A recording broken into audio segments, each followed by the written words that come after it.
at the Mountains of Madness by H.P. Lovecraft. Chapter 1.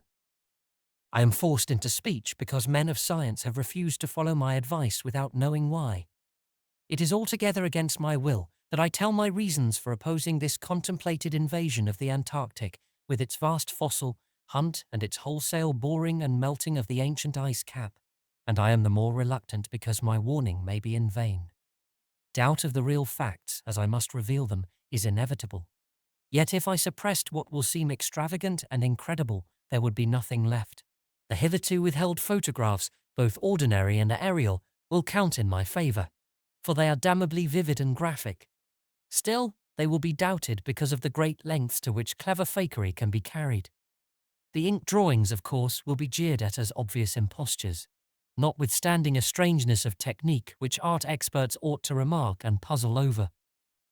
In the end, I must rely on the judgment and standing of the few scientific leaders who have, on the one hand, sufficient independence of thought to weigh my data on its own hideously convincing merits, or in the light of certain primordial and highly baffling myth cycles, and on the other hand, sufficient influence to deter the exploring world in general from any rash and overambitious program in the region of those mountains of madness.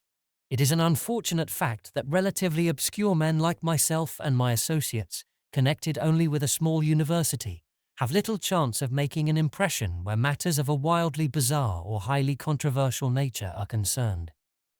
It is further against us that we are not, in the strictest sense, specialists in the fields which came primarily to be concerned. As a geologist, my object in leading the Miskatonic University expedition was wholly that of securing deep-level specimens of rock and soil from various parts of the Antarctic continent, aided by the remarkable drill devised by Professor Frank H. Pabodie of our engineering department. I had no wish to be a pioneer in any other field than this, but I did hope that the use of this new mechanical appliance at different points along previously explored paths would bring to light materials of a sort hitherto unreached by the ordinary methods of collection. Pabodie's drilling apparatus, as the public already knows from our reports, was unique and radical in its lightness, portability, and capacity to combine the ordinary artesian drill principle or the principle of the small circular rock drill in such a way as to cope quickly with strata of varying hardness. Steel head, jointed rods, gasoline motor, collapsible wooden derrick, dynamiting paraphernalia, cording, rubbish removal auger, and sectional piping for bores 5 inches wide and up to 1,000 feet deep all formed, with needed accessories, no greater load than 3 7-dog sledges could carry. This being made possible by the clever aluminum alloy of which most of the metal objects were fashioned. 4 large Dornier aeroplanes, designed especially for the tremendous altitude flying necessary on the Antarctic plateau, and with added fuel warming and quick starting devices worked out by Pabodie, could transport our entire expedition from a base at the edge of the Great Ice Barrier to various suitable inland points, and from these points a sufficient quota of dogs would serve us. We planned to cover as great an area as one Antarctic season, or longer if absolutely necessary, would permit, operating mostly in the mountain ranges and on the plateau south of Ross Sea. Regions explored in varying degree by Shackleton, Amundsen, Scott and Byrd. With frequent changes of camp, made by aeroplane and involving distances great enough to be of geological significance, we expected to unearth a quite unprecedented amount of material, especially in the pre-Cambrian strata of which so narrow a range of Antarctic specimens had previously been secured.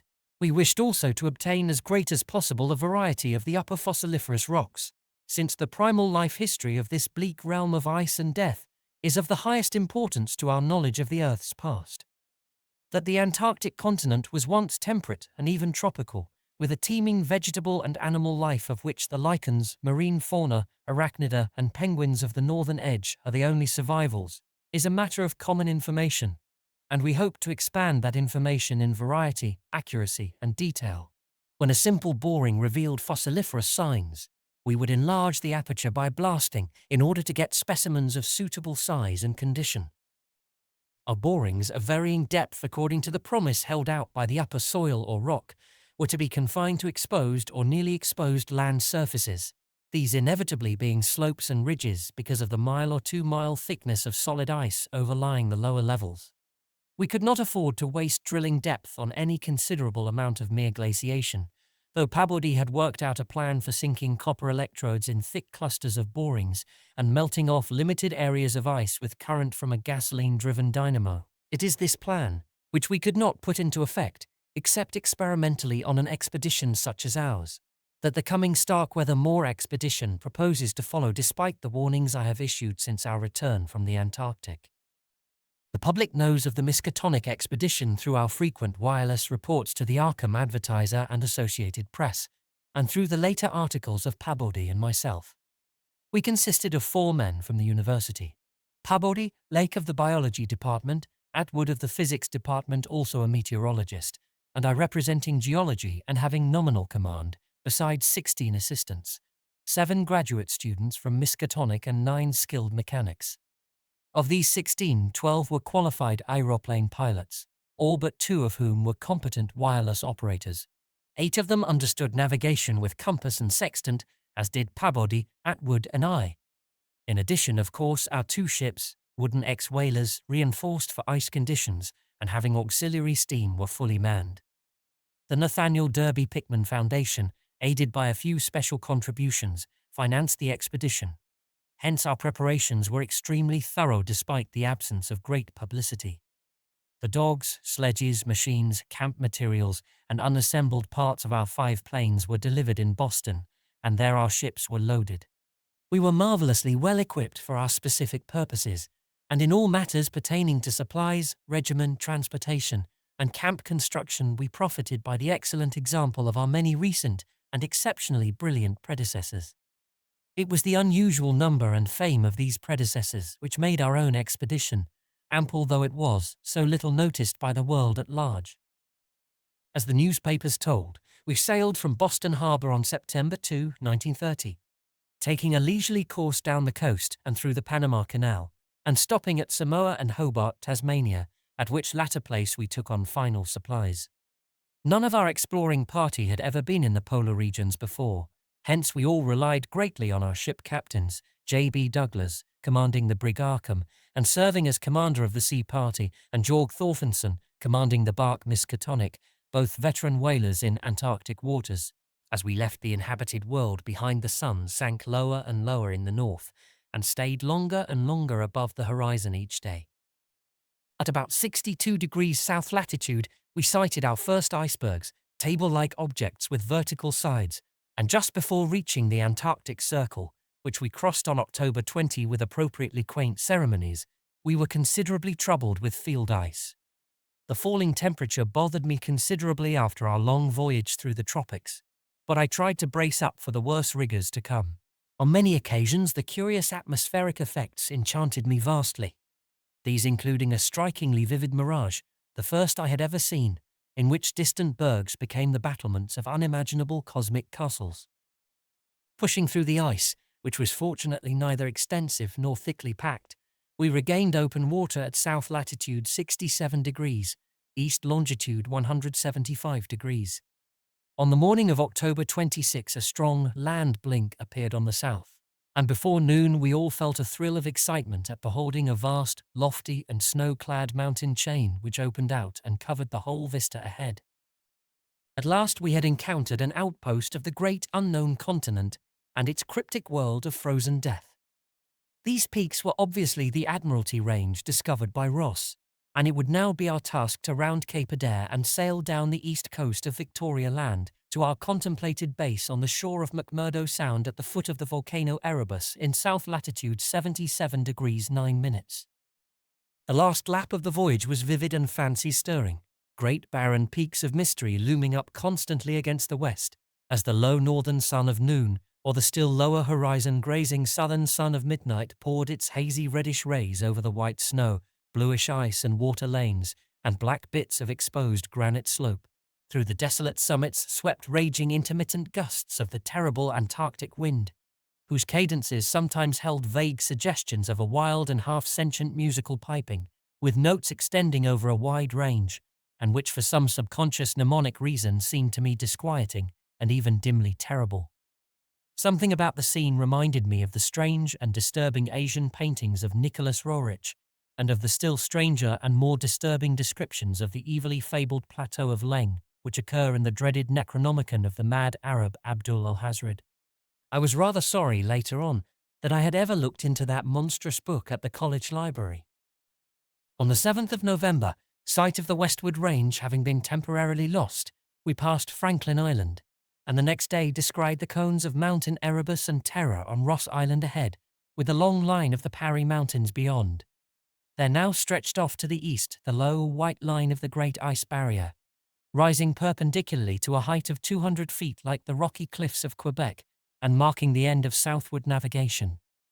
In the afternoon we entered McMurdo Sound and stood off the coast in the lee of smoking Mountain Erebus. The Skoriak Peak towered up some 12,700 feet against the eastern sky, like a Japanese print of the sacred Fujiyama, while beyond it rose the white, ghost-like height of Mountain Terror, 10,900 feet in altitude, and now extinct as a volcano.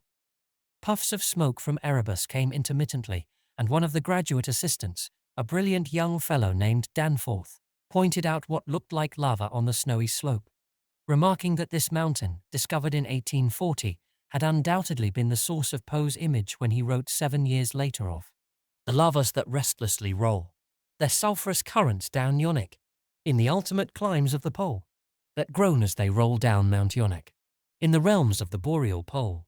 Danforth was a great reader of bizarre material and had talked a good deal of Poe. I was interested myself because of the Antarctic scene of Poe's only long story, the disturbing and enigmatical Arthur Gordon Pym. On the barren shore and on the lofty ice barrier in the background, myriads of grotesque penguins squawked and flapped their fins, while many fat seals were visible on the water, swimming or sprawling across large cakes of slowly drifting ice. Using small boats, we effected a difficult landing on Ross Island shortly after midnight on the morning of the 9th, carrying a line of cable from each of the ships and preparing to unload supplies by means of a breeches buoy arrangement. Our sensations on first treading Antarctic soil were poignant and complex, even though at this particular point the Scott and Shackleton expeditions had preceded us. Our camp on the frozen shore below the volcano's slope was only a provisional one, headquarters being kept aboard the Arkham. We landed all our drilling apparatus, dogs, sledges, tents, provisions, gasoline tanks, experimental ice melting outfit, cameras both ordinary and aerial, aeroplane parts, and other accessories, including 3 small portable wireless outfits, besides those in the planes, capable of communicating with the Arkham's large outfit from any part of the Antarctic continent that we would be likely to visit. The ship's outfit, communicating with the outside world, was to convey press reports to the Arkham Advertiser's powerful wireless station on Kingsport Head, Massachusetts. We hoped to complete our work during a single Antarctic summer, but if this proved impossible, we would winter on the Arkham, sending the Miskatonic north before the freezing of the ice for another summer's supplies. I need not repeat what the newspapers have already published about our early work, of our ascent of Mount Erebus, our successful mineral borings at several points on Ross Island, and the singular speed with which Peabody's apparatus accomplished them, even through solid rock layers, our provisional test of the small ice melting equipment, our perilous ascent of the Great Barrier with sledges and supplies, and our final assembling of 5 huge aeroplanes at the camp atop the barrier. The health of our land party, 20 men and 55 Alaskan sledge dogs, was remarkable, though of course we had so far encountered no really destructive temperatures or windstorms. For the most part, the thermometer varied between 0 and 20 degrees or 25 degrees above, and our experience with New England winters had accustomed us to rigors of this sort.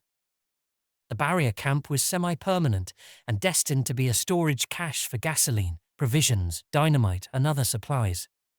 Only 4 of our planes were needed to carry the actual exploring material, the 5th being left with a pilot and 2 men from the ships at the storage cache to form a means of reaching us from the Arkham in case all our exploring planes were lost.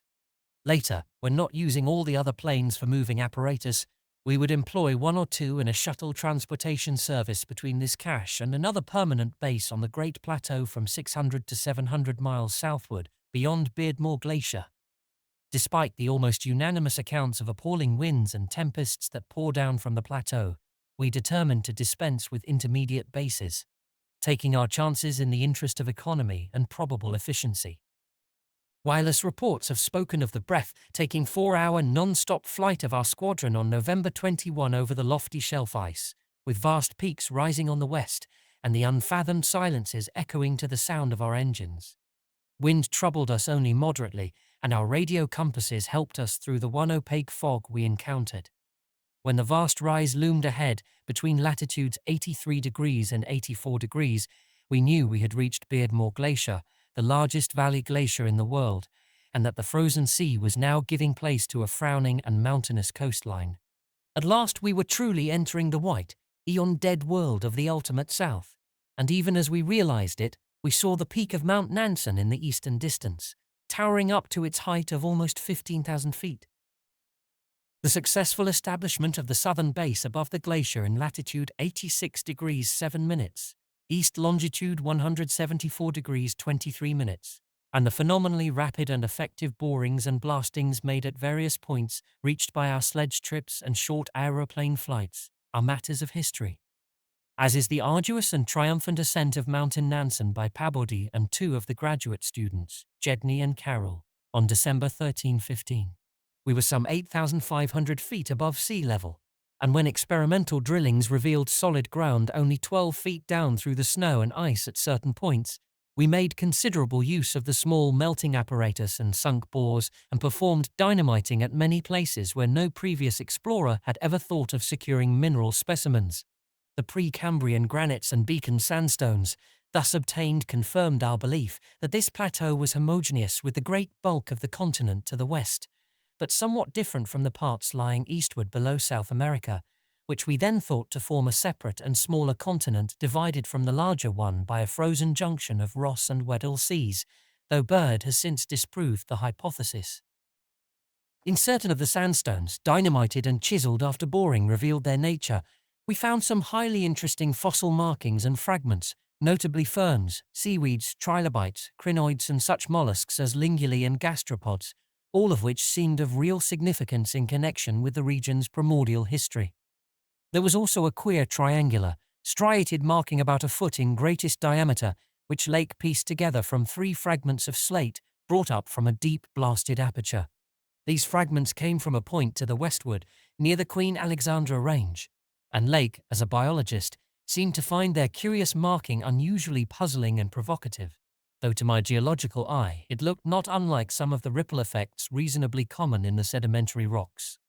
Since slate is no more than a metamorphic formation into which a sedimentary stratum is pressed, and since the pressure itself produces odd distorting effects on any markings which may exist, I saw no reason for extreme wonder over the striated depression. On January 6, 1931, Lake, Pabodie, Danforth, all 6 of the students, 4 mechanics, and I flew directly over the South Pole in 2 of the Great Plains, being forced down once by a sudden high wind, which fortunately did not develop into a typical storm. This was, as the papers have stated, one of several observation flights, during others of which we tried to discern new topographical features in areas unreached by previous explorers. Our early flights were disappointing in this latter respect, though they afforded us some magnificent examples of the richly fantastic and deceptive mirages of the polar regions, of which our sea voyage had given us some brief foretastes.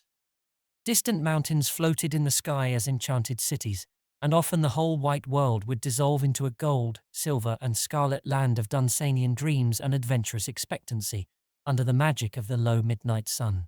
On cloudy days we had considerable trouble in flying, owing to the tendency of snowy earth and sky to merge into one mystical opalescent void, with no visible horizon to mark the junction of the two. At length we resolved to carry out our original plan of flying 500 miles eastward with all 4 exploring planes and establishing a fresh sub-base at a point which would probably be on the smaller continental division, as we mistakenly conceived it. Geological specimens obtained there would be desirable for purposes of comparison. Our health so far had remained excellent, lime juice well offsetting the steady diet of tinned and salted food, and temperatures generally above 0, enabling us to do without our thickest furs. It was now midsummer, and with haste and care we might be able to conclude work by March and avoid a tedious wintering through the long Antarctic night. Several savage windstorms had burst upon us from the west, but we had escaped damage through the skill of Atwood in devising rudimentary aeroplane shelters and windbreaks of heavy snow blocks, and reinforcing the principal camp buildings with snow. Our good luck and efficiency had indeed been almost uncanny. The outside world knew, of course, of our program, and was told also of Lake's strange and dogged insistence on a westward, or rather northwestward, prospecting trip before our radical shift to the new base. It seems he had pondered a great deal, and with alarmingly radical daring, over that triangular striated marking in the slate, reading into it certain contradictions in nature and geological period which whetted his curiosity to the utmost, and made him avid to sink more borings and blastings in the west, stretching formation to which the exhumed fragments evidently belonged. He was strangely convinced that the marking was the print of some bulky, unknown, and radically unclassifiable organism of considerably advanced evolution, notwithstanding that the rock which bore it was of so vastly ancient a date, Cambrian if not actually Precambrian, as to preclude the probable existence not only of all highly evolved life, but of any life at all above the unicellular, or at most the trilobite stage. These fragments, with their odd marking, must have been 500 million to 1,000 million years old. Chapter 2. Popular imagination, I judge, responded actively to our wireless bulletins of Lake's start, northwestward into regions never trodden by human foot or penetrated by human imagination. Though we did not mention his wild hopes of revolutionizing the entire sciences of biology and geology. His preliminary sledging and boring journey of January 1118 with Pabodie and 5 others, marred by the loss of 2 dogs in an upset when crossing one of the great pressure ridges in the ice, had brought up more and more of the Archean slate, and even I was interested by the singular profusion of evident fossil markings in that unbelievably ancient stratum.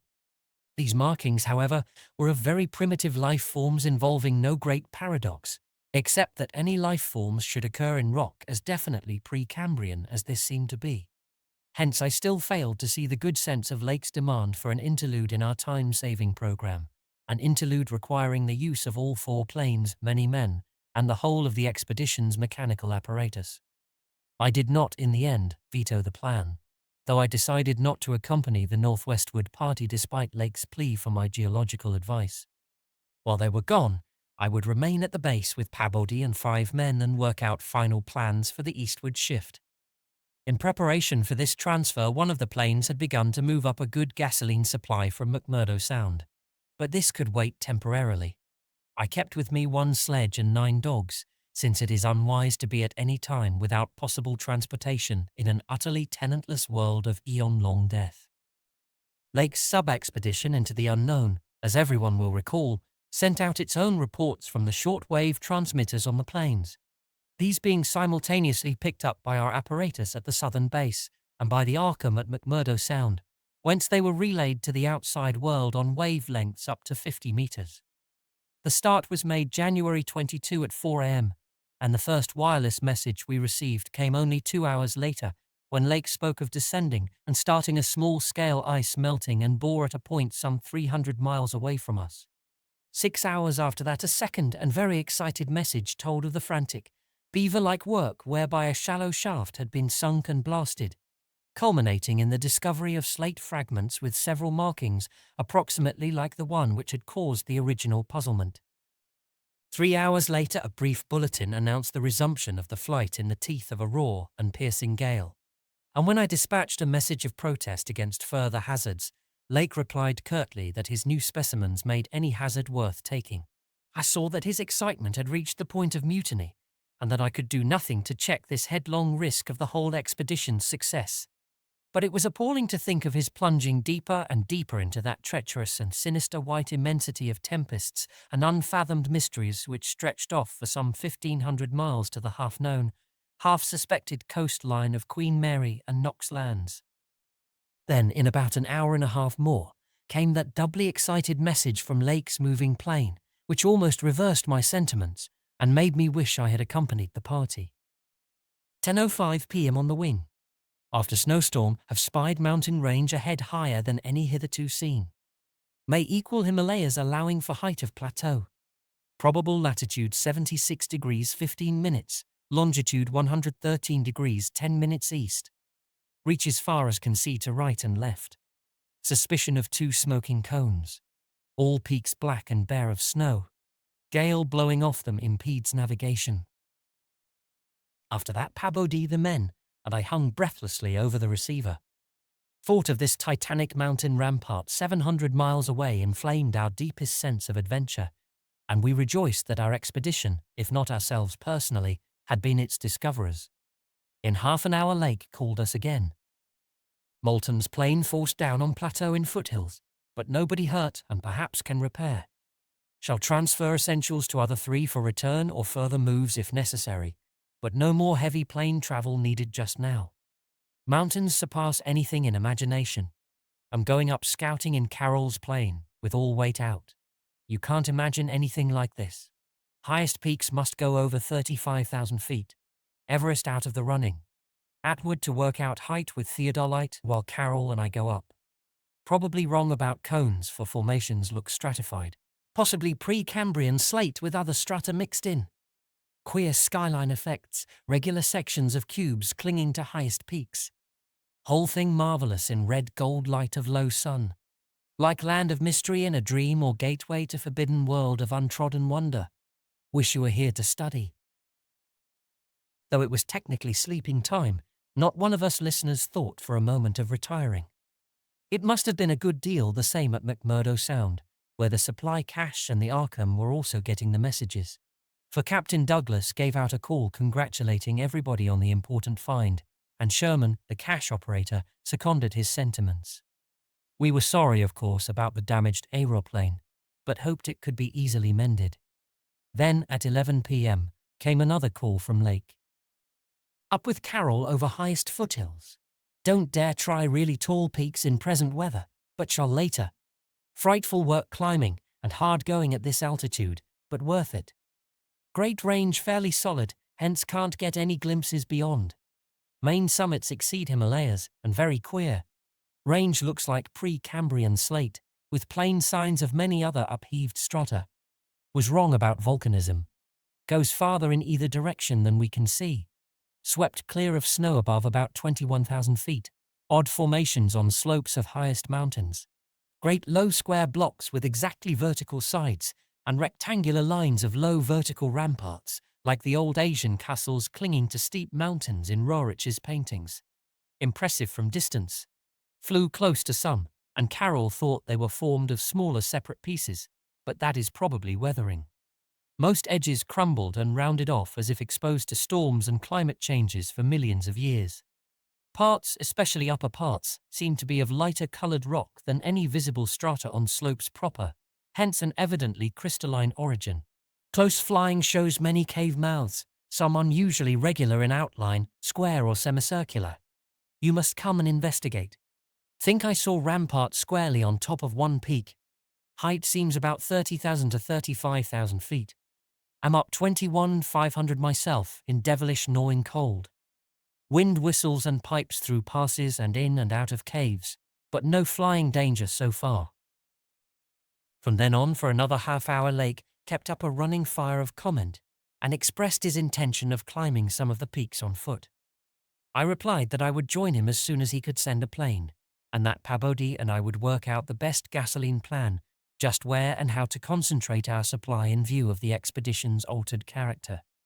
Obviously, Lake's boring operations, as well as his aeroplane activities, would need a great deal delivered for the new base which he was to establish at the foot of the mountains, and it was possible that the eastward flight might not be made after all this season. In connection with this business, I called Captain Douglas and asked him to get as much as possible out of the ships and up the barrier with a single dog team we had left there. A direct route across the unknown region between Lake and McMurdo Sound was what we really ought to establish. Lake called me later to say that he had decided to let the camp stay where Moulton's plane had been forced down and where repairs had already progressed somewhat. The ice sheet was very thin, with dark ground here and there visible, and he would sink some borings and blasts at that very point before making any sledge trips or climbing expeditions. He spoke of the ineffable majesty of the whole scene, and the queer state of his sensations at being in the lee of vast silent pinnacles, whose ranks shot up like a wall reaching the sky at the world's rim. Atwood's theodolite observations had placed the height of the 5 tallest peaks at from 30,000 to 34,000 feet. The windswept nature of the terrain clearly disturbed Lake, for it argued the occasional existence of prodigious gales violent beyond anything we had so far encountered. His camp lay a little more than 5 miles from where the higher foothills abruptly rose. I could almost trace a note of subconscious alarm in his words, flashed across a glacial void of 700 miles, as he urged that we all hasten with the matter and get the strange new region disposed of as soon as possible. He was about to rest now, after a continuous day's work of almost unparalleled speed, strenuousness, and results. In the morning, I had a 3-cornered wireless talk with Lake and Captain Douglas at their widely separated bases, and it was agreed that one of Lake's planes would come to my base for Pabodie, the 5 men and myself, as well as for all the fuel it could carry. The rest of the fuel question, depending on our decision about an easterly trip, could wait for a few days, since Lake had enough for immediate camp heat and borings. Eventually, the old southern base ought to be restocked, but if we postponed the easterly trip, we would not use it till the next summer, and meanwhile Lake must send a plane to explore a direct route between his new mountains and McMurdo Sound. Pabodie and I prepared to close our base for a short or long period, as the case might be. If we wintered in the Antarctic, we would probably fly straight from Lake's base to the Arkham without returning to this spot. Some of our conical tents had already been reinforced by blocks of hard snow, and now we decided to complete the job of making a permanent Esquimau village. Owing to a very liberal tent supply, Lake had with him all that his base would need even after our arrival. I wirelessed at Pabodie, and I would be ready for the northwestward move after 1 day's work and 1 night's rest. Our labours, however, were not very steady after 4 p.m. For about that time Lake began sending in the most extraordinary and excited messages. His working day had started unpropitiously, since an aeroplane survey of the nearly exposed rock surfaces showed an entire absence of those Archean and primordial strata for which he was looking, and which formed so great a part of the colossal peaks that loomed up at a tantalizing distance from the camp. Most of the rocks glimpsed were apparently Jurassic and Comanchian sandstones and Permian and Triassic schists, with now and then a glossy black outcropping suggesting a hard and slaty coal. This rather discouraged Lake, whose plans all hinged on unearthing specimens more than 500 million years older. It was clear to him that in order to recover the Archean slate vein in which he had found the odd markings, he would have to make a long sledge trip from these foothills to the steep slopes of the gigantic mountains themselves. He had resolved, nevertheless, to do some local boring as part of the expedition's general program. Hence set up the drill and put 5 men to work with it, while the rest finished settling the camp and repairing the damaged aeroplane. The softest visible rock, a sandstone about 1/4 of a mile from the camp, had been chosen for the first sampling, and the drill made excellent progress without much supplementary blasting. It was about 3 hours afterward, following the first really heavy blast of the operation, that the shouting of the drill crew was heard, and that young Jedney, the acting foreman, rushed into the camp with the startling news. They had struck a cave. Early in the boring, the sandstone had given place to a vein of Comanchian limestone full of minute fossil cephalopods, corals, echini, and spirifera, and with occasional suggestions of siliceous sponges and marine vertebrate bones, the latter probably of teleosts, sharks, and ganoids. This in itself was important enough, as affording the first vertebrate fossils the expedition had yet secured. But when shortly afterward the drill head dropped through the stratum into apparent vacancy, a wholly new and doubly intense wave of excitement spread among the excavators. A good-sized blast had laid open the subterranean secret, and now, through a jagged aperture perhaps 5 feet across and 3 feet thick, there yawned before the avid searchers a section of shallow limestone, hollowing worn more than 50 million years ago by the trickling ground waters of a bygone tropic world. The hollowed layer was not more than 7 or 8 feet deep, but extended off indefinitely in all directions, and had a fresh, slightly moving air which suggested its membership in an extensive subterranean system. Its roof and floor were abundantly equipped with large stalactites and stalagmites, some of which met in columnar form. But important above all else was the vast deposit of shells and bones, which in places nearly choked the passage. Washed down from unknown jungles of Mesozoic tree ferns and fungi, and forests of tertiary cycads, fan palms, and primitive angiosperms.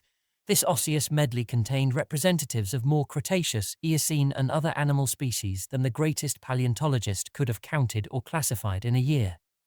Mollusks, crustacean armor, fishes, amphibians, reptiles, birds, and early mammals, great and small, known and unknown. No wonder Jedney ran back to the camp shouting, and no wonder everyone else dropped work and rushed headlong through the biting cold to where the tall derrick marked a new-found gateway to secrets of inner earth and vanished eons. When Lake had satisfied the first keen edge of his curiosity, he scribbled a message in his notebook and had young Moulton run back to the camp to dispatch it by wireless. This was my first word of the discovery, and it told of the identification of early shells, bones of ganoids and placoderms, remnants of labyrinthodonts and the codonts, great mosasaur skull fragments, dinosaur vertebrae and armor plates, pterodactyl teeth and wing bones, Archaeopteryx debris, Miocene shark's teeth, primitive bird skulls, and skulls, vertebrae, and other bones of archaic mammals, such as paleothers, Ziphodons, Dinosraises, Eohippii, Oreodons, and Titanothers. There was nothing as recent as a mastodon, elephant, true camel, deer, or bovine animal. Hence Lake concluded that the last deposits had occurred during the Oligocene age, and that the hollowed stratum had lain in its present dried, dead, and inaccessible state for at least 30 million years. On the other hand, the prevalence of very early life forms was singular in the highest degree. Though the limestone formation was, on the evidence of such typical embedded fossils as ventriculites, positively and unmistakably Comanchian, and not a particle earlier. The free fragments in the hollow space included a surprising proportion from organisms hitherto considered as peculiar to far older periods, even rudimentary fishes, mollusks, and corals as remote as the Silurian or Ordovician. The inevitable inference was that in this part of the world there had been a remarkable and unique degree of continuity between the life of over 300 million years ago and that of only 30 million years ago. How far this continuity had extended beyond the Oligocene age when the cavern was closed was of course past all speculation. In any event, the coming of the frightful ice in the Pleistocene some 500,000 years ago, a mere yesterday as compared with the age of this cavity, must have put an end to any of the primal forms which had locally managed to outlive their common terms. Lake was not content to let his first message stand, but had another bulletin written and dispatched across the snow to the camp before Moulton could get back. After that, Moulton stayed at the wireless in one of the planes, transmitting to me and to the Arkham for relaying to the outside world the frequent postscripts which Lake sent him by a succession of messengers. Those who followed the newspapers will remember the excitement created among men of science by that afternoon's reports which have finally led, after all these years, to the organization of that very Starkweather Moor expedition, which I am so anxious to dissuade from its purposes. I had better give the messages literally as Lake sent them, and as our base operator McTigg translated them from his pencil shorthand. Fowler makes discovery of highest importance in sandstone and limestone fragments from blasts. Several distinct triangular striated prints like those in Archean slate, proving that source survived from over 600 million years ago to Comanchian times without more than moderate morphological changes and decrease in average size. Comanchian prints apparently more primitive or decadent, if anything, than older ones. Emphasize importance of discovery in press. Will mean to biology what Einstein has meant to mathematics and physics. Joins up with my previous work and amplifies conclusions. Appears to indicate, as I suspected, that Earth has seen whole cycle or cycles of organic life before known one that begins with Archaeozoic cells. Was evolved and specialized not later than 1,000 million years ago, when planet was young and recently uninhabitable for any life forms or normal protoplasmic structure. Question arises when, where, and how development took place. Later, examining certain skeletal fragments of large land and marine saurians and primitive mammals, finds singular local wounds or injuries to bony structure, not attributable to any known predatory or carnivorous animal of any period. Of two sorts, straight, penetrant bores, and apparently hacking incisions. One or two cases of cleanly severed bone. Not many specimens affected. Am sending to camp for electric torches. Will extend search area underground by hacking away stalactites. Still later, have found peculiar soapstone fragment about 6 inches across and an inch and a half thick, wholly unlike any visible local formation.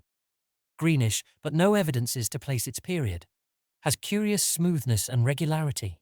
Shaped like 5-pointed star with tips broken off, and signs of other cleavage at inward angles and in center of surface. Small, smooth depression in center of unbroken surface. Arouses much curiosity as to source and weathering.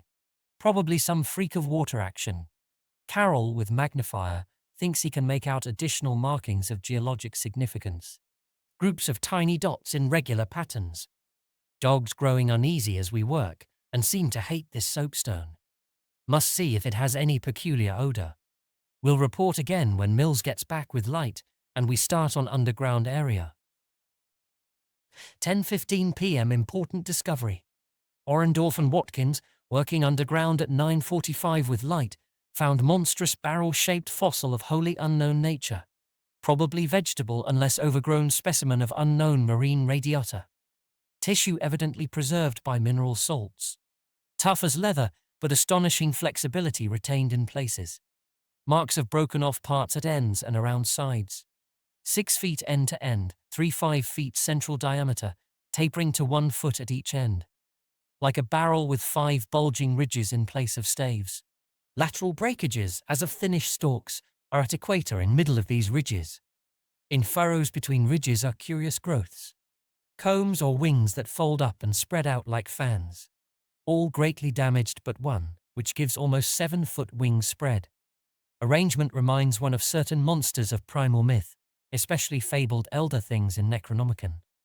These wings seem to be membranous, stretched on framework of glandular tubing. Apparent minute orifices in frame tubing at wing tips. Ends of body shriveled, giving no clue to interior or to what has been broken off there. Must dissect when we get back to camp. Can't decide whether vegetable or animal. Many features obviously of almost incredible primitiveness. Have set all hands cutting stalactites and looking for further specimens. Additional scarred bones found, but these must wait. Having trouble with dogs. They can't endure the new specimen and would probably tear it to pieces if we didn't keep it at a distance from them. 11:30 p.m. Attention, Dyer, Pabodie, Douglas. Matter of highest, I might say transcendent importance. Arkham must relay to Kingsport Head Station at once. Strange barrel growth is the Archean thing that left prints in rocks. Mills, Boudreau and Fowler discover cluster of 13 more at underground point 40 feet from aperture. Mixed with curiously rounded and configured soapstone fragments smaller than one previously found, star-shaped, but no marks of breakage except at some of the points. Of organic specimens, 8 apparently perfect, with all appendages, have brought all to surface, leading off dogs to distance. They cannot stand the things.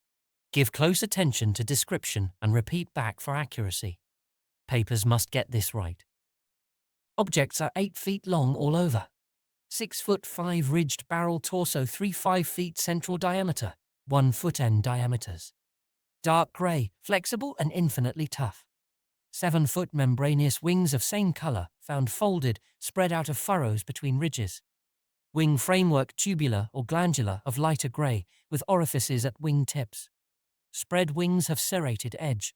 Around equator, one at central apex of each of the 5 vertical, stave-like ridges, are 5 systems of light grey flexible arms or tentacles found tightly folded to torso, but expansible to maximum length of over 3 feet, like arms of primitive crinoid.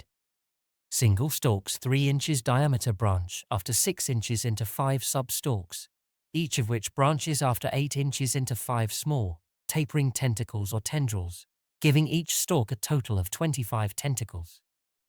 At top of torso, blunt bulbous neck of lighter grey with gill-like suggestions holds yellowish 5-pointed starfish-shaped apparent head covered with 3-inch wiry cilia of various prismatic colours. Head thick and puffy, about 2 feet point to point, with 3-inch flexible yellowish tubes projecting from each point. Slit in exact centre of top, probably breathing aperture. At end of each tube is spherical expansion where yellowish membrane rolls back on handling to reveal glassy, red irised globe, evidently an eye. 5 slightly longer reddish tubes start from inner angles of starfish-shaped head and end in sac-like swellings of same colour, which upon pressure opened to bell-shaped orifices 2 inches maximum diameter and lined with sharp white tooth-like projections. Probable mouths. All these tubes, cilia and points of starfish head found folded tightly down. Tubes and points clinging to bulbous neck and torso. Flexibility surprising despite vast toughness. At bottom of torso rough, but dissimilarly functioning counterparts of head arrangements exist. Bulbous light grey pseudo-neck, without gill suggestions, holds greenish 5-pointed starfish arrangement. Tough, muscular arms 4 feet long and tapering from 7 inches diameter at base to about 2.5 at point. To each point is attached small end of a greenish 5-veined membranous triangle 8 inches long and 6 wide at farther end. This is the paddle, fin or pseudo-foot which has made prints in rocks from 1,000 million to 50 or 60 million years old. From inner angles of starfish arrangement project 2-foot reddish tubes tapering from 3 inches diameter at base to 1 at tip. Orifices at tips. All these parts infinitely tough and leathery, but extremely flexible. 4-foot arms with paddles undoubtedly used for locomotion of some sort, marine or otherwise. When moved, display suggestions of exaggerated muscularity. As found, all these projections tightly folded over pseudo-neck and end of torso, corresponding to projections at other end. Cannot yet assign positively to animal or vegetable kingdom, but odds now favor animal. Probably represents incredibly advanced evolution of radiata without loss of certain primitive features. Echinodome resemblance is unmistakable despite local contradictory evidences. Wing structure puzzles in view of probable marine habitat, but may have use in water navigation. Symmetry is curiously vegetable-like, suggesting vegetables essentially up and down structure, rather than animals fore and aft structure.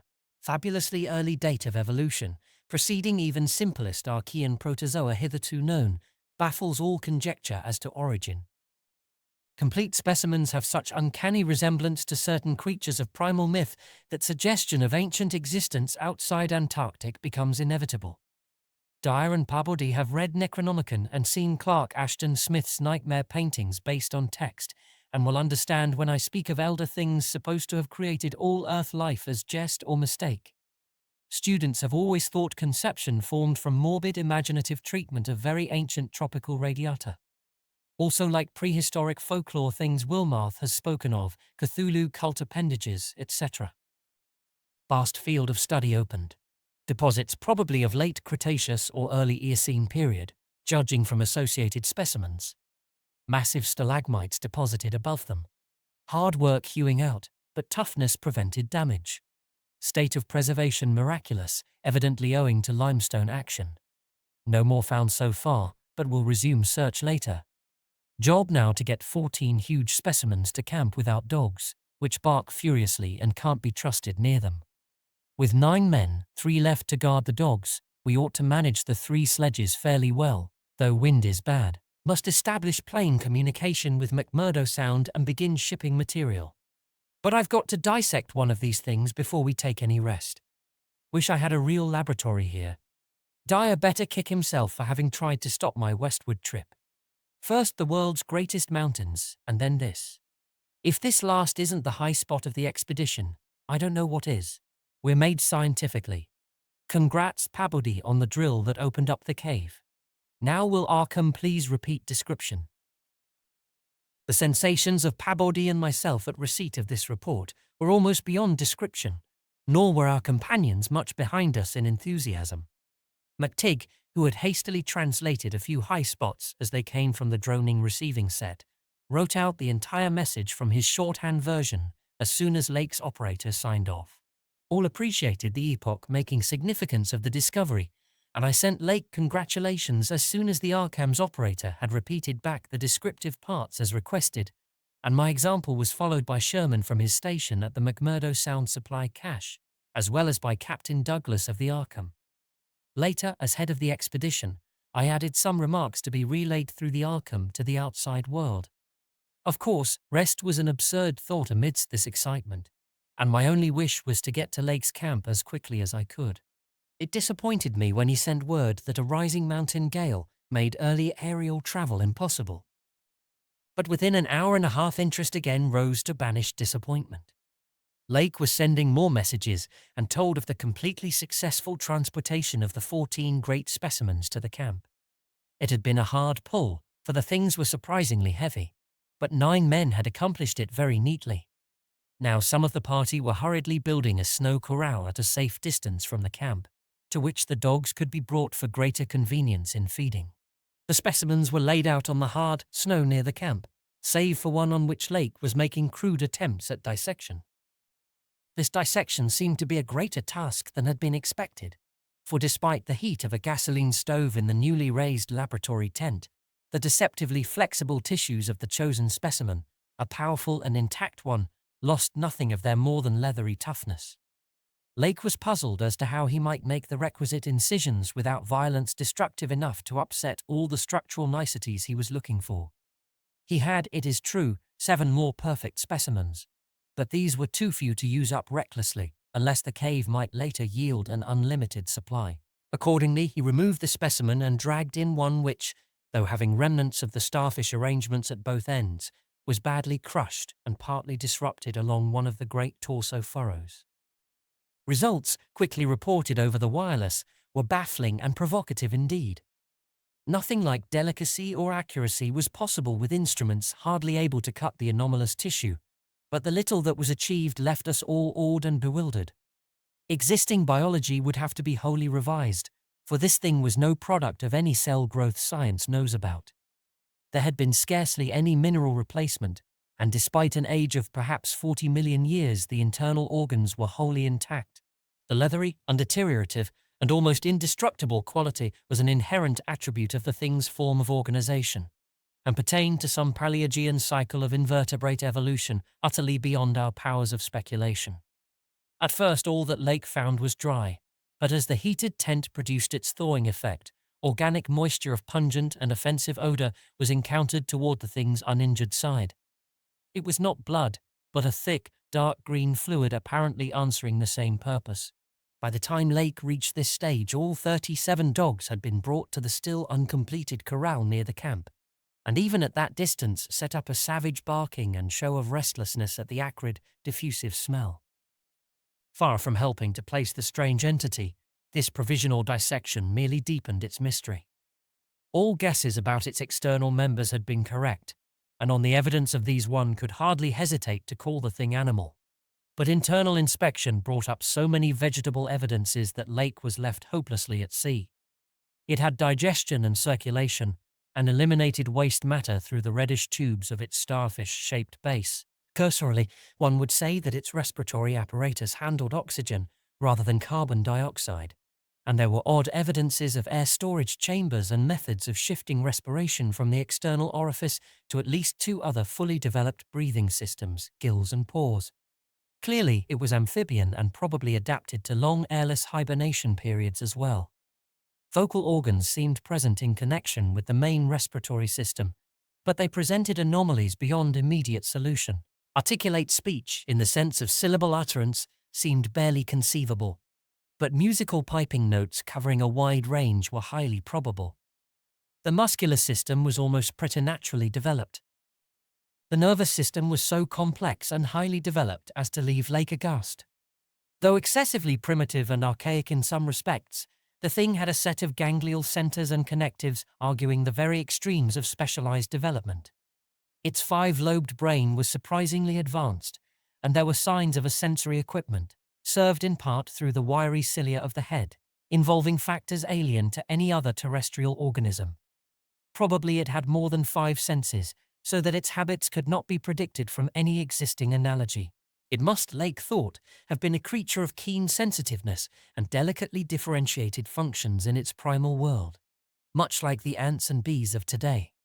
It reproduced like the vegetable cryptogams, especially the pteridophytes, having spore cases at the tips of the wings and evidently developing from a thallus or prothallus. But to give it a name at this stage was mere folly.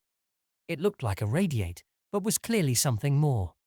It was partly vegetable, but had 3/4 of the essentials of animal structure. That it was marine in origin, its symmetrical contour and certain other attributes clearly indicated. Yet one could not be exact as to the limit of its later adaptations. The wings, after all, held a persistent suggestion of the aerial.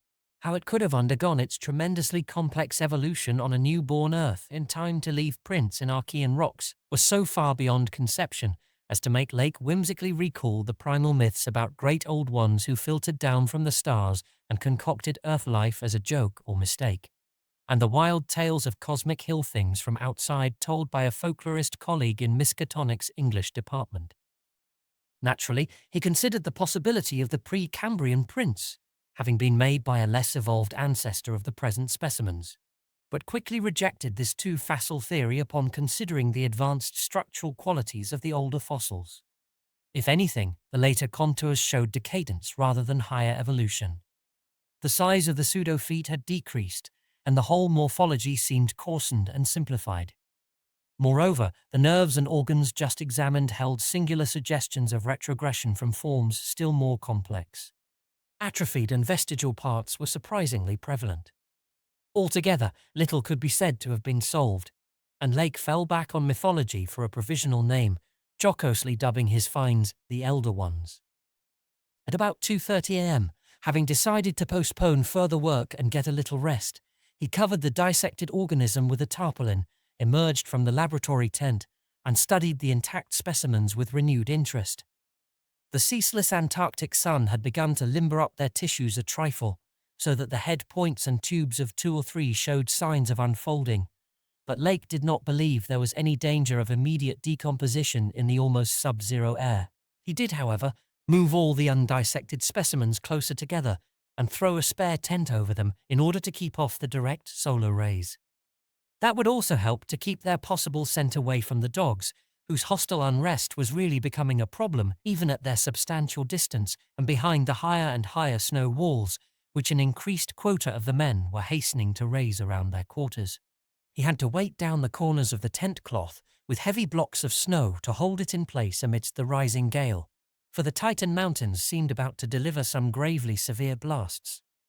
Early apprehensions about sudden Antarctic winds were revived, and under Atwood's supervision precautions were taken to bank the tents, new dog corral, and crude aeroplane shelters with snow on the mountainward side. These latter shelters, begun with hard snow blocks during odd moments, were by no means as high as they should have been, and Lake finally detached all hands from other tasks to work on them. It was after 4 when Lake at last prepared to sign off and advised us all to share the rest period his outfit would take when the shelter walls were a little higher. He held some friendly chat with Pabodi over the ether and repeated his praise of the really marvelous drills that had helped him make his discovery. Atwood also sent greetings and praises. I gave Lake a warm word of congratulation, owning up that he was right about the western trip, and we all agreed to get in touch by wireless at 10 in the morning. If the gale was then over, Lake would send a plane for the party at my base. Just before retiring, I dispatched a final message to the Arkham with instructions about toning down the day's news for the outside world, since the full details seemed radical enough to rouse a wave of incredulity until further substantiated. Chapter 3. None of us, I imagine, slept very heavily or continuously that morning, for both the excitement of Lake's discovery and the mounting fury of the wind were against such a thing. So savage was the blast, even where we were, that we could not help wondering how much worse it was at Lake's camp, directly under the vast unknown peaks that bred and delivered it. McTigg was awake at 10 o'clock and tried to get Lake on the wireless as agreed, but some electrical condition in the disturbed air to the westward seemed to prevent communication. We did, however, get the Arkham, and Douglas told me that he had likewise been vainly trying to reach Lake. He had not known about the wind, for very little was blowing at McMurdo Sound despite its persistent rage where we were. Throughout the day we all listened anxiously and tried to get Lake at intervals, but invariably without results. About noon a positive frenzy of wind stampeded out of the west, causing us to fear for the safety of our camp, but it eventually died down, with only a moderate relapse at 2 p.m. After 3 o'clock it was very quiet, and we redoubled our efforts to get Lake. Reflecting that he had 4 planes, each provided with an excellent short-wave outfit, we could not imagine any ordinary accident capable of crippling all his wireless equipment at once. Nevertheless, the stony silence continued, and when we thought of the delirious force the wind must have had in his locality, we could not help making the most direful conjectures. By 6 o'clock our fears had become intense and definite, and after a wireless consultation with Douglas and Thorfinson, I resolved to take steps toward investigation. The fifth aeroplane, which we had left at the McMurdo Sound Supply cache with Sherman and 2 sailors, was in good shape and ready for instant use, and it seemed that the very emergency for which it had been saved was now upon us. I got Sherman by wireless and ordered him to join me with the plane and the 2 sailors at the southern base as quickly as possible, the air conditions being apparently highly favorable. We then talked over the personnel of the coming investigation party and decided that we would include all hands, together with the sledge and dogs which I had kept with me. Even so great a load would not be too much for one of the huge planes built to our especial orders for heavy machinery transportation. At intervals I still tried to reach Lake with the wireless, but all to no purpose. Sherman, with the sailors Gunnarsson and Larson, took off at 7:30 and reported a quiet flight from several points on the wing. They arrived at our base at midnight, and all hands at once discussed the next move. It was risky business sailing over the Antarctic in a single aeroplane without any line of bases, but no one drew back from what seemed like the plainest necessity. We turned in at 2 o'clock for a brief rest after some preliminary loading of the plane, but were up again in 4 hours to finish the loading and packing. At 7:15 a.m., January 25th, we started flying northwestward under McTigge's pilotage with 10 men, 7 dogs, a sledge, a fuel and food supply, and other items including the plane's wireless outfit. The atmosphere was clear, fairly quiet, and relatively mild in temperature, and we anticipated very little trouble in reaching the latitude and longitude designated by Lake as the site of his camp. Our apprehensions were over what we might find, or fail to find, at the end of our journey, for silence continued to answer all calls dispatched to the camp. Every incident of that 4.5-hour flight is burned into my recollection because of its crucial position in my life. It marked my loss, at the age of 54, of all that peace and balance which the normal mind possesses through its accustomed conception of external nature and nature's laws. Thenceforward the 10 of us, but the student Danforth and myself above all others, were to face a hideously amplified world of lurking horrors which nothing can erase from our emotions, and which we would refrain from sharing with mankind in general if we could. The newspapers have printed the bulletins we sent from the moving plane, telling of our non-stop course, our 2 battles with treacherous upper air gales, our glimpse of the broken surface where Lake had sunk his mid-journey shaft 3 days before, and our sight of a group of those strange fluffy snow cylinders noted by Amundsen and Baird as rolling in the wind across the endless leagues of frozen plateau. There came a point, though, when our sensations could not be conveyed in any words the press would understand, and a later point when we had to adopt an actual rule of strict censorship. The sailor Larson was first to spy the jagged line of witch-like cones and pinnacles ahead, and his shouts sent everyone to the windows of the great cabined plane. Despite our speed, they were very slow in gaining prominence. Hence we knew that they must be infinitely far off, and visible only because of their abnormal height. Little by little, however, they rose grimly into the western sky, allowing us to distinguish various bare, bleak, blackish summits, and to catch the curious sense of fantasy which they inspired as seen in the reddish Antarctic light against the provocative background of iridescent ice dust clouds. In the whole spectacle there was a persistent, pervasive hint of stupendous secrecy and potential revelation, as if these stark, nightmare spires marked the pylons of a frightful gateway into forbidden spheres of dream and complex gulfs of remote time, space, and ultra-dimensionality. I could not help feeling that they were evil things, mountains of madness, whose farther slopes looked out over some accursed ultimate abyss. That seething, half-luminous cloud background held ineffable suggestions of a vague, ethereal beyondness far more than terrestrially spatial, and gave appalling reminders of the utter remoteness, separateness, desolation, and eon-long death of this untrodden and unfathomed austral world. It was young Danforth who drew our notice to the curious regularities of the higher mountain skyline. Regularities like clinging fragments of perfect cubes, which Lake had mentioned in his messages, and which indeed justified his comparison with the dream-like suggestions of primordial temple ruins on cloudy Asian mountain tops so subtly and strangely painted by Roerich. There was indeed something hauntingly Roerich-like about this whole unearthly continent of mountainous mystery. I had felt it in October when we first caught sight of Victoria Land, and I felt it afresh now. I felt, too, another wave of uneasy consciousness of Archean mythical resemblances, of how disturbingly this lethal realm corresponded to the evilly famed plateau of Leng in the primal writings. Mythologists have placed Leng in Central Asia, but the racial memory of man, or of his predecessors, is long, and it may well be that certain tales have come down from lands and mountains and temples of horror earlier than Asia and earlier than any human world we know. A few daring mystics have hinted at a pre-Pleistocene origin for the fragmentary Pinacotic manuscripts, and have suggested that the devotees of Tsathoggua were as alien to mankind as Tsathoggua itself. Leng, wherever in space or time it might brood, was not a region I would care to be in or near. Nor did I relish the proximity of a world that had ever bred such ambiguous and Archean monstrosities as those Lake had just mentioned. At the moment I felt sorry that I had ever read the abhorred Necronomicon, or talked so much with that unpleasantly erudite folklorist Wilmarth at the university. This mood undoubtedly served to aggravate my reaction to the bizarre mirage which burst upon us from the increasingly opalescent zenith as we drew near the mountains and began to make out the cumulative undulations of the foothills. I had seen dozens of polar mirages during the preceding weeks, some of them quite as uncanny and fantastically vivid as the present sample, but this one had a wholly novel and obscure quality of menacing symbolism, and I shuddered as the seething labyrinth of fabulous walls and towers and minarets loomed out of the troubled ice vapors above our heads. The effect was that of a cyclopean city of no architecture known to man, or to human imagination, with vast aggregations of night-black masonry, embodying monstrous perversions of geometrical laws, and attaining the most grotesque extremes of sinister bizarrerie.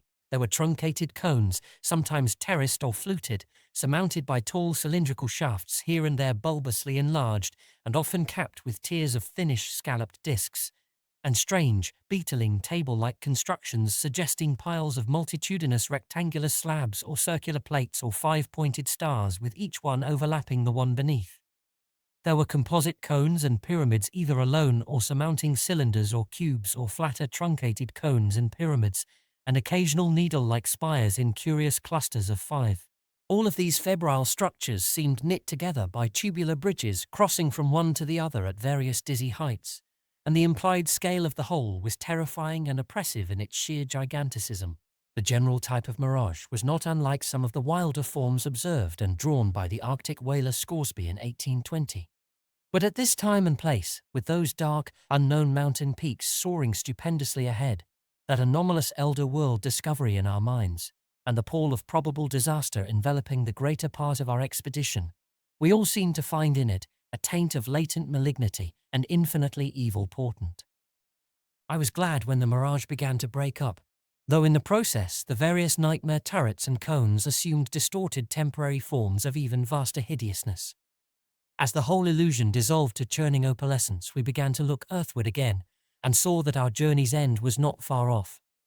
The unknown mountains ahead rose dizzyingly up like a fearsome rampart of giants, their curious regularities showing with startling clearness even without a field glass. We were over the lowest foothills now, and could see amidst the snow, ice, and bare patches of their main plateau a couple of darkish spots which we took to be Lake's Camp and Boring. The higher foothills shot up between 5 and 6 miles away, forming a range almost distinct from the terrifying line of more than Himalayan peaks beyond them.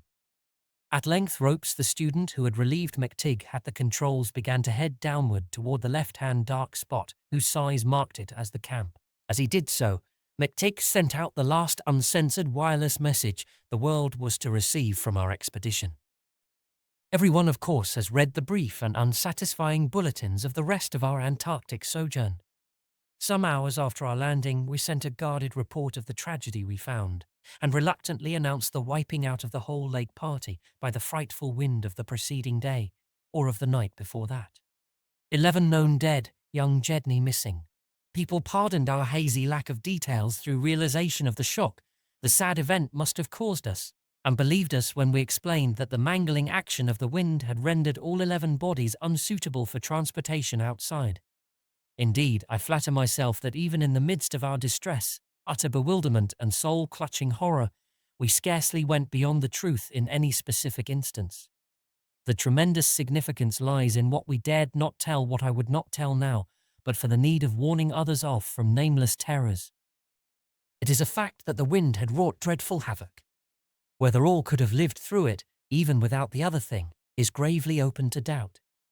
The storm, with its fury of madly driven ice particles, must have been beyond anything our expedition had encountered before.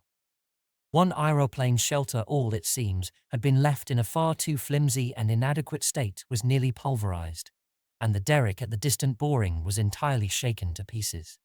The exposed metal of the grounded planes and drilling machinery was bruised into a high polish, and 2 of the small tents were flattened despite their snow banking. Wooden surfaces left out in the blast were pitted and denuded of paint, and all signs of tracks in the snow were completely obliterated. It is also true that we found none of the Archean biological objects in a condition to take outside as a whole.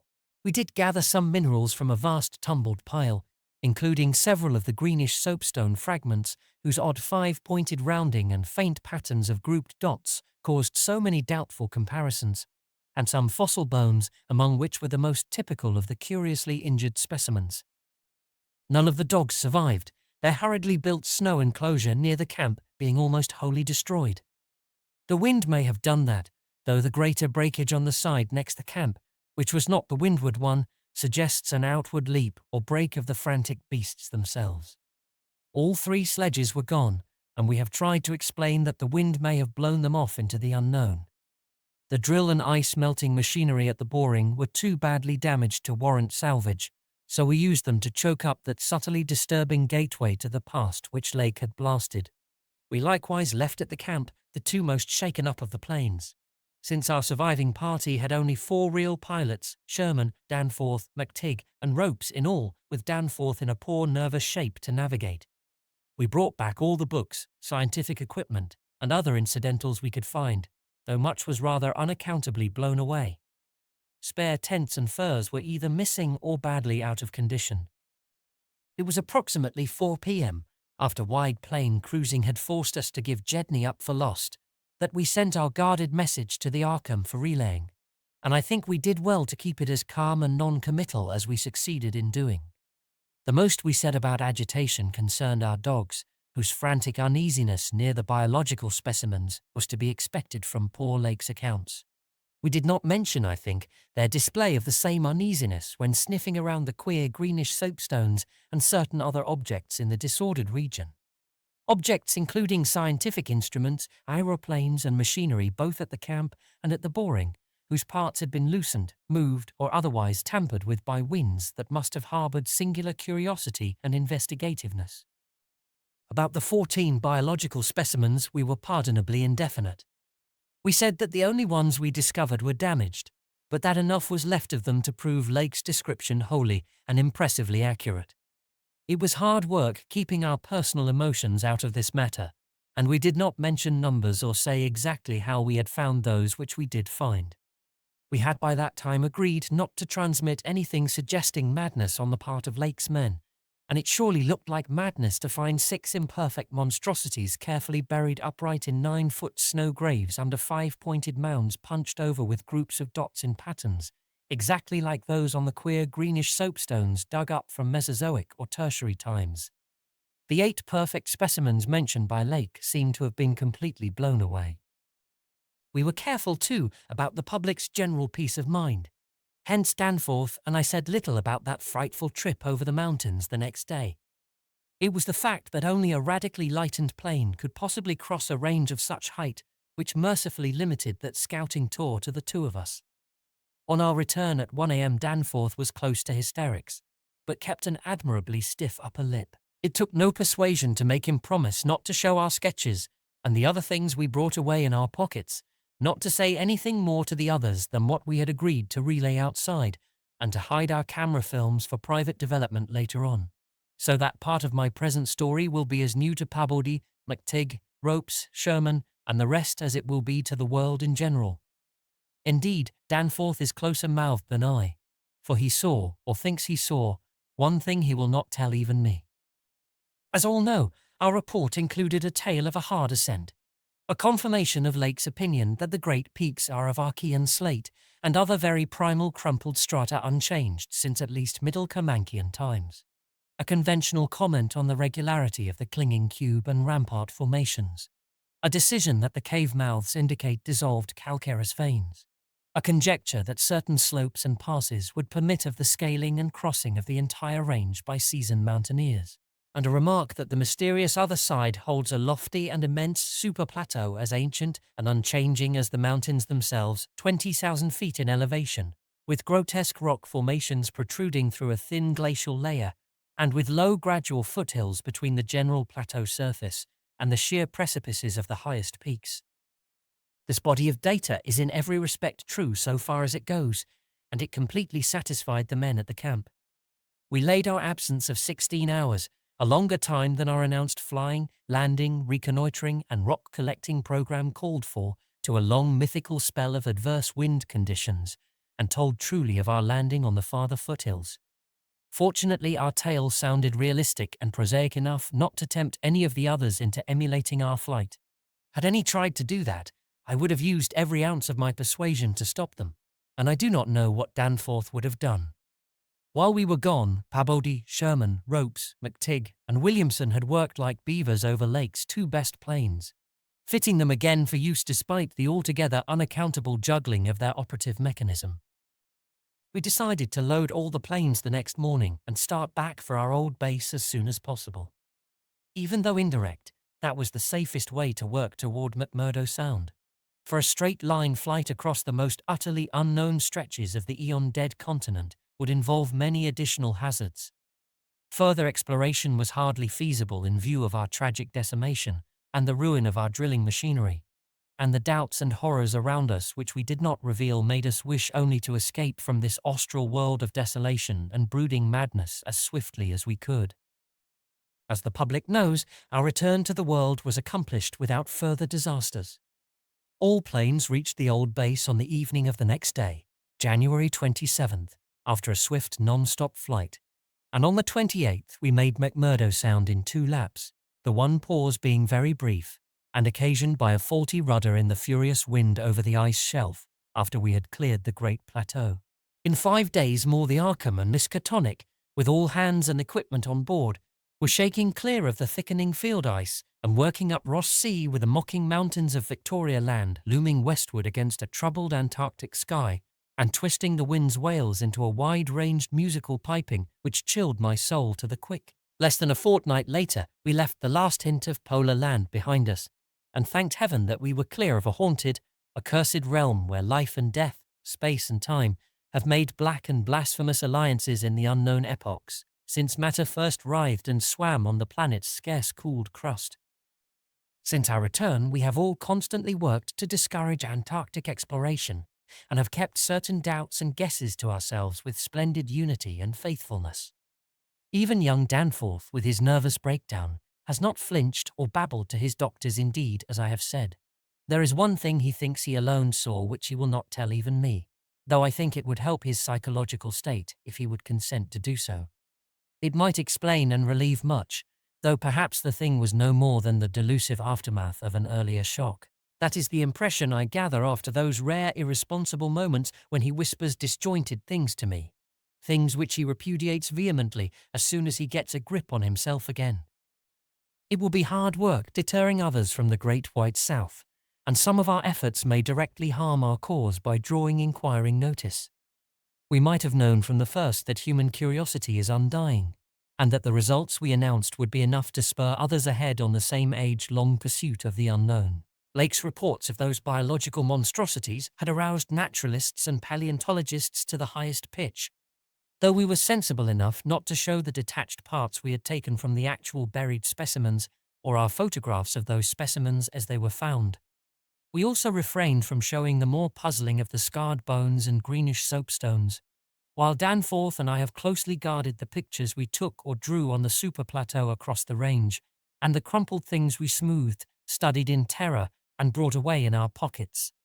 But now that Starkweather Moor Party is organizing, and with a thoroughness far beyond anything our outfit attempted, if not dissuaded, they will get to the innermost nucleus of the Antarctic and melt and bore, till they bring up that which may end the world we know.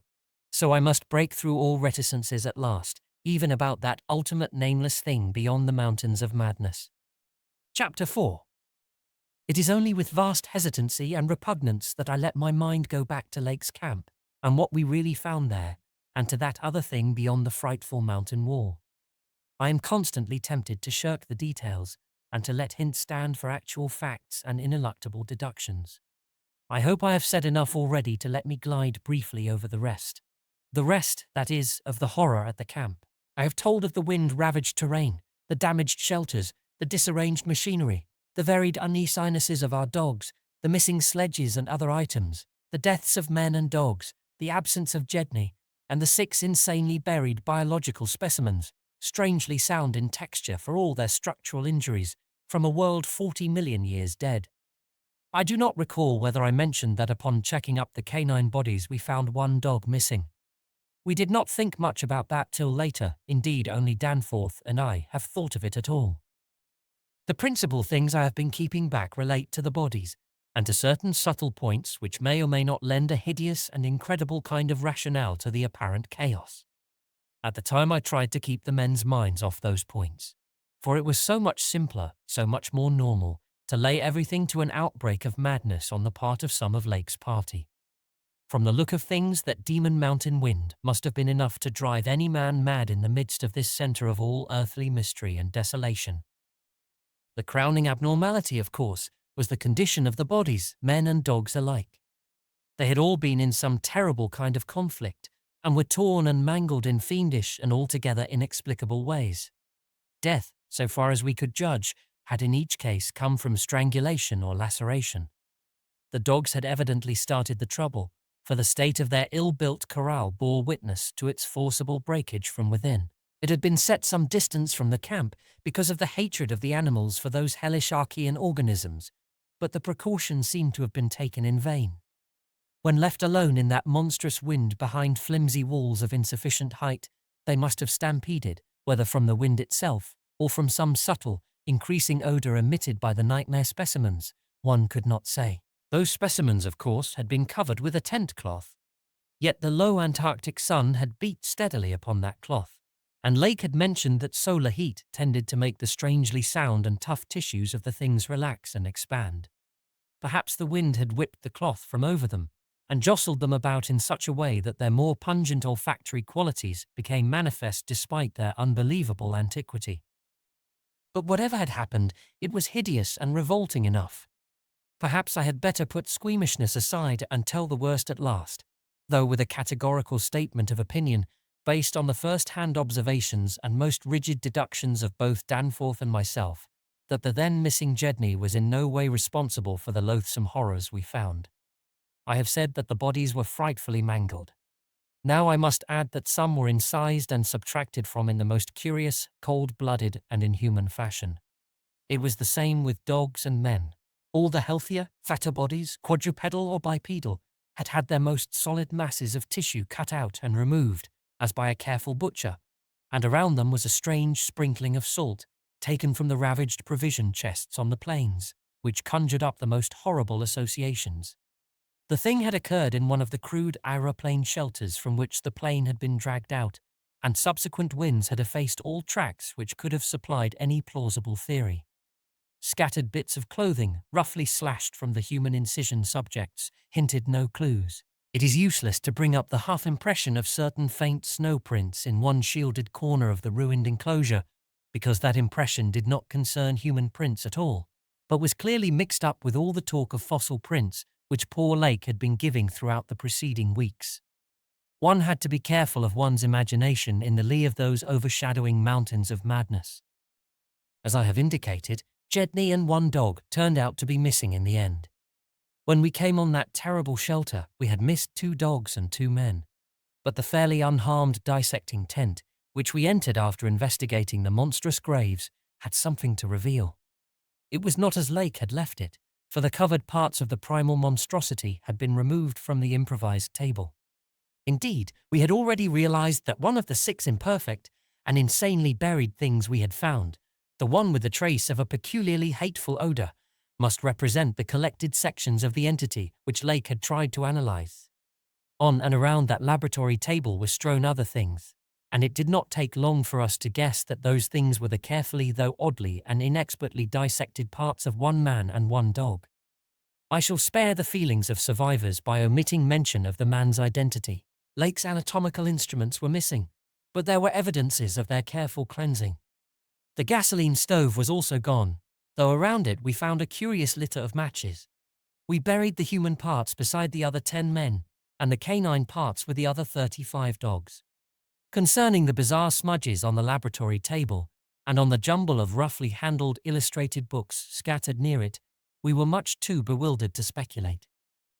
This formed the worst of the camp horror, but other things were equally perplexing.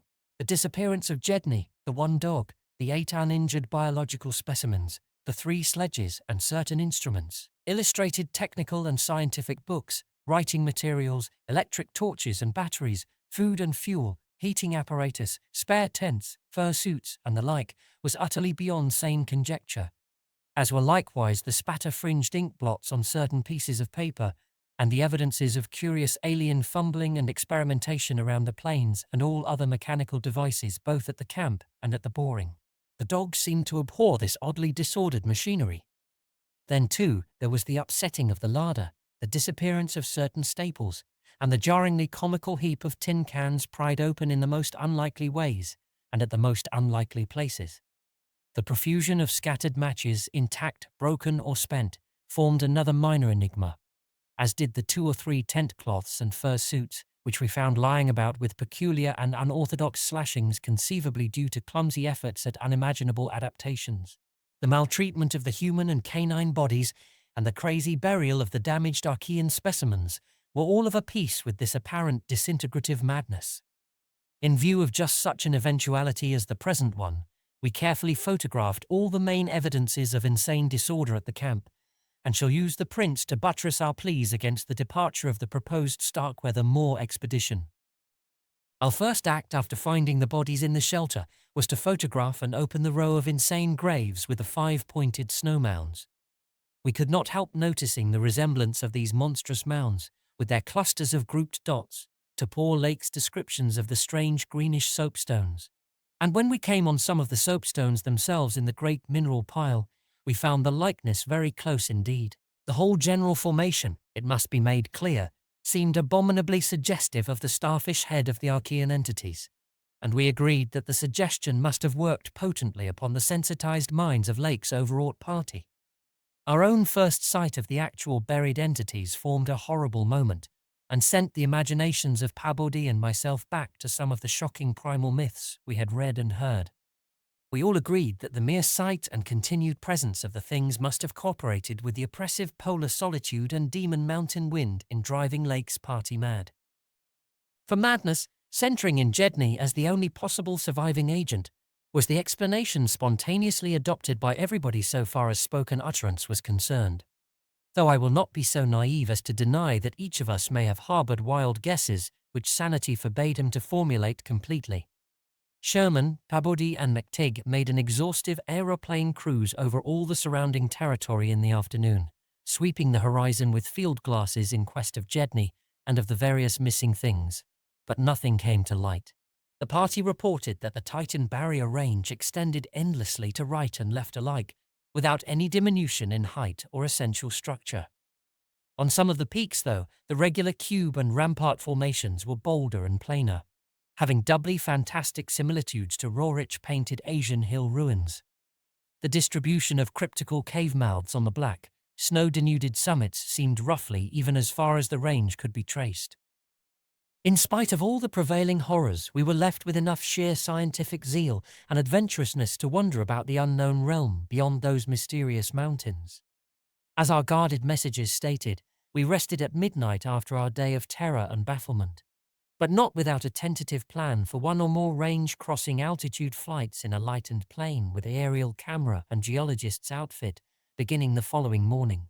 It was decided that Danforth and I try it first, and we awaked at 7 a.m. intending an early trip, though heavy winds, mentioned in our brief bulletin to the outside world, delayed our start till nearly 9 o'clock.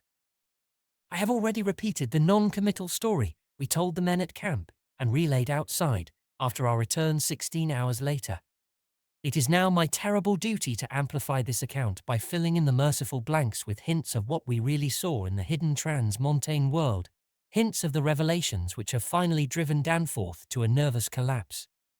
I wish he would add a really frank word about the thing which he thinks he alone saw, even though it was probably a nervous delusion, and which was perhaps the last straw that put him where he is. But he is firm against that. All I can do is to repeat his later disjointed whispers about what set him shrieking as the plane soared back through the wind-tortured mountain pass after that real and tangible shock which I shared. This will form my last word. If the plain signs of surviving elder horrors in what I disclose be not enough to keep others from meddling with the inner Antarctic, or at least from prying too deeply beneath the surface of that ultimate waste of forbidden secrets and unhuman eon-cursed desolation, the responsibility for unnameable, and perhaps immeasurable evils will not be mine. Danforth and I, studying the notes made by Pabodie in his afternoon flight and checking up with a sextant, had calculated that the lowest available pass in the range lay somewhat to the right of us, within sight of camp, and about 23,000 or 24,000 feet above sea level. For this point, then, we first headed in the lightened plain as we embarked on our flight of discovery. The camp itself, on foothills which sprang from a high continental plateau, was some 12,000 feet in altitude. Hence the actual height increase necessary was not so vast as it might seem. Nevertheless, we were acutely conscious of the rarefied air and intense cold as we rose, for on account of visibility conditions, we had to leave the cabin windows open. We were dressed, of course, in our heaviest furs. As we drew near the forbidding peaks, dark and sinister above the line of crevasse-riven snow and interstitial glaciers, we noticed more and more the curiously regular formations clinging to the slopes, and thought again of the strange Asian paintings of Nicholas Roerich. The ancient and wind-weathered rock strata fully verified all of Lake's bulletins, and proved that these hoary pinnacles had been towering up in exactly the same way since a surprisingly early time in Earth's history, perhaps over 50 million years. How much higher they had once been, it was futile to guess, but everything about this strange region pointed to obscure atmospheric influences unfavorable to change, and calculated to retard the usual climatic processes of rock disintegration. But it was the mountainside tangle of regular cubes, ramparts, and cave mouths which fascinated and disturbed us most. I studied them with a field glass and took aerial photographs whilst Danforth drove, and at times relieved him at the controls, though my aviation knowledge was purely an amateur's, in order to let him use the binoculars. We could easily see that much of the material of the things was a lightish Archean quartzite, unlike any formation visible over broad areas of the general surface, and that their regularity was extreme and uncanny to an extent which poor Lake had scarcely hinted. As he had said, their edges were crumbled and rounded from untold eons of savage weathering, but their preternatural solidity and tough material had saved them from obliteration. Many parts, especially those closest to the slopes, seemed identical in substance with the surrounding rock surface. The whole arrangement looked like the ruins of Machu Picchu in the Andes, or the primal foundation walls of Kish, as dug up by the Oxford Field Museum expedition in 1929, and both Danforth and I obtained that occasional impression of separate cyclopean blocks which Lake had attributed to his flight companion Carol. How to account for such things in this place was frankly beyond me, and I felt queerly humbled as a geologist. Igneous formations often have strange regularities, like the famous Giant's Causeway in Ireland. But this stupendous range, despite Lake's original suspicion of smoking cones, was above all else non-volcanic in evident structure. The curious cave mouths, near which the odd formations seemed most abundant, presented another albeit a lesser puzzle because of their regularity of outline. They were, as Lake's bulletin had said, often approximately square or semicircular, as if the natural orifices had been shaped to greater symmetry by some magic hand. Their numerousness and wide distribution were remarkable, and suggested that the whole region was honeycombed with tunnels dissolved out of limestone strata. Such glimpses as we secured did not extend far within the caverns, but we saw that they were apparently clear of stalactites and stalagmites. Outside, those parts of the mountain slopes adjoining the apertures seemed invariably smooth and regular, and Danforth thought that the slight cracks and pittings of the weathering tended toward unusual patterns. Filled as he was with the horrors and strangenesses discovered at the camp, he hinted that the pittings vaguely resembled those baffling groups of dots sprinkled over the primeval greenish soapstones, so hideously duplicated on the madly conceived snow mounds above those 6 buried monstrosities. We had risen gradually and flying over the higher foothills, and along toward the relatively low pass we had selected. As we advanced, we occasionally looked down at the snow and ice of the land route, wondering whether we could have attempted the trip with the simpler equipment of earlier days. Somewhat to our surprise, we saw that the terrain was far from difficult as such things go, and that despite the crevices and other bad spots, it would not have been likely to deter the sledges of a Scott, a Shackleton, or an Amundsen. Some of the glaciers appeared to lead up to wind-bared passes with unusual continuity, and upon reaching our chosen pass, we found that its case formed no exception. Our sensations of tense expectancy as we prepared to round the crest and peer out over an untrodden world can hardly be described on paper, even though we had no cause to think the regions beyond the range essentially different from those already seen and traversed. The touch of evil mystery in these barrier mountains, and in the beckoning sea of opalescent sky glimpsed betwixt their summits, was a highly subtle and attenuated matter not to be explained in literal words. Rather was it an affair of vague psychological symbolism and aesthetic association, a thing mixed up with exotic poetry and paintings, and with archaic myths lurking in shunned and forbidden volumes. Even the wind's burden held a peculiar strain of conscious malignity, and for a second it seemed that the composite sound included a bizarre musical whistling or piping over a wide range as the blast swept in and out of the omnipresent and resonant cave mouths. There was a cloudy note of reminiscent repulsion in this sound, as complex and unplaceable as any of the other dark impressions. We were now, after a slow ascent, at a height of 23,570 feet according to the aneroid, and had left the region of clinging snow definitely below us. Up here were only dark bare rock slopes and the start of rough-ribbed glaciers, but with those provocative cubes, ramparts and echoing cave mouths to add a portent of the unnatural, the fantastic and the dreamlike. Looking along the line of high peaks, I thought I could see the one mentioned by Poor Lake, with a rampart exactly on top. It seemed to be half lost in a queer Antarctic haze. Such a haze, perhaps, as had been responsible for Lake's early notion of volcanism. The pass loomed directly before us, smooth and windswept between its jagged and malignly frowning pylons. Beyond it was a sky fretted with swirling vapors and lighted by the low polar sun, the sky of that mysterious farther realm upon which we felt no human eye had ever gazed. A few more feet of altitude, and we would behold that realm.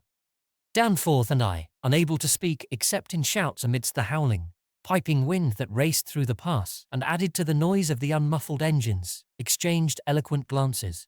And then, having gained those last few feet, we did indeed stare across the momentous divide and over the unsampled secrets of an elder and utterly alien Earth. Chapter 5.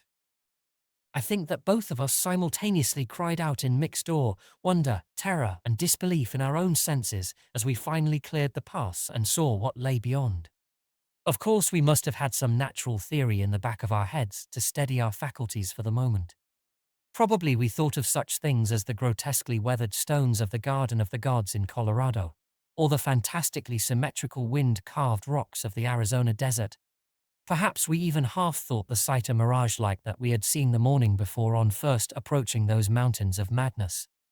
We must have had some such normal notions to fall back upon as our eyes swept that limitless, tempest-scarred plateau and grasped the almost endless labyrinth of colossal, regular and geometrically eurythmic stone masses which reared their crumbled and pitted crests above a glacial sheet, not more than 40 or 50 feet deep at its thickest, and in places obviously thinner.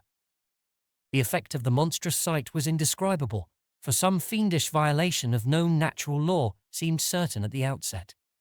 Here, on a hellishly ancient tableland fully 20,000 feet high, and in a climate deadly to habitation since a pre-human age, not less than 500,000 years ago, there stretched nearly to the vision's limit a tangle of orderly stone which only the desperation of mental self-defense could possibly attribute to any but a conscious and artificial cause. We had previously dismissed, so far as serious thought was concerned, any theory that the cubes and ramparts of the mountainsides were other than natural in origin. How could they be otherwise, when man himself could scarcely have been differentiated from the great apes at the time, when this region succumbed to the present unbroken reign of glacial death? Yet now the sway of reason seemed irrefutably shaken, for this cyclopean maze of squared, curved, and angled blocks had features which cut off all comfortable refuge. It was very clearly the blasphemous city of the mirage in stark, objective, and ineluctable reality. That damnable portent had had a material basis after all. There had been some horizontal stratum of ice dust in the upper air, and this shocking stone survival had projected its image across the mountains according to the simple laws of reflection. Of course, the phantom had been twisted and exaggerated, and had contained things which the real source did not contain. Yet now, as we saw that real source, we thought it even more hideous and menacing than its distant image. Only the incredible, unhuman massiveness of these vast stone towers and ramparts had saved the frightful thing from utter annihilation in the hundreds of thousands, perhaps millions, of years it had brooded there amidst the blasts of a bleak upland. Corona Mundi, roof of the world. All sorts of fantastic phrases sprang to our lips as we looked dizzily down at the unbelievable spectacle. I thought again of the eldritch primal myths that had so persistently haunted me since my first sight of this dead Antarctic world, of the demoniac plateau of Leng, of the Maigo, or abominable snowmen of the Himalayas, of the Pinacotic manuscripts with their pre-human implications, of the Cthulhu cult, of the Necronomicon, and of the Hyperborean legends of formless Tsathoggua, and the worse-than-formless star spawn associated with that semi-entity. For boundless miles in every direction, the thing stretched off with very little thinning. Indeed, as our eyes followed it to the right and left along the base of the low, gradual foothills which separated it from the actual mountain rim, we decided that we could see no thinning at all, except for an interruption at the left of the pass through which we had come. We had merely struck, at random, a limited part of something of incalculable extent. The foothills were more sparsely sprinkled with grotesque stone structures, linking the terrible city to the already familiar cubes and ramparts which evidently formed its mountain outposts. These latter, as well as the queer cave mouths, were as thick on the inner as on the outer sides of the mountains. The nameless stone labyrinth consisted, for the most part, of walls from 10 to 150 feet in ice-clear height, and of a thickness varying from 5 to 10 feet. It was composed mostly of prodigious blocks of dark primordial slate, schist, and sandstone, blocks in many cases as large as 4 by 6 by 8 feet, though in several places it seemed to be carved out of a solid, uneven bedrock of pre-Cambrian slate. The buildings were far from equal in size, there being innumerable honeycomb arrangements of enormous extent as well as smaller separate structures.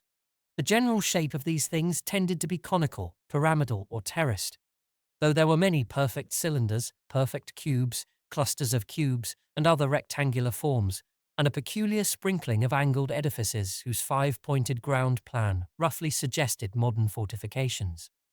The builders had made constant and expert use of the principle of the arch, and domes had probably existed in the city's heyday. The whole tangle was monstrously weathered, and the glacial surface from which the towers projected was strewn with fallen blocks and immemorial debris. Where the glaciation was transparent, we could see the lower parts of the gigantic piles, and noticed the ice-preserved stone bridges which connected the different towers at varying distances above the ground. On the exposed walls we could detect the scarred places where other and higher bridges of the same sort had existed. Closer inspection revealed countless largish windows, some of which were closed with shutters of a petrified material, originally wood, though most gaped open in a sinister and menacing fashion. Many of the ruins, of course, were roofless, and with uneven though wind-rounded upper edges, whilst others of a more sharply conical or pyramidal model, or else protected by higher surrounding structures, preserved intact outlines despite the omnipresent crumbling and pitting. With the field glass, we could barely make out what seemed to be sculptural decorations in horizontal bands, decorations including those curious groups of dots whose presence on the ancient soapstones now assumed a vastly larger significance. In many places the buildings were totally ruined, and the ice sheet deeply riven from various geologic causes. In other places the stonework was worn down to the very level of the glaciation. One broad swath, extending from the plateau's interior to a cleft in the foothills about a mile to the left of the pass we had traversed, was wholly free from buildings, and probably represented, we concluded, the course of some great river which in tertiary times, millions of years ago, had poured through the city and into some prodigious subterranean abyss of the Great Barrier Range. Certainly, this was above all a region of caves, gulfs, and underground secrets beyond human penetration. Looking back to our sensations and recalling our dazedness at viewing this monstrous survival from eons we had thought pre-human, I can only wonder that we preserved the semblance of equilibrium which we did. Of course, we knew that something, chronology, scientific theory, or our own consciousness, was woefully awry. Yet we kept enough poise to guide the plane, observe many things quite minutely, and take a careful series of photographs which may yet serve both us and the world in good stead. In my case, ingrained scientific habit may have helped. For above all my bewilderment and sense of menace there burned a dominant curiosity to fathom more of this age-old secret, to know what sort of beings had built and lived in this incalculably gigantic place, and what relation to the general world of its time or of other times so unique a concentration of life could have had. For this place could be no ordinary city. It must have formed the primary nucleus and center of some archaic and unbelievable chapter of Earth's history whose outward ramifications, recalled only dimly in the most obscure and distorted myths, had vanished utterly amidst the chaos of Terran convulsions long before any human race we know had shambled out of apedom. Here sprawled a Paleogean megalopolis compared with which the fabled Atlantis and Lemuria, Camorium and Usulderum, and Olythai and the land of Lama are recent things of today, not even of yesterday. A megalopolis ranking with such whispered pre-human blasphemies as Valusia Arlae, Ib in the land of Amnar, and the nameless city of Arabia Deserta. As we flew above that tangle of stark Titan towers, my imagination sometimes escaped all bounds and roved aimlessly in realms of fantastic associations, even weaving links betwixt this lost world and some of my own wildest dreams concerning the mad horror at the camp. The plane's fuel tank, in the interest of greater lightness, had been only partly filled. Hence we now had to exert caution in our explorations. Even so, however, we covered an enormous extent of ground, or rather air, after swooping down to a level where the wind became virtually negligible. There seemed to be no limit to the mountain range, or to the length of the frightful stone city which bordered its inner foothills. 50 miles of flight in each direction showed no major change in the labyrinth of rock and masonry that clawed up corpse-like through the eternal ice.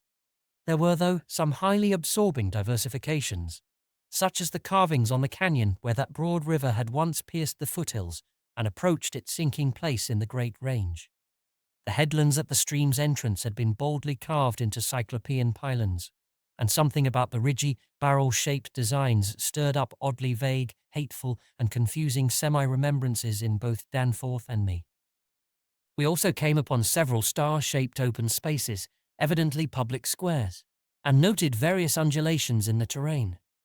Where a sharp hill rose, it was generally hollowed out into some sort of rambling stone edifice, but there were at least 2 exceptions. Of these latter, one was too badly weathered to disclose what had been on the jutting eminence, while the other still bore a fantastic conical monument carved out of the solid rock and roughly resembling such things as the well-known snake tomb in the ancient valley of Petra. Flying inland from the mountains, we discovered that the city was not of infinite width, even though its length along the foothills seemed endless. After about 30 miles, the grotesque stone buildings began to thin out, and in 10 more miles we came to an unbroken waste virtually without signs of sentient artifice. The course of the river beyond the city seemed marked by a broad depressed line, while the land assumed a somewhat greater ruggedness, seeming to slope slightly upward as it receded in the mist-hazed west. So far we had made no landing, yet to leave the plateau without an attempt at entering some of the monstrous structures would have been inconceivable. Accordingly, we decided to find a smooth place on the foothills near our navigable pass, there grounding the plane and preparing to do some exploration on foot. Though these gradual slopes were partly covered with a scattering of ruins, low flying soon disclosed an ample number of possible landing places. Selecting that nearest to the pass, since our next flight would be across the Great Range and back to camp, we succeeded about 12:30 p.m. in coming down on a smooth, hard snowfield wholly devoid of obstacles and well adapted to a swift and favorable takeoff later on. It did not seem necessary to protect the plane with a snow banking for so brief a time, and in so comfortable an absence of high winds at this level.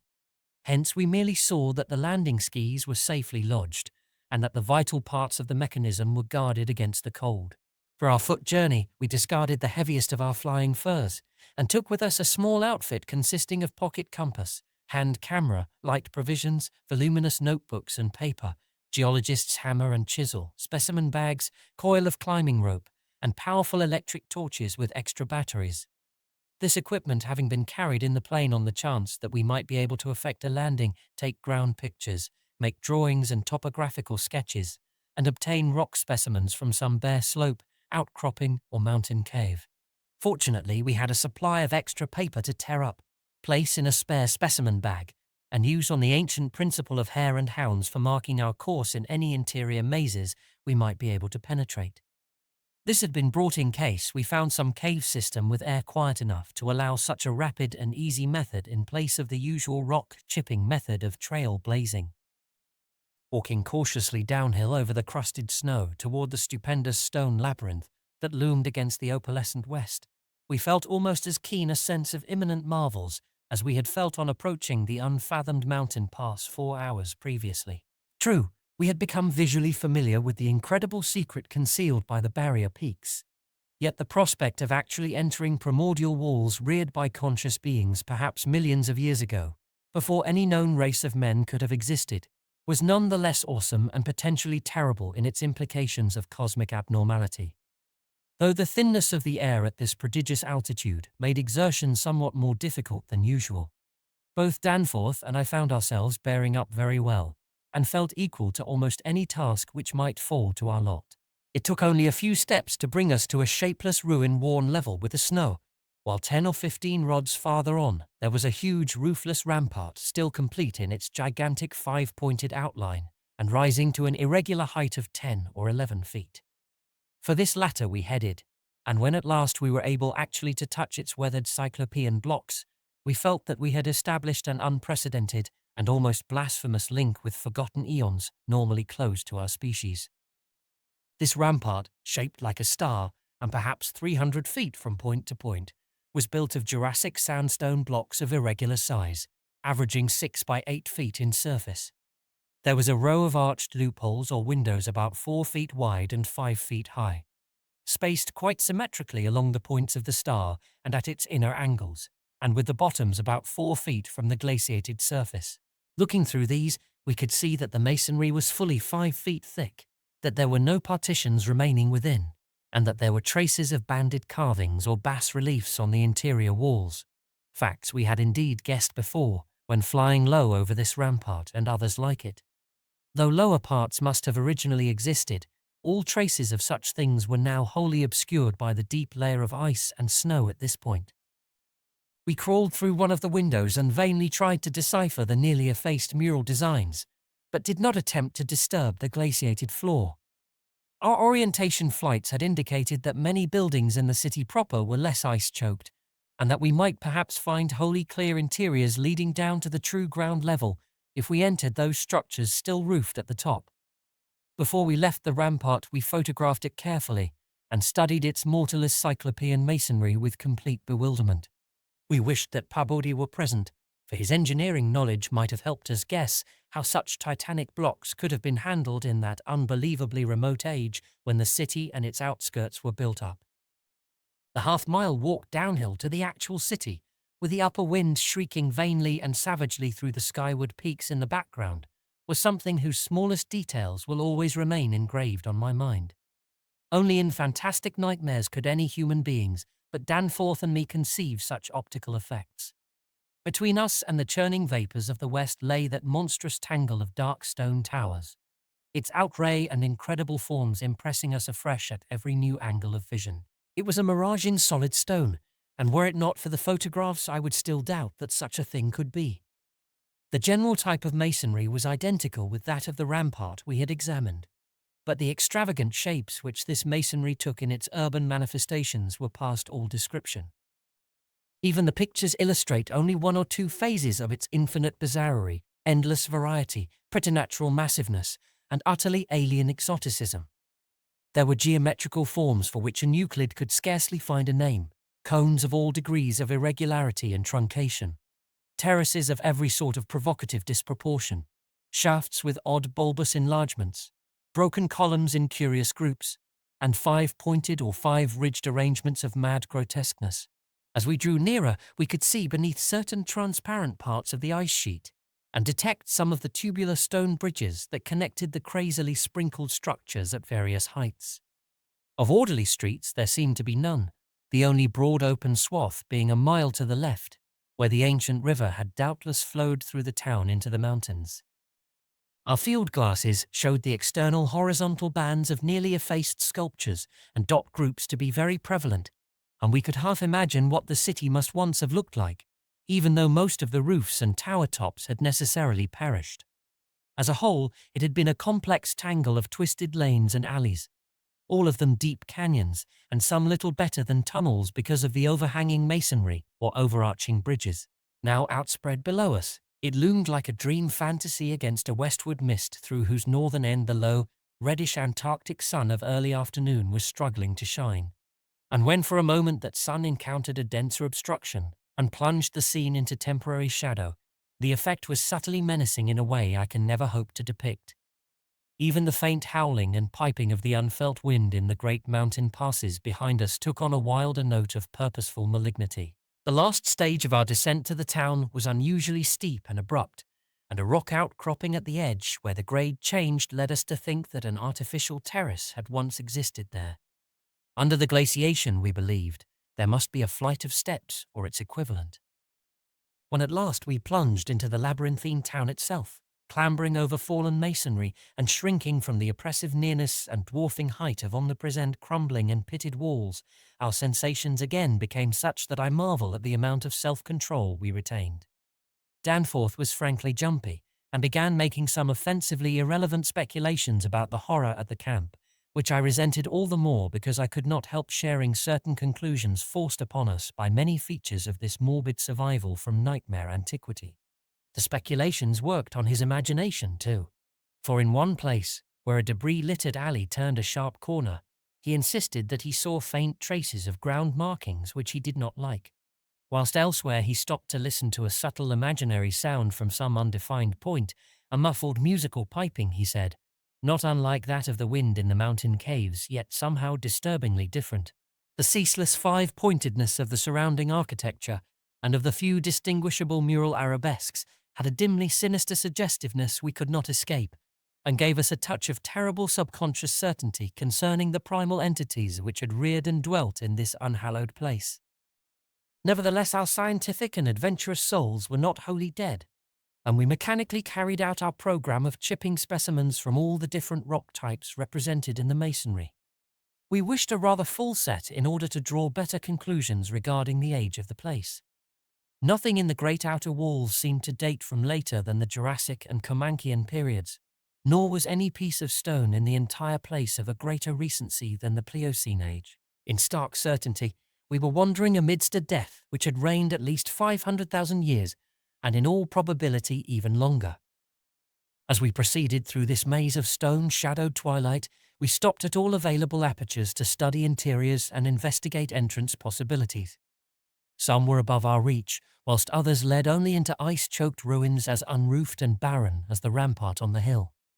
One, though spacious and inviting, opened on a seemingly bottomless abyss without visible means of descent. Now and then we had a chance to study the petrified wood of a surviving shutter, and were impressed by the fabulous antiquity implied in the still discernible grain. These things had come from Mesozoic gymnosperms and conifers, especially Cretaceous cycads, and from fan palms and early angiosperms of plainly tertiary date. Nothing definitely later than the Pliocene could be discovered. In the placing of these shutters, whose edges showed the former presence of queer and long-vanished hinges, usage seemed to be varied, some being on the outer and some on the inner side of the deep embrasures. They seemed to have become wedged in place, thus surviving the rusting of their former and probably metallic fixtures and fastenings. After a time we came across a row of windows in the bulges of a colossal five-ridged cone of undamaged apex, which led into a vast, well-preserved room with stone flooring. But these were too high in the room to permit of descent without a rope. We had a rope with us, but did not wish to bother with this 20-foot drop unless obliged to, especially in this thin plateau air where great demands were made upon the heart action. This enormous room was probably a hall or concourse of some sort, and our electric torches showed bold, distinct, and potentially startling sculptures arranged round the walls in broad, horizontal bands separated by equally broad strips of conventional arabesques. We took careful note of this spot, planning to enter here unless a more easily gained interior were encountered. Finally, though, we did encounter exactly the opening we wished, an archway about 6 feet wide and 10 feet high, marking the former end of an aerial bridge which had spanned an alley about 5 feet above the present level of glaciation. These archways, of course, were flush with upper-story floors, and in this case one of the floors still existed. The building thus accessible was a series of rectangular terraces on our left facing westward. That across the alley, where the other archway yawned, was a decrepit cylinder with no windows and with a curious bulge about 10 feet above the aperture. It was totally dark inside, and the archway seemed to open on a well of illimitable emptiness. Heaped debris made the entrance to the vast left-hand building doubly easy, yet for a moment we hesitated before taking advantage of the long-wished chance. For though we had penetrated into this tangle of archaic mystery, it required fresh resolution to carry us actually inside a complete and surviving building of a fabulous elder world, whose nature was becoming more and more hideously plain to us. In the end, however, we made the plunge, and scrambled up over the rubble into the gaping embrasure. The floor beyond was of great slate slabs, and seemed to form the outlet of a long, high corridor with sculptured walls. Observing the many inner archways which led off from it, and realizing the probable complexity of the nest of apartments within, we decided that we must begin our system of hare and hound trail blazing. Hitherto our compasses, together with frequent glimpses of the vast mountain range between the towers in our rear, had been enough to prevent our losing our way. But from now on, the artificial substitute would be necessary. Accordingly, we reduced our extra paper to shreds of suitable size, placed these in a bag to be carried by Danforth, and prepared to use them as economically as safety would allow. This method would probably gain us immunity from straying, since there did not appear to be any strong air currents inside the primordial masonry. If such should develop, or if our paper supply should give out, we could of course fall back on the more secure though more tedious and retarding method of rock chipping. Just how extensive a territory we had opened up, it was impossible to guess without a trial. The close and frequent connection of the different buildings made it likely that we might cross from one to another on bridges underneath the ice, except where impeded by local collapses and geologic rifts, for very little glaciation seemed to have entered the massive constructions. Almost all the areas of transparent ice had revealed the submerged windows as tightly shuttered, as if the town had been left in that uniform state until the glacial sheet came to crystallize the lower part for all succeeding time. Indeed, one gained a curious impression that this place had been deliberately closed and deserted in some dim, bygone eon, rather than overwhelmed by any sudden calamity or even gradual decay. Had the coming of the ice been foreseen, and had a nameless population left en masse to seek a less doomed abode, the precise physiographic conditions attending the formation of the ice sheet at this point would have to wait for later solution. It had not, very plainly, been a grinding drive. Perhaps the pressure of accumulated snows had been responsible, and perhaps some flood from the river or from the bursting of some ancient glacial dam in the Great Range had helped to create the special state now observable. Imagination could conceive almost anything in connection with this place. Chapter 6. It would be cumbrous to give a detailed, consecutive account of our wanderings inside that cavernous, eon-dead honeycomb of primal masonry, that monstrous lair of elder secrets which now echoed for the first time, after uncounted epochs, to the tread of human feet. This is especially true because so much of the horrible drama and revelation came from a mere study of the omnipresent mural carvings. Our flashlight photographs of those carvings will do much toward proving the truth of what we are now disclosing, and it is lamentable that we had not a larger film supply with us.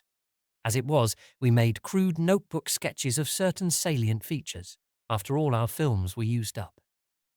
The building which we had entered was one of great size and elaborateness, and gave us an impressive notion of the architecture of that nameless geologic past. The inner partitions were less massive than the outer walls, but on the lower levels were excellently preserved. Labyrinthine complexity, involving curiously irregular differences in floor levels, characterized the entire arrangement, and we should certainly have been lost at the very outset, but for the trail of torn paper left behind us. We decided to explore the more decrepit upper parts first of all, hence climbed aloft in the maze for a distance of some 100 feet, to where the topmost tier of chambers yawned snowily and ruinously open to the polar sky. Ascent was effected over the steep, transversely ribbed stone ramps or inclined planes which everywhere served in lieu of stairs. The rooms we encountered were of all imaginable shapes and proportions, ranging from 5-pointed stars to triangles and perfect cubes. It might be safe to say that their general average was about 30 by 30 feet in floor area and 20 feet in height, though many larger apartments existed. After thoroughly examining the upper regions and the glacial level, we descended story by story into the submerged part, where indeed we soon saw we were in a continuous maze of connected chambers and passages, probably leading over unlimited areas outside this particular building. The cyclopean massiveness and giganticism of everything about us became curiously oppressive, and there was something vaguely but deeply unhuman in all the contours, dimensions, proportions, decorations, and constructional nuances of the blasphemously archaic stonework. We soon realized from what the carvings revealed that this monstrous city was many million years old. We cannot yet explain the engineering principles used in the anomalous balancing and adjustment of the vast rock masses, though the function of the arch was clearly much relied on. The rooms we visited were wholly bare of all portable contents, a circumstance which sustained our belief in the city's deliberate desertion. The prime decorative feature was the almost universal system of mural sculpture, which tended to run in continuous horizontal bands 3 feet wide and arranged from floor to ceiling in alternation with bands of equal width given over to geometrical arabesques. There were exceptions to this rule of arrangement, but its preponderance was overwhelming. Often, however, a series of smooth cartouches containing oddly patterned groups of dots would be sunk along one of the arabesque bands. The technique, we soon saw, was mature, accomplished, and aesthetically evolved to the highest degree of civilized mastery, though utterly alien in every detail to any known art tradition of the human race. In delicacy of execution, no sculpture I have ever seen could approach it. The minutest details of elaborate vegetation or of animal life were rendered with astonishing vividness despite the bold scale of the carvings, whilst the conventional designs were marvels of skillful intricacy. The arabesques displayed a profound use of mathematical principles and were made up of obscurely symmetrical curves and angles based on the quantity of 5. The pictorial bands followed a highly formalized tradition and involved a peculiar treatment of perspective, but had an artistic force that moved us profoundly notwithstanding the intervening gulf of vast geologic periods. Their method of design hinged on a singular juxtaposition of the cross-section with the two-dimensional silhouette, and embodied an analytical psychology beyond that of any known race of antiquity. It is useless to try to compare this art with any represented in our museums. Those who see our photographs will probably find its closest analogue in certain grotesque conceptions of the most daring futurists.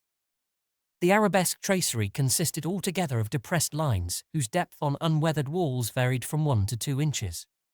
When cartouches with dot groups appeared, evidently as inscriptions in some unknown and primordial language and alphabet, the depression of the smooth surface was perhaps 1.5 inches, and of the dots perhaps a 1/2 inch more. The pictorial bands were in countersunk low relief, their background being depressed about 2 inches from the original wall surface. In some specimens, marks of a former coloration could be detected, though for the most part the untold eons had disintegrated and banished any pigments which may have been applied. The more one studied the marvelous technique, the more one admired the things. Beneath their strict conventionalization, one could grasp the minute and accurate observation and graphic skill of the artists. And indeed, the very conventions themselves served to symbolize and accentuate the real essence or vital differentiation of every object delineated. We felt, too, that besides these recognizable excellences, there were others lurking beyond the reach of our perceptions.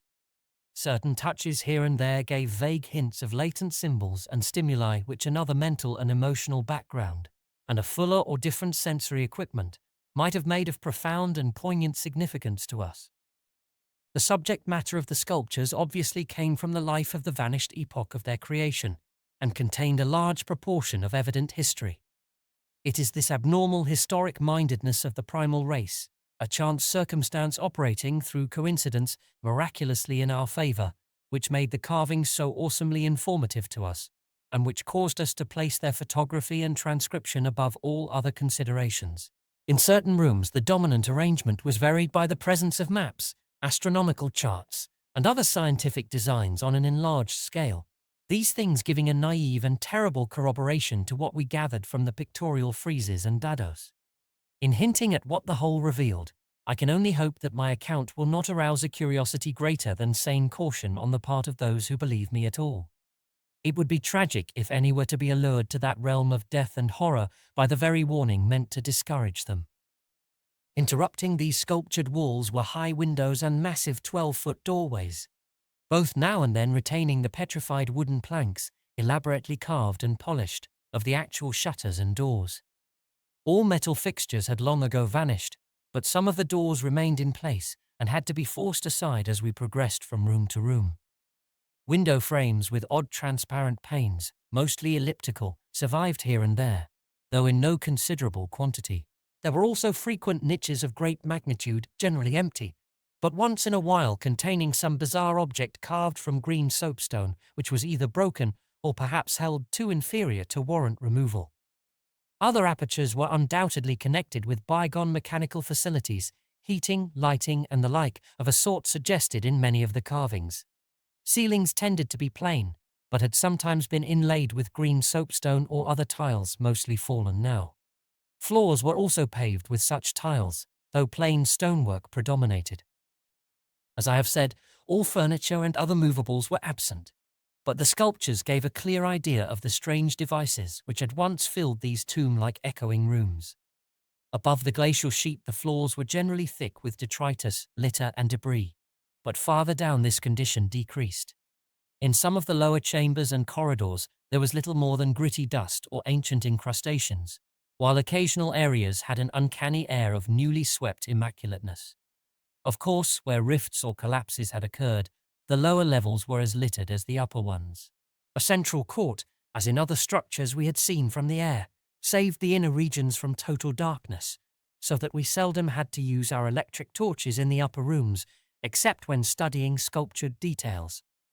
Below the ice cap, however, the twilight deepened, and in many parts of the tangled ground level there was an approach to absolute blackness.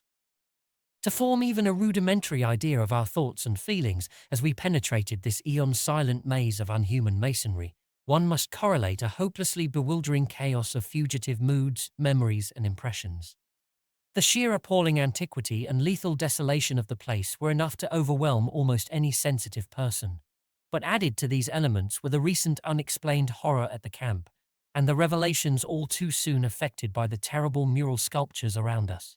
The moment we came upon a perfect section of carving where no ambiguity of interpretation could exist, it took only a brief study to give us the hideous truth, a truth which it would be naive to claim Danforth and I had not independently suspected before, though we had carefully refrained from even hinting it to each other. There could now be no further merciful doubt about the nature of the beings which had built and inhabited this monstrous dead city millions of years ago, when man's ancestors were primitive archaic mammals, and vast dinosaurs roamed the tropical steppes of Europe and Asia. We had previously clung to a desperate alternative and insisted, each to himself, that the omnipresence of the five-pointed motif meant only some cultural or religious exaltation of the archaean natural object which had so patently embodied the quality of five-pointedness.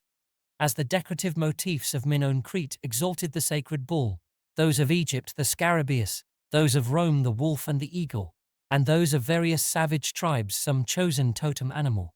But this lone refuge was now stripped from us, and we were forced to face definitely the reason-shaking realization which the reader of these pages has doubtless long ago anticipated. I can scarcely bear to write it down in black and white even now, but perhaps that will not be necessary. The things once rearing and dwelling in this frightful masonry in the age of dinosaurs were not indeed dinosaurs, but far worse.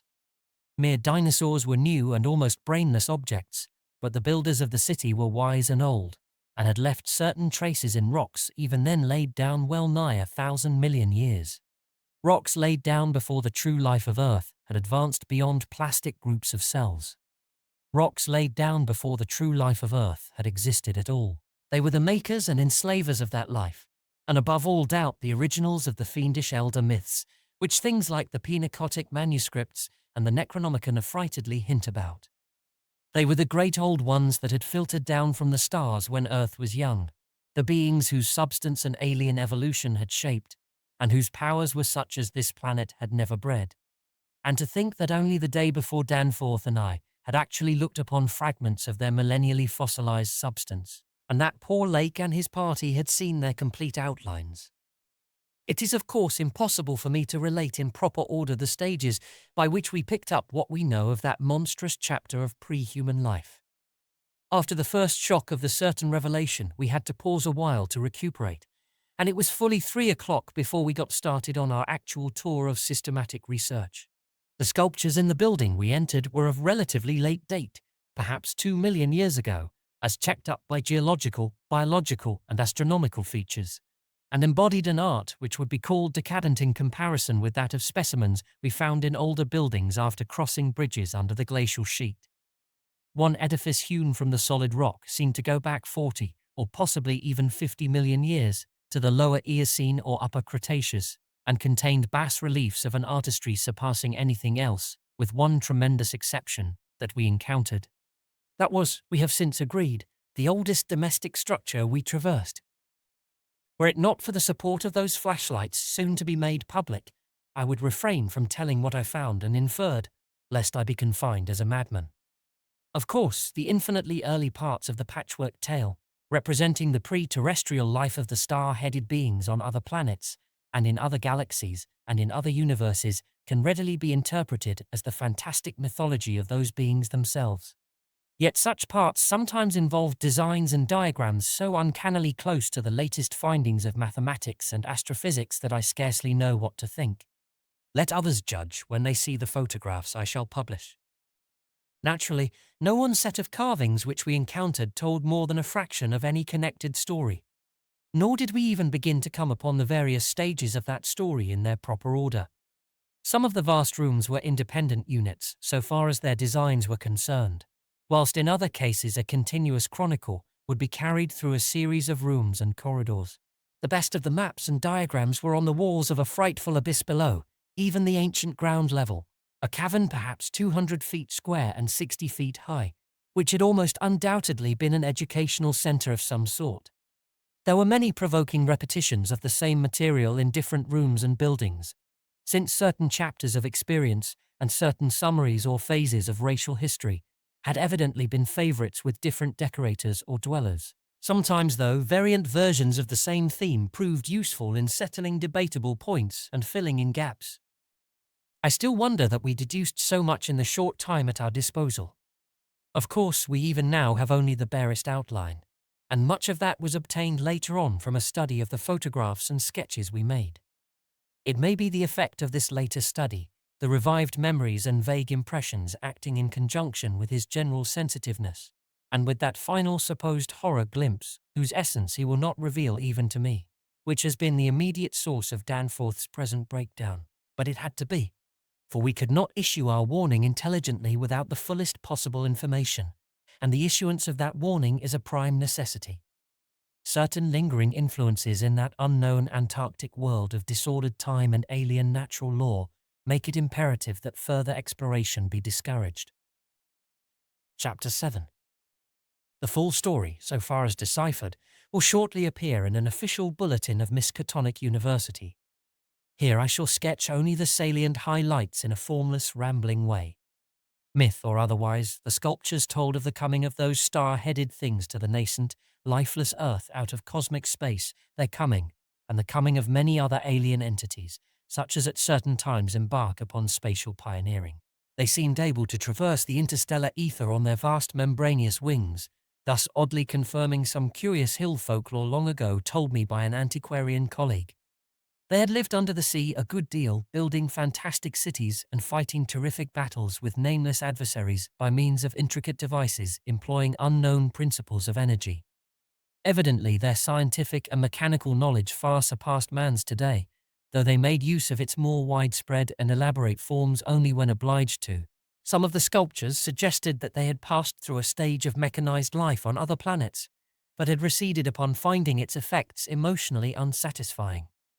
Their preternatural toughness of organization and simplicity of natural once made them peculiarly able to live on a high plane without the more specialized fruits of artificial manufacture, and even without garments except for occasional protection against the elements. It was under the sea, at first for food and later for other purposes, that they first created Earth life, using available substances according to long-known methods. The more elaborate experiments came after the annihilation of various cosmic enemies. They had done the same thing on other planets, having manufactured not only necessary foods, but certain multicellular protoplasmic masses capable of molding their tissues into all sorts of temporary organs under hypnotic influence, and thereby forming ideal slaves to perform the heavy work of the community. These viscous masses were without doubt what Abdul al-Hasrid whispered about as the Shoggoths in his frightful Necronomicon, though even that mad Arab had not hinted that any existed on Earth, except in the dreams of those who had chewed a certain alkaloidal herb. When the star-headed Old Ones on this planet had synthesized their simple food forms and bred a good supply of Shoggoths, they allowed other cell groups to develop into other forms of animal and vegetable life for sundry purposes, extirpating any whose presence became troublesome. With the aid of the Shoggoths, whose expansions could be made to lift prodigious weights, the small, low cities under the sea grew to vast and imposing labyrinths of stone, not unlike those which later rose on land. Indeed, the highly adaptable Old Ones had lived much on land in other parts of the universe, and probably retained many traditions of land construction. As we studied the architecture of all these sculptured Paleogean cities, including that whose eon-dead corridors we were even then traversing, we were impressed by a curious coincidence which we have not yet tried to explain, even to ourselves. The tops of the buildings, which in the actual city around us had of course been weathered into shapeless ruins ages ago, were clearly displayed in the bas-reliefs, and showed vast clusters of needle-like spires, delicate finials on certain cone and pyramid apexes, and tiers of thin, horizontal scalloped discs capping cylindrical shafts. This was exactly what we had seen in that monstrous and portentous mirage, cast by a dead city whence such skyline features had been absent for thousands and tens of thousands of years, which loomed on our ignorant eyes across the unfathomed mountains of madness as we first approached poor Lake's ill-fated camp. Of the life of the Old Ones, both under the sea and after part of them migrated to land, volumes could be written. Those in shallow water had continued the fullest use of the eyes at the ends of their 5 main head tentacles, and had practiced the arts of sculpture and of writing in quite the usual way, the writing accomplished with a stylus on waterproof waxen surfaces. Those lower down in the ocean depths, though they used a curious phosphorescent organism to furnish light, pieced out their vision with obscure special senses operating through the prismatic cilia on their heads, senses which rendered all the Old Ones partly independent of light in emergencies. Their forms of sculpture and writing had changed curiously during the descent, embodying certain apparently chemical coating processes, probably to secure phosphorescence, which the bas-reliefs could not make clear to us. The beings moved in the sea partly by swimming, using the lateral crinoid arms, and partly by wriggling with a lower tier of tentacles containing the pseudo-feet. Occasionally, they accomplished long swoops with the auxiliary use of 2 or more sets of their fan-like folding wings. On land, they locally used the pseudo-feet, but now and then flew to great heights or over long distances with their wings. The many slender tentacles into which the crinoid arms branched were infinitely delicate, flexible, strong, and accurate in muscular nervous coordination, ensuring the utmost skill and dexterity in all artistic and other manual operations. The toughness of the things was almost incredible. Even the terrific pressures of the deepest sea bottoms appeared powerless to harm them. Very few seemed to die at all except by violence, and their burial places were very limited. The fact that they covered their vertically inhumed dead with 5 pointed inscribed mounds set up thoughts in Danforth and me, which made a fresh pause and recuperation necessary after the sculptures revealed it. The beings multiplied by means of spores like vegetable pteridophytes as Lake had suspected, but owing to their prodigious toughness and longevity, and consequent lack of replacement needs, they did not encourage the large-scale development of new prophily, except when they had new regions to colonize. The young matured swiftly and received an education evidently beyond any standard we can imagine. The prevailing intellectual and aesthetic life was highly evolved and produced a tenaciously enduring set of customs and institutions which I shall describe more fully in my coming monograph. These varied slightly according to sea or land residence, but had the same foundations and essentials. Though able, like vegetables, to derive nourishment from inorganic substances, they vastly preferred organic and especially animal food. They ate uncooked marine life under the sea, but cooked their viands on land. They hunted game and raised meat herds, slaughtering with sharp weapons whose odd marks on certain fossil bones our expedition had noted. They resisted all ordinary temperatures marvelously, and in their natural state could live in water down to freezing. When the great chill of the Pleistocene drew on, however, nearly 1,000,000 years ago, the land dwellers had to resort to special measures including artificial heating, until at last the deadly cold appears to have driven them back into the sea. For their prehistoric flights through cosmic space, legend said, they had absorbed certain chemicals and became almost independent of eating, breathing, or heat conditions. But by the time of the Great Cold, they had lost track of the method. In any case, they could not have prolonged the artificial state indefinitely without harm. Being non-pairing and semi-vegetable in structure, the old ones had no biological basis for the family phase of mammal life, but seemed to organize large households on the principles of comfortable space utility and, as we deduced from the pictured occupations and diversions of co-dwellers, congenial mental association. In furnishing their homes, they kept everything in the center of the huge rooms, leaving all the wall spaces free for decorative treatment. Lighting, in the case of the land inhabitants, was accomplished by a device probably electrochemical in nature.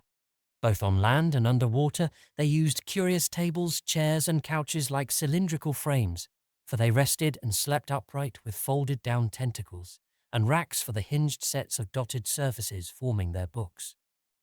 Government was evidently complex and probably socialistic, though no certainties in this regard could be deduced from the sculptures we saw.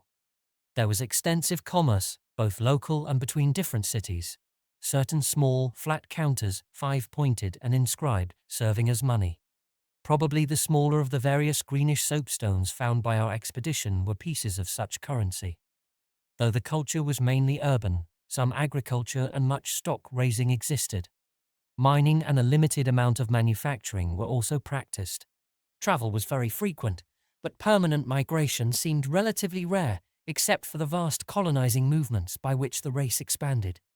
For personal locomotion, no external aid was used, since in land, air, and water movement alike the old ones seemed to possess excessively vast capacities for speed. Loads, however, were drawn by beasts of burden, Shoggoths under the sea, and a curious variety of primitive vertebrates in the later years of land existence.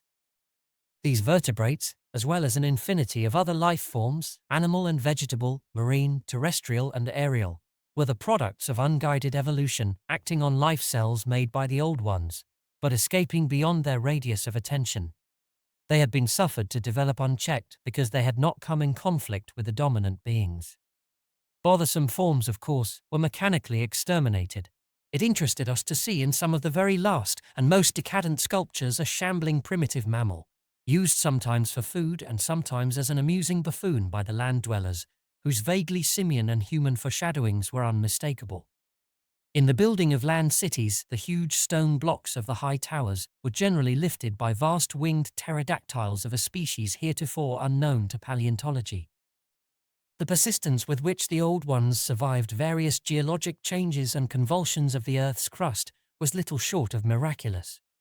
Though few or none of their first cities seem to have remained beyond the Archean age, there was no interruption in their civilization or in the transmission of their records. Their original place of advent to the planet was the Antarctic Ocean, and it is likely that they came not long after the matter forming the moon was wrenched from the neighboring South Pacific.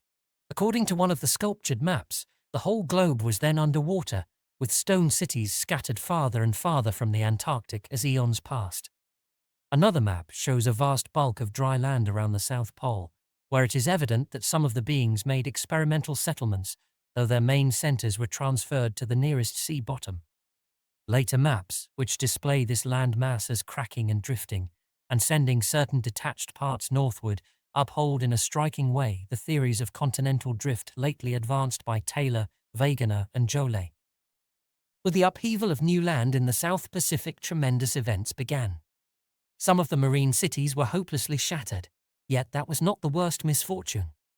Another race, a land race of beings shaped like octopi, and probably corresponding to the fabulous pre-human spawn of Cthulhu, soon began filtering down from cosmic infinity and precipitated a monstrous war which for a time drove the old ones wholly back to the sea, a colossal blow in view of the increasing land settlements. Later peace was made, and the new lands were given to the Cthulhu spawn, whilst the old ones held the sea and the older lands. New land cities were founded, the greatest of them in the Antarctic, for this region of first arrival was sacred. From then on, as before, the Antarctic remained the center of the old ones' civilization, and all the discoverable cities built there by the Cthulhu spawn were blotted out. Then suddenly the lands of the Pacific sank again, taking with them the frightful stone city of Arlaye and all the cosmic octopi, so that the old ones were again supreme on the planet, except for one shadowy fear about which they did not like to speak. At a rather later age, their cities dotted all the land and water areas of the globe, hence the recommendation in my coming monograph that some archaeologists make systematic borings with Pabodi's type of apparatus in certain widely separated regions. The steady trend down the ages was from water to land, a movement encouraged by the rise of new land masses, though the ocean was never wholly deserted. Another cause of the landward movement was the new difficulty in breeding and managing the Shoggoths upon which successful sea life depended. With the march of time, as the sculptures sadly confessed, the art of creating new life from inorganic matter had been lost, so that the old ones had to depend on the moulding of forms already in existence. On land, the great reptiles proved highly tractable, but the Shoggoths of the sea, reproducing by fission and acquiring a dangerous degree of accidental intelligence, presented for a time a formidable problem. They had always been controlled through the hypnotic suggestion of the old ones, and had modelled their tough plasticity into various useful temporary limbs and organs. But now their self-modelling powers were sometimes exercised independently, and in various imitative forms implanted by past suggestion. They had, it seems, developed a semi-stable brain whose separate and occasionally stubborn volition echoed the will of the old ones without always obeying it. Sculptured images of these Shoggoths filled Danforth and me with horror and loathing. They were normally shapeless entities composed of a viscous jelly, which looked like an agglutination of bubbles, and each averaged about 15 feet in diameter when a sphere. They had, however, a constantly shifting shape and volume, throwing out temporary developments or forming apparent organs of sight, hearing, and speech in imitation of their masters, either spontaneously or according to suggestion. They seem to have become peculiarly intractable toward the middle of the Permian Age, perhaps 150 million years ago, when a veritable war of resubjugation was waged upon them by the marine old ones. Pictures of this war and of the headless, slime-coated fashion in which the Shoggoths typically left their slain victims held a marvelously fearsome quality despite the intervening abyss of untold ages. The old ones had used curious weapons of molecular disturbance against the rebel entities, and in the end had achieved a complete victory. Thereafter the sculptures showed a period in which Shoggoths were tamed and broken by armed old ones, as the wild horses of the American West were tamed by cowboys. Though during the rebellion the Shoggoths had shown an ability to live out of water, this transition was not encouraged, since their usefulness on land would hardly have been commensurate with the trouble of their management. During the Jurassic Age, the old ones met fresh adversity in the form of a new invasion from outer space, this time by half fungus, half crustacean creatures from a planet identifiable as the remote and recently discovered Pluto. Creatures undoubtedly the same as those figuring in certain whispered hill legends of the north, and remembered in the Himalayas as the My-Go, or abominable snowmen. To fight these beings the old ones attempted, for the first time since their Terran advent, to sally forth again into the planetary ether, but despite all traditional preparations found it no longer possible to leave the Earth's atmosphere. Whatever the old secret of interstellar travel had been, it was now definitely lost to the race. In the end, the My-Go drove the old ones out of all the northern lands, though they were powerless to disturb those in the sea. Little by little, the slow retreat of the elder race to their original Antarctic habitat was beginning. It was curious to note from the pictured battles that both the Cthulhu spawn and the Mygo seem to have been composed of matter more widely different from that which we know than was the substance of the old ones. They were able to undergo transformations and reintegrations impossible for their adversaries, and seem therefore to have originally come from even remoter gulfs of cosmic space. The old ones, but for their abnormal toughness and peculiar vital properties, were strictly material, and must have had their absolute origin within the known space-time continuum, whereas the first sources of the other beings can only be guessed at with bated breath. All this, of course, assuming that the non-terrestrial linkages and the anomalies ascribed to the invading foes are not pure mythology.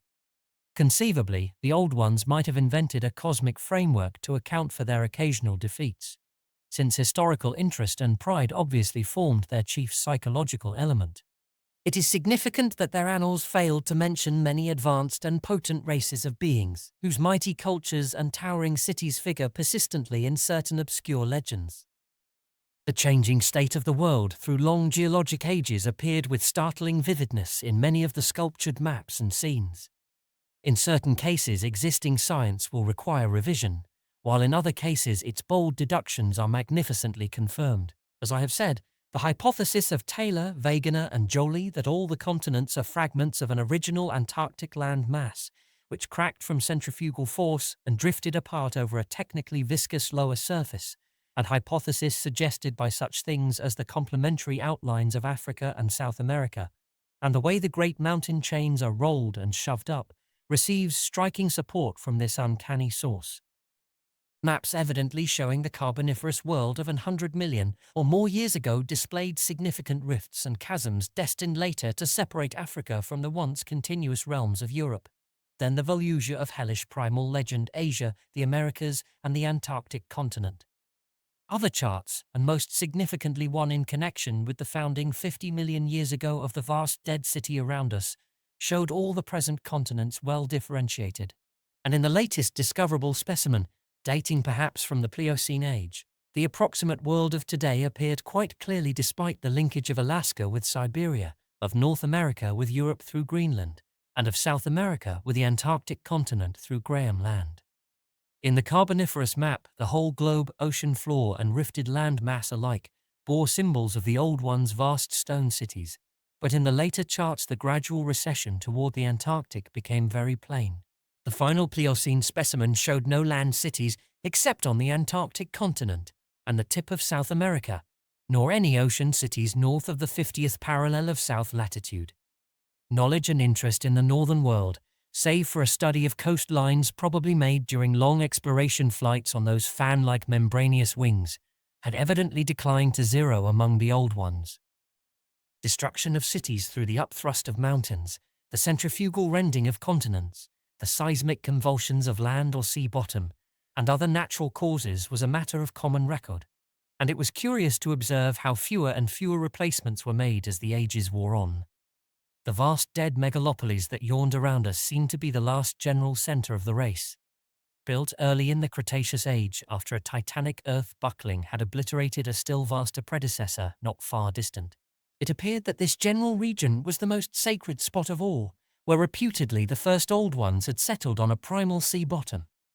In the new city, many of whose features we could recognize in the sculptures, but which stretched fully 100 miles along the mountain range in each direction beyond the farthest limits of our aerial survey, there were reputed to be preserved certain sacred stones forming part of the first sea-bottom city, which were thrust up to light after long epochs in the course of the general crumpling of strata. Chapter 8. Naturally, Danforth and I studied with a special interest and a peculiarly personal sense of awe everything pertaining to the immediate district in which we were. Of this local material there was naturally a vast abundance, and on the tangled ground level of the city we were lucky enough to find a house of very late date, whose walls, though somewhat damaged by a neighboring rift, contained sculptures of decadent workmanship carrying the story of the region much beyond the period of the Pliocene map, whence we derived our last general glimpse of the pre-human world. This was the last place we examined in detail, since what we found there gave us a fresh immediate objective. Certainly, we were in one of the strangest, weirdest, and most terrible of all the corners of Earth's globe. Of all existing lands, it was infinitely the most ancient, and the conviction grew upon us that this hideous upland must indeed be the fabled nightmare plateau of Leng, which even the mad author of the Necronomicon was reluctant to discuss. The great mountain chain was tremendously long, starting as a low range at Luitpold Land on the coast of Weddell Sea, and virtually crossing the entire continent.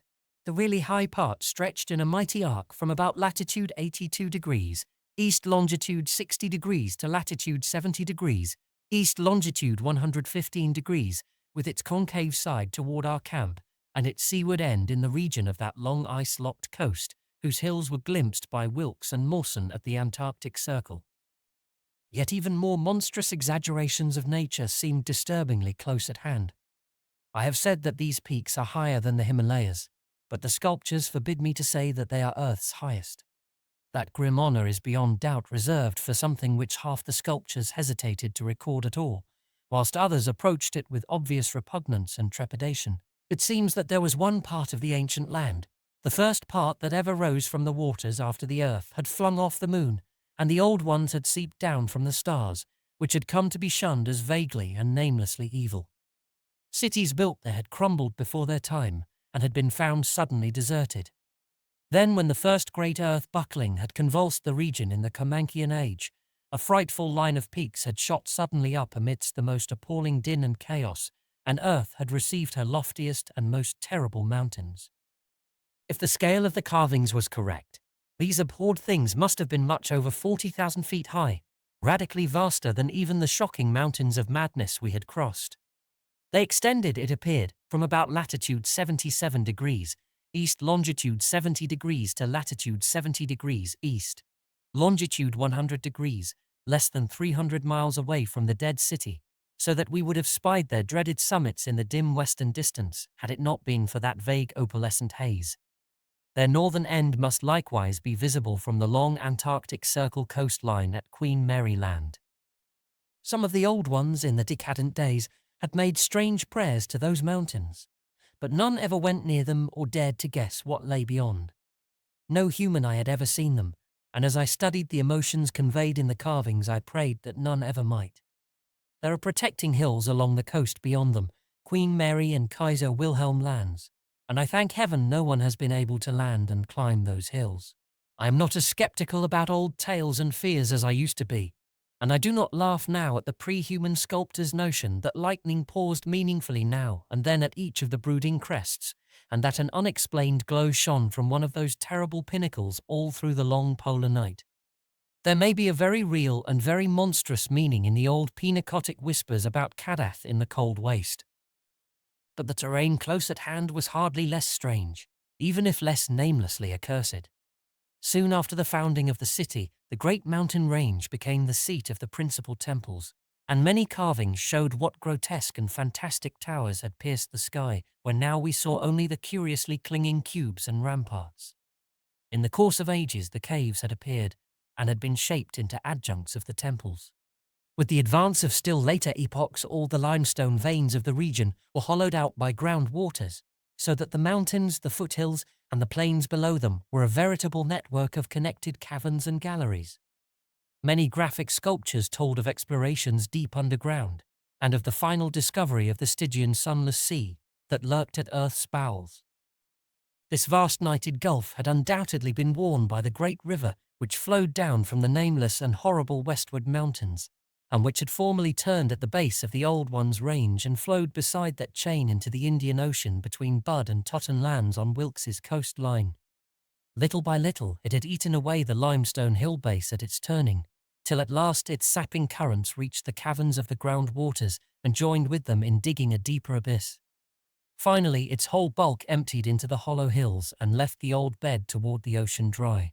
Much of the later city, as we now found it, had been built over that former bed.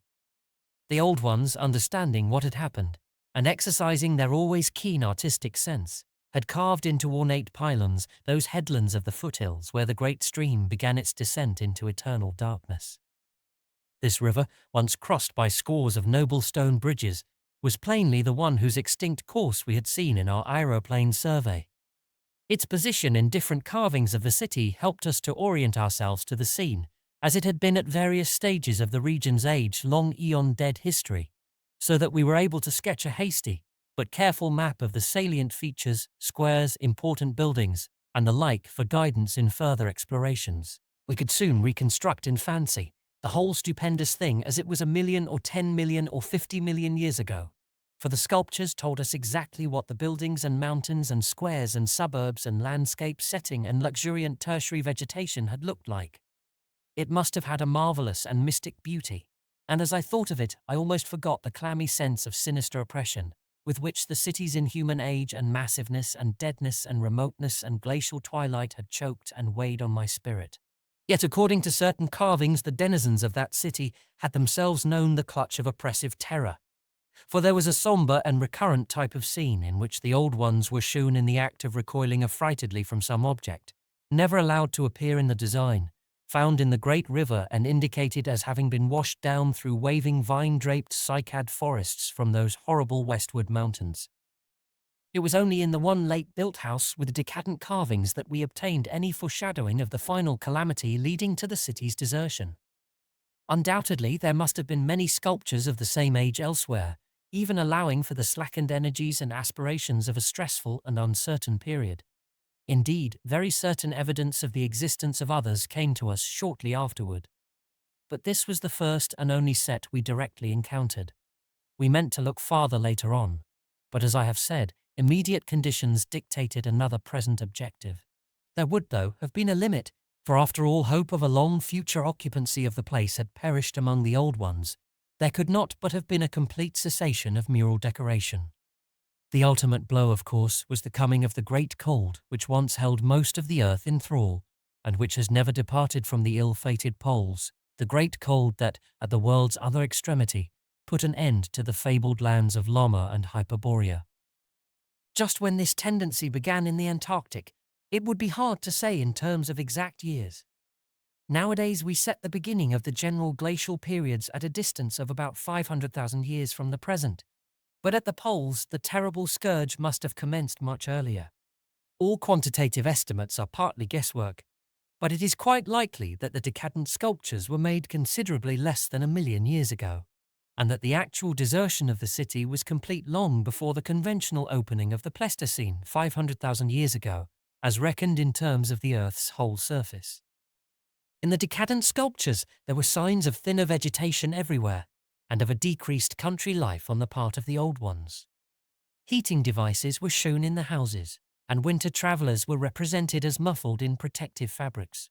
Then we saw a series of cartouches, the continuous band arrangement being frequently interrupted in these late carvings, depicting a constantly growing migration to the nearest refuges of greater warmth, some fleeing to cities under the sea off the faraway coast, and some clambering down through networks of limestone caverns in the hollow hills to the neighbouring black abyss of subterranean waters. In the end, it seems to have been the neighbouring abyss which received the greatest colonisation. This was partly due, no doubt, to the traditional sacredness of this especial region, but may have been more conclusively determined by the opportunities it gave for continuing the use of the great temples on the honeycombed mountains, and for retaining the vast land city as a place of summer residence and base of communication with various minds.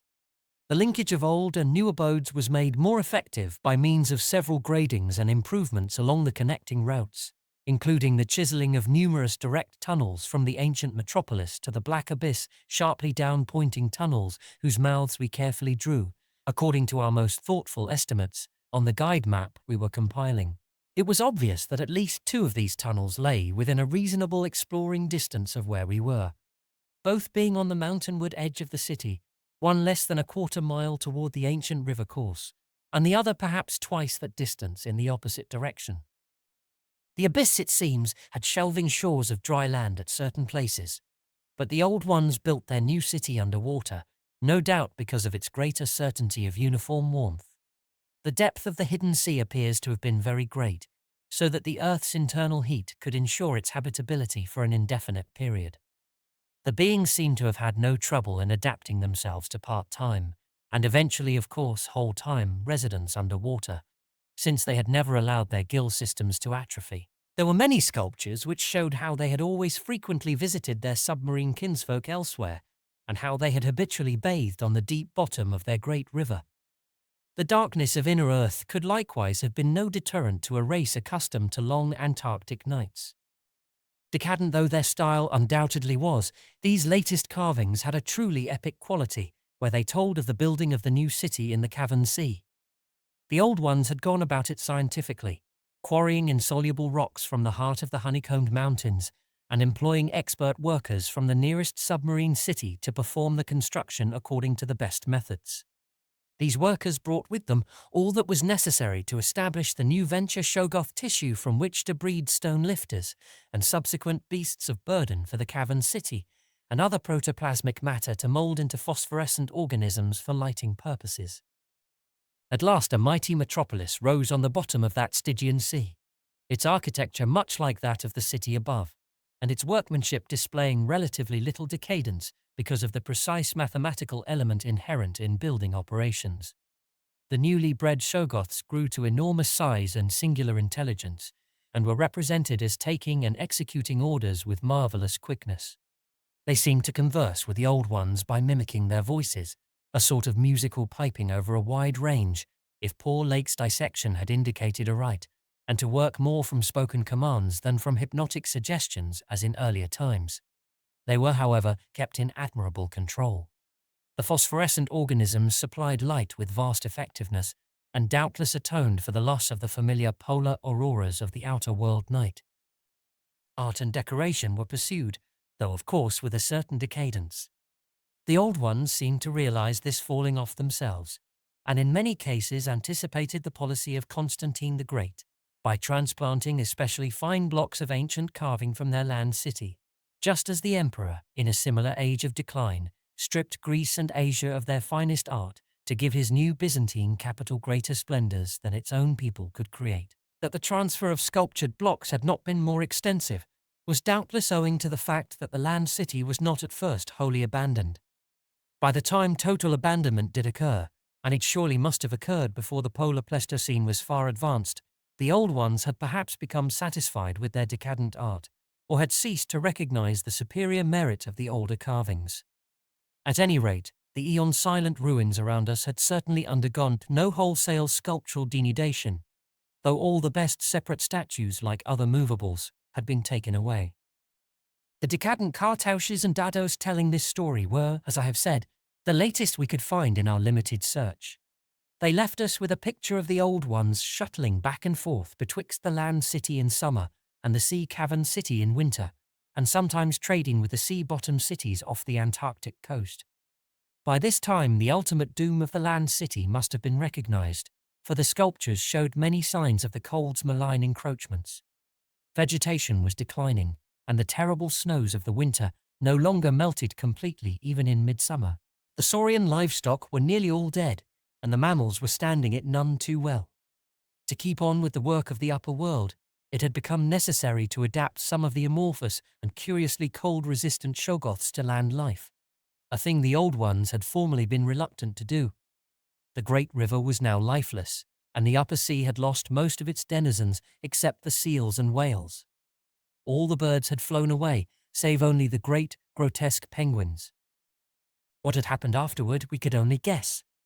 How long had the new sea cavern city survived? Was it still down there, a stony corpse in eternal blackness?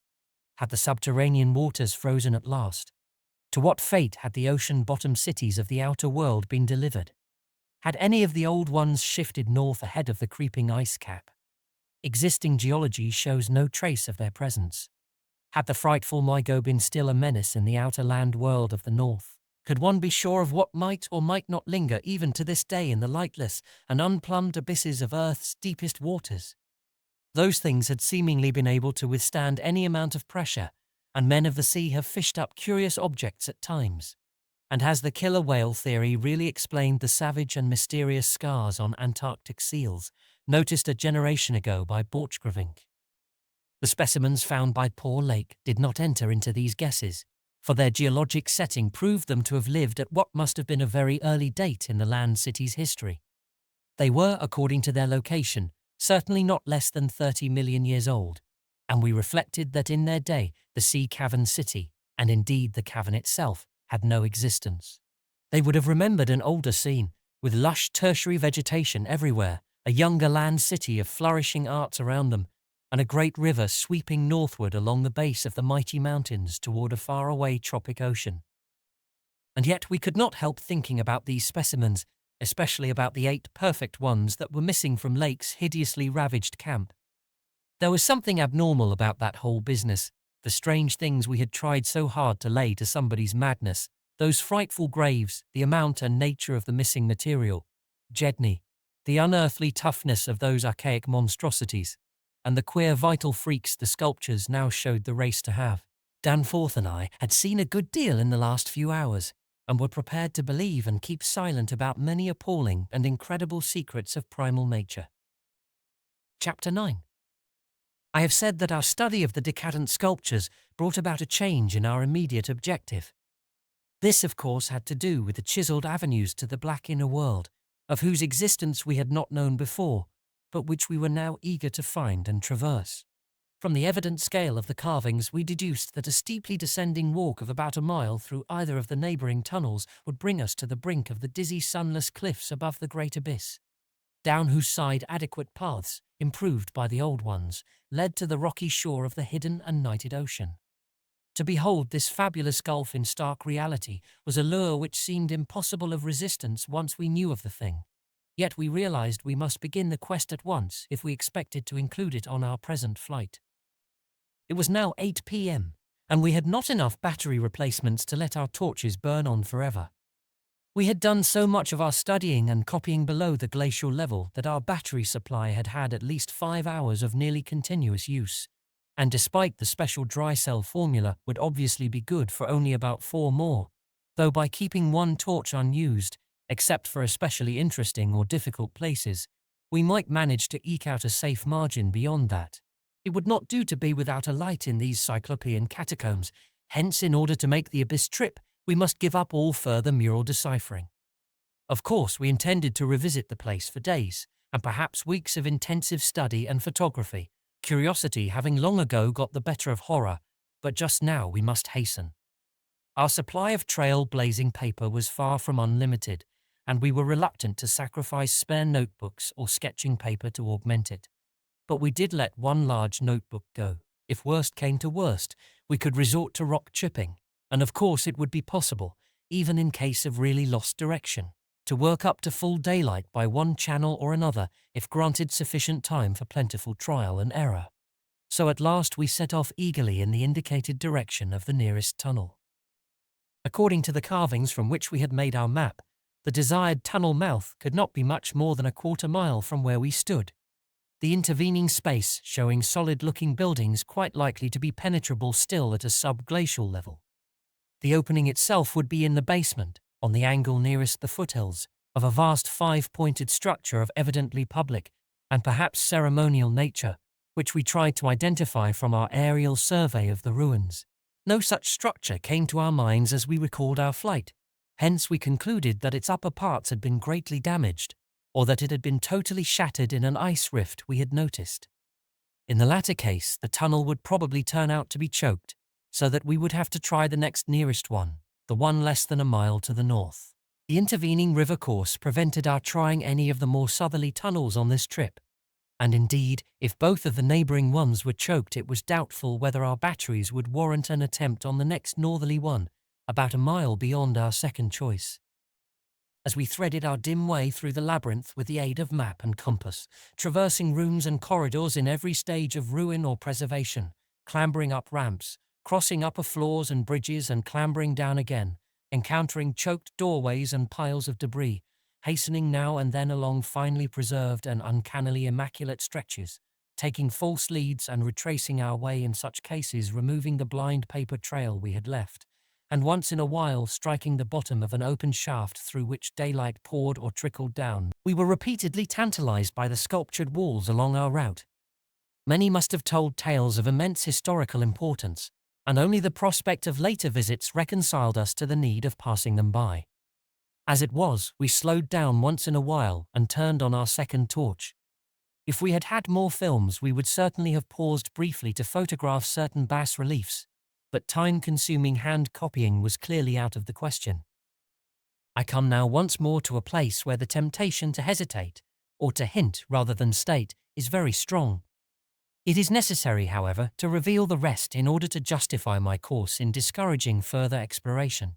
We had wormed our way very close to the computed site of the tunnel's mouth, having crossed a second-story bridge to what seemed plainly the tip of a pointed wall, and descended to a ruinous corridor especially rich in decadently elaborate and apparently ritualistic sculptures of late workmanship, when about 8:30 p.m. Danforth's keen young nostrils gave us the first hint of something unusual. If we had had a dog with us, I suppose we would have been warned before. At first we could not precisely say what was wrong with the formerly crystal pure air, but after a few seconds our memories reacted only too definitely. Let me try to state the thing without flinching. There was an odour, and that odour was vaguely, subtly and unmistakably akin to what had nauseated us upon opening the insane grave of the horror poor Lake had dissected. Of course the revelation was not as clearly cut at the time as it sounds now. There were several conceivable explanations, and we did a good deal of indecisive whispering. Most important of all, we did not retreat without further investigation, for having come this far, we were loath to be balked by anything short of certain disaster. Anyway, what we must have suspected was altogether too wild to believe. Such things did not happen in any normal world. It was probably sheer irrational instinct which made us dim our single torch, tempted no longer by the decadent and sinister sculptures that leered menacingly from the oppressive walls, and which softened our progress to a cautious tiptoeing and crawling over the increasingly littered floor and heaps of debris. Danforth's eyes as well as nose proved better than mine, for it was likewise he who first noticed the queer aspect of the debris after we had passed many half-choked arches leading to chambers and corridors on the ground level. It did not look quite as it ought after countless thousands of years of desertion, and when we cautiously turned on more light, we saw that a kind of swath seemed to have been lately tracked through it.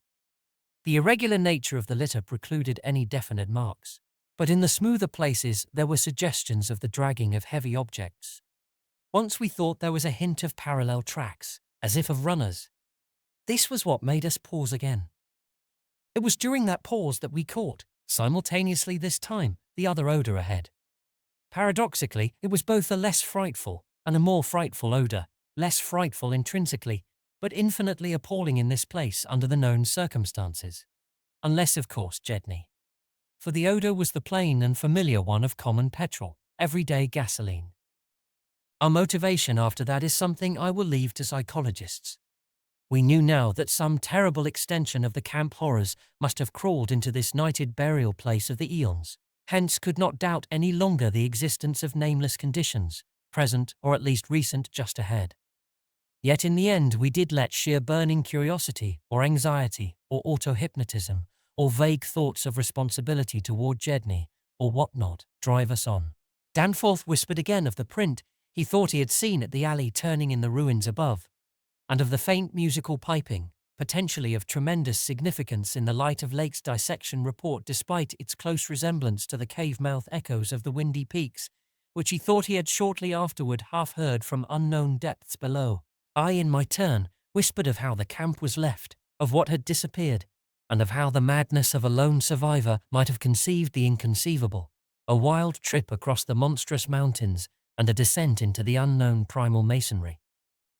But we could not convince each other, or even ourselves, of anything definite. We had turned off all light as we stood still, and vaguely noticed that a trace of deeply filtered upper day kept the blackness from being absolute. Having automatically begun to move ahead, we guided ourselves by occasional flashes from our torch. The disturbed debris formed an impression we could not shake off, and the smell of gasoline grew stronger. More and more ruin met our eyes and hampered our feet, until very soon we saw that the forward way was about to cease. We had been all too correct in our pessimistic guess about that rift glimpsed from the air. Our tunnel quest was a blind one, and we were not even going to be able to reach the basement out of which the abyssward aperture opened. The torch, flashing over the grotesquely carven walls of the blocked corridor in which we stood, showed several doorways in various states of obstruction, and from one of them the gasoline odour, quite submerging that other hint of odor came with a special distinctness. As we looked more steadily, we saw that beyond a doubt there had been a slight and recent clearing away of debris from that particular opening. Whatever the lurking horror might be, we believed the direct avenue toward it was now plainly manifest. I do not think anyone will wonder that we waited an appreciable time before making any further motion. And yet, when we did venture inside that black arch, our first impression was one of anticlimax. For amidst the littered expanse of that sculptured crypt, a perfect cube with sides of about 20 feet, there remained no recent object of instantly discernible size, so that we looked instinctively, though in vain, for a farther doorway. In another moment, however, Danforth's sharp vision had descried a place where the floor debris had been disturbed, and we turned on both torches full strength. Though what we saw in that light was actually simple and trifling, I am none the less reluctant to tell of it because of what it implied. It was a rough levelling of the debris, upon which several small objects lay carelessly scattered, and at one corner of which a considerable amount of gasoline must have been spilled lately enough to leave a strong odor even at this extreme superplateau altitude. In other words, it could not be other than a sort of camp, a camp made by questing beings who, like us, had been turned back by the unexpectedly choked way to the abyss. Let me be plain. The scattered objects were, so far as substance was concerned, all from Lake's camp, and consisted of tin cans as queerly opened as those we had seen at that ravaged place, many spent matches, 3 illustrated books more or less curiously smudged, an empty ink bottle with its pictorial and instructional carton, a broken fountain pen, some oddly snipped fragments of fur and tent cloth, a used electric battery with circular of directions, a folder that came with our type of tent heater, and a sprinkling of crumpled papers. It was all bad enough, but when we smoothed out the papers and looked at what was on them, we felt we had come to the worst. We had found certain inexplicably blotted papers at the camp which might have prepared us, yet the effect of the sight down there in the pre-human vaults of a nightmare city was almost too much to bear. A mad Jedney might have made the groups of dots in imitation of those found on the greenish soapstones, just as the dots on those insane 5-pointed grave mounds might have been made, and he might conceivably have prepared rough, hasty sketches, varying in their accuracy or lack of it, which outlined the neighboring parts of the city and traced the way from a circularly represented place outside our previous route, a place we identified as a great cylindrical tower in the carvings, and as a vast circular gulf glimpsed in our aerial survey to the present 5-pointed structure and the tunnel mouth therein. He might, I repeat, have prepared such sketches, for those before us were quite obviously compiled as our own had been from late sculptures somewhere in the glacial labyrinth, though not from the ones which we had seen and used. But what this art-blind bungler could never have done was to execute those sketches in a strange and assured technique, perhaps superior, despite haste and carelessness, to any of the decadent carvings from which they were taken, the characteristic and unmistakable technique of the old ones themselves in the dead city's heyday. There are those who will say Danforth and I were utterly mad not to flee for our lives after that, since our conclusions were now, notwithstanding their wildness, completely fixed, and of a nature I need not even mention to those who have read my account as far as this. Perhaps we were mad, for have I not said those horrible peaks were mountains of madness? But I think I can detect something of the same spirit, albeit in a less extreme form, in the men who stalk deadly beasts through African jungles to photograph them or study their habits. Half paralyzed with terror, though we were, there was nevertheless fanned within us a blazing flame of awe and curiosity which triumphed in the end. Of course, we did not mean to face that, or those which we knew had been there, but we felt that they must be gone by now. They would by this time have found the other neighboring entrance to the abyss, and have passed within to whatever night-black fragments of the past might await them in the ultimate gulf they had never seen. Or if that entrance too was blocked, they would have gone on to the north seeking another. They were, we remembered, partly independent of light. Looking back to that moment, I can scarcely recall just what precise form our new emotions took, just what change of immediate objective it was that so sharpened our sense of expectancy. We certainly did not mean to face what we feared, yet I will not deny that we may have had a lurking, unconscious wish to spy certain things from some hidden vantage point. Probably we had not given up our zeal to glimpse the abyss itself, though there was interposed a new goal in the form of that great circular place shewn on the crumpled sketches we had found. We had at once recognized it as a monstrous cylindrical tower figuring in the very earliest carvings, but appearing only as a prodigious round aperture from above. Something about the impressiveness of its rendering, even in these hasty diagrams, made us think that its sub-glacial levels must still form a feature of peculiar importance. Perhaps it embodied architectural marvels as yet unencountered by us. It was certainly of incredible age according to the sculptures in which it figured, being indeed among the first things built in the city. Its carvings, if preserved, could not but be highly significant. Moreover, it might form a good present link with the upper world, a shorter route than the one we were so carefully blazing, and probably that by which those others had descended. At any rate, the thing we did was to study the terrible sketches, which quite perfectly confirmed our own, and start back over the indicated course to the circular place, the course which our nameless predecessors must have traversed twice before us. The other neighbouring gate to the abyss would lie beyond that. I need not speak of our journey, during which we continued to leave an economical trail of paper, for it was precisely the same in kind as that by which we had reached the cul-de-sac, except that it tended to adhere more closely to the ground level and even descend to basement corridors.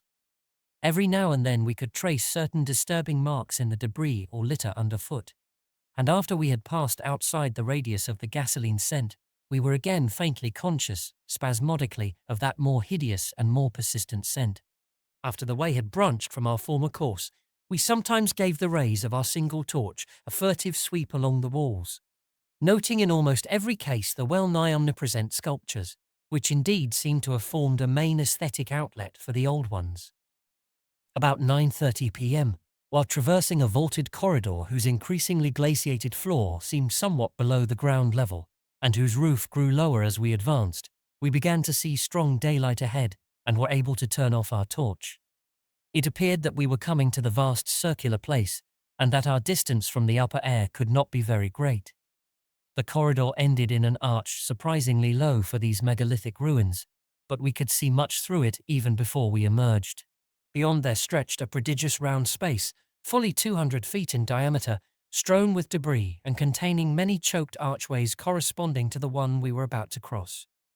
The walls were, in available spaces, boldly sculptured into a spiral band of heroic proportions, and displayed, despite the destructive weathering caused by the openness of the spot, an artistic splendor far beyond anything we had encountered before.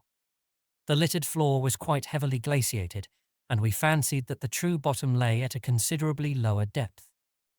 But the salient object of the place was the titanic stone ramp, which, eluding the archways by a sharp turn outward into the open floor, wound spirally up the stupendous cylindrical wall like an inside counterpart of those once climbing outside the monstrous towers or ziggurats of antique Babylon. Only the rapidity of our flight, and the perspective which confounded the descent with the tower's inner wall, had prevented our noticing this feature from the air, and thus caused us to seek another avenue to the sub-glacial level. Pabodie might have been able to tell what sort of engineering held it in place, but Danforth and I could merely admire and marvel. We could see mighty stone corbels and pillars here and there, but what we saw seemed inadequate to the function performed. The thing was excellently preserved up to the present top of the tower, a highly remarkable circumstance in view of its exposure, and its shelter had done much to protect the bizarre and disturbing cosmic sculptures on the walls. As we stepped out into the awesome half-daylight of this monstrous cylinder bottom, 50 million years old, and without doubt the most primally ancient structure ever to meet our eyes, we saw that the ramp traversed sides stretched dizzily up to a height of fully 60 feet. This, we recalled from our aerial survey, meant an outside glaciation of some 40 feet. Since the yawning gulf we had seen from the plain had been at the top of an approximately 20-foot mound of crumbled masonry, somewhat sheltered for 3/4 of its circumference by the massive curving walls of a line of higher ruins. According to the sculptures, the original tower had stood in the center of an immense circular plaza, and had been perhaps 500 or 600 feet high, with tiers of horizontal discs near the top, and a row of needle-like spires along the upper rim. Most of the masonry had obviously toppled outward rather than inward, a fortunate happening, since otherwise the ramp might have been shattered and the whole interior choked. As it was, the ramp showed sad battering, whilst the choking was such that all the archways at the bottom seemed to have been recently half cleared. It took us only a moment to conclude that this was indeed the route by which those others had descended, and that this would be the logical route for our own ascent despite the long trail of paper we had left elsewhere. The tower's mouth was no farther from the foothills and our waiting plain than was the great terraced building we had entered, and any further subglacial exploration we might make on this trip would lie in this general region. Oddly, we were still thinking about possible later trips, even after all we had seen and guessed. Then as we picked our way cautiously over the debris of the great floor, there came a sight which for the time excluded all other matters. It was the neatly huddled array of 3 sledges in that farther angle of the ramp's lower and outward projecting course which had hitherto been screened from our view. There they were, the 3 sledges missing from Lake's camp, shaken by a hard usage which must have included forcible dragging along great reaches of snowless masonry and debris, as well as much hand portage over utterly unnavigable places. They were carefully and intelligently packed and strapped, and contained things memorably familiar enough: the gasoline stove, fuel cans, instrument cases, provision tins, tarpaulins obviously bulging with books, and some bulging with less obvious contents, everything derived from Lake's equipment. After what we had found in that other room, we were in a measure prepared for this encounter. The really great shock came when we stepped over and undid one tarpaulin whose outlines had peculiarly disquieted us. It seems that others as well as Lake had been interested in collecting typical specimens, for there were 2 here, both stiffly frozen, perfectly preserved, patched with adhesive plaster where some wounds around the neck had occurred, and wrapped with patent care to prevent further damage.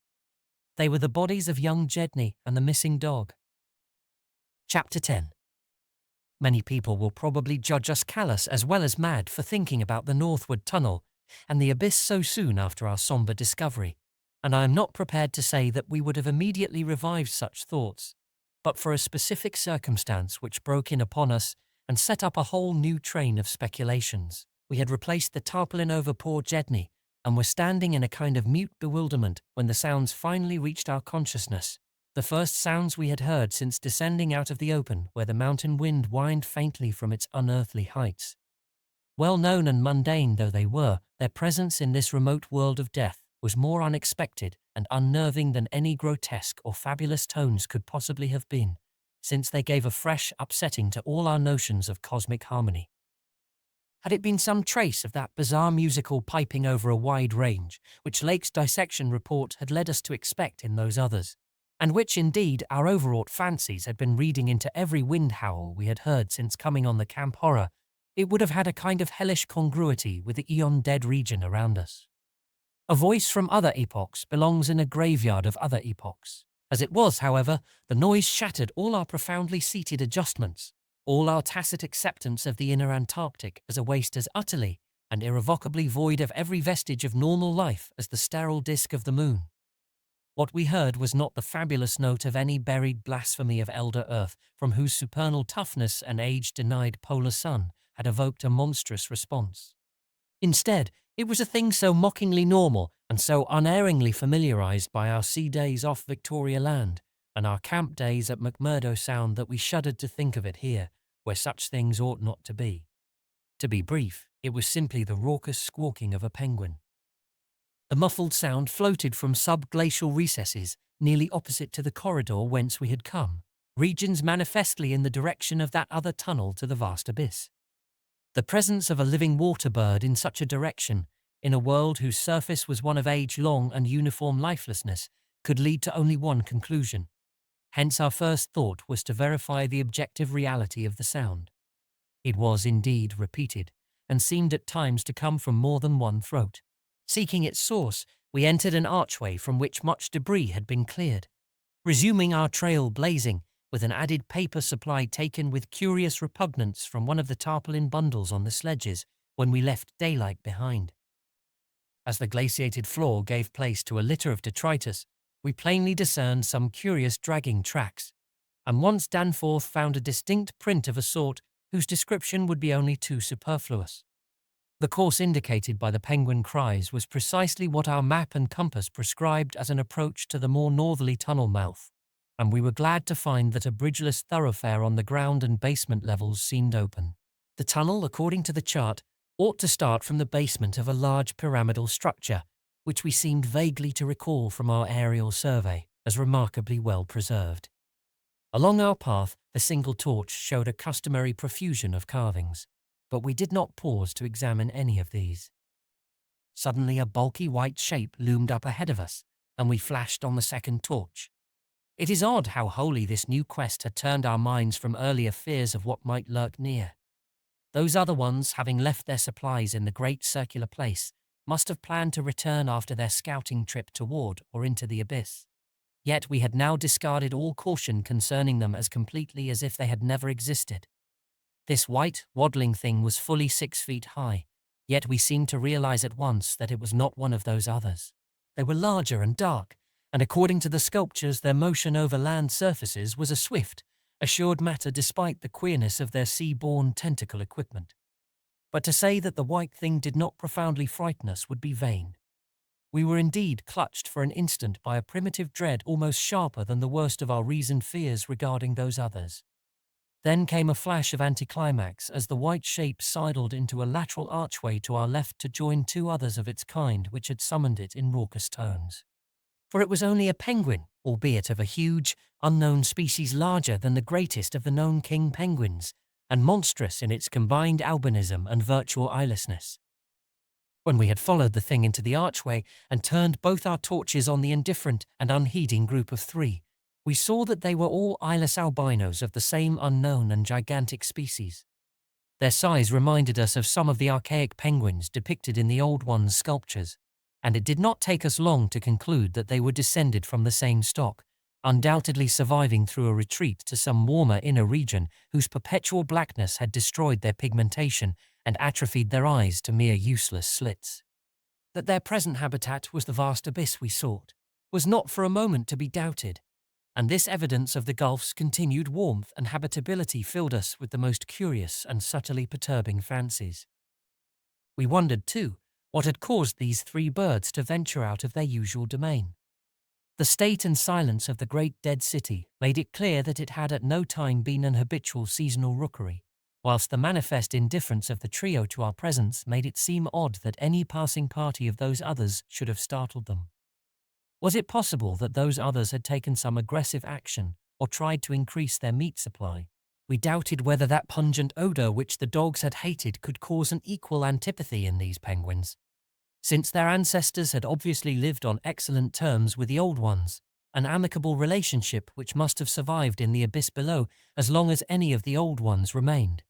Regretting, in a flare-up of the old spirit of pure science, that we could not photograph these anomalous creatures, we shortly left them to their squawking and pushed on toward the abyss, whose openness was now so positively proved to us, and whose exact direction occasional penguin tracks made clear. Not long afterward, a steep descent in a long, low, doorless and peculiarly sculptureless corridor led us to believe that we were approaching the tunnel mouth at last. We had passed 2 more penguins and heard others immediately ahead. Then the corridor ended in a prodigious open space which made us gasp involuntarily, a perfect inverted hemisphere, obviously deep underground.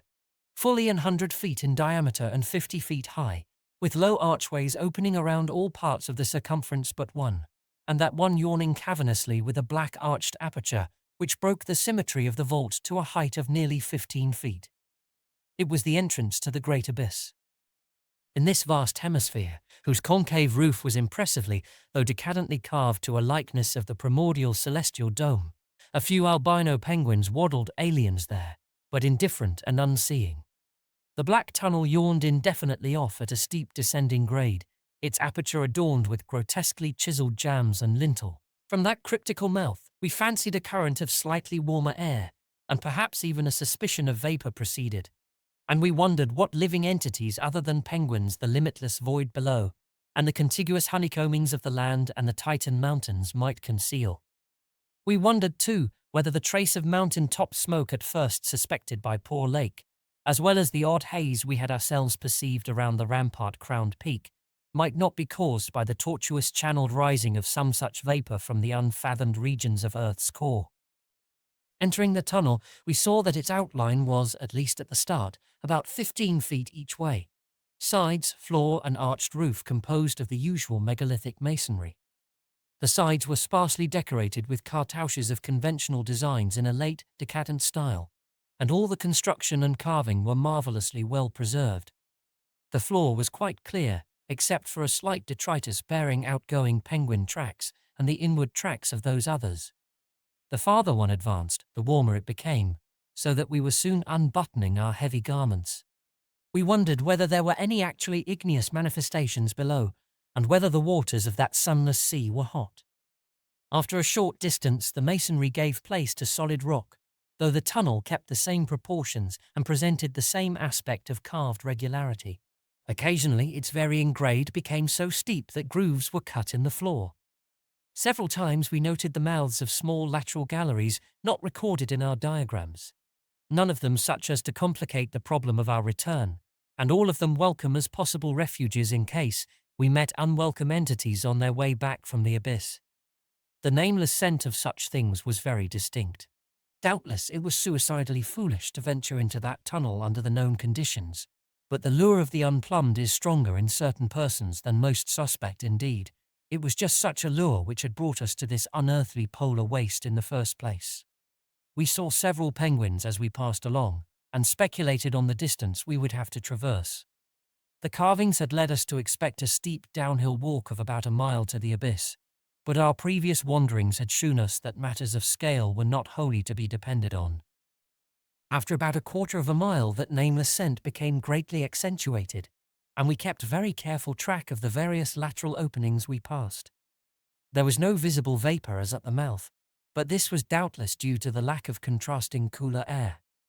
The temperature was rapidly ascending, and we were not surprised to come upon a careless heap of material shudderingly familiar to us.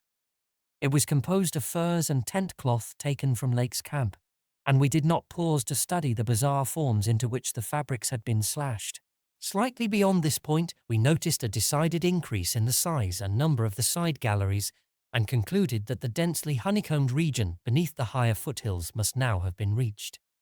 The nameless scent was now curiously mixed with another and scarcely less offensive odour, of what nature we could not guess, though we thought of decaying organisms and perhaps unknown subterranean fungi.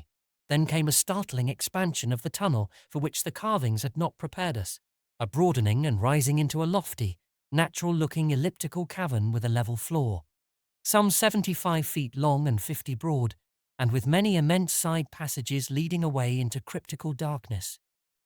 Though this cavern was natural in appearance, an inspection with both torches suggested that it had been formed by the artificial destruction of several walls between adjacent honeycombings. The walls were rough, and the high-vaulted roof was thick with stalactites, but the solid rock floor had been smoothed off, and was free from all debris, detritus, or even dust to a positively abnormal extent. Except for the avenue through which we had come, this was true of the floors of all the great galleries opening off from it, and the singularity of the condition was such as to set us vainly puzzling. The curious new feta which had supplemented the nameless scent was excessively pungent here, so much so that it destroyed all trace of the other. Something about this whole place, with its polished and almost glistening floor, struck us as more vaguely baffling and horrible than any of the monstrous things we had previously encountered. The regularity of the passage immediately ahead, as well as the larger proportion of penguin droppings there, prevented all confusion as to the right course amidst this plethora of equally great cave mouths. Nevertheless, we resolved to resume our paper trail blazing if any further complexity should develop, for dust tracks, of course, could no longer be expected. Upon resuming our direct progress, we cast a beam of torchlight over the tunnel walls and stopped short in amazement at the supremely radical change which had come over the carvings in this part of the passage. We realized, of course, the great decadence of the old one's sculpture at the time of the tunneling, and had indeed noticed the inferior workmanship of the arabesques in the stretches behind us. But now, in this deeper section beyond the cavern, there was a sudden difference wholly transcending explanation, a difference in basic nature as well as in mere quality, and involving so profound and calamitous a degradation of skill that nothing in the hitherto observed rate of decline could have led one to expect it. This new and degenerate work was coarse, bold, and wholly lacking in delicacy of detail. It was countersunk with exaggerated depth in bands, following the same general line as the sparse cartridges of the earlier sections, but the height of the reliefs did not reach the level of the general surface. Danforth had the idea that it was a second carving, a sort of palimpsest formed after the obliteration of a previous design. In nature, it was wholly decorative and conventional, and consisted of crude spirals and angles roughly following the quintile mathematical tradition of the old ones, yet seeming more like a parody than a perpetuation of that tradition. We could not get it out of our minds that some subtly but profoundly alien element had been added to the aesthetic feeling behind the technique, an alien element, Danforth guessed, that was responsible for the manifestly laborious substitution. It was like, yet disturbingly unlike, what we had come to recognize as the old one's art. And I was persistently reminded of such hybrid things as the ungainly Palmyrean sculptures fashioned in the Roman manner. That others had recently noticed this belt of carving was hinted by the presence of a used torch battery on the floor in front of one of the most characteristic designs.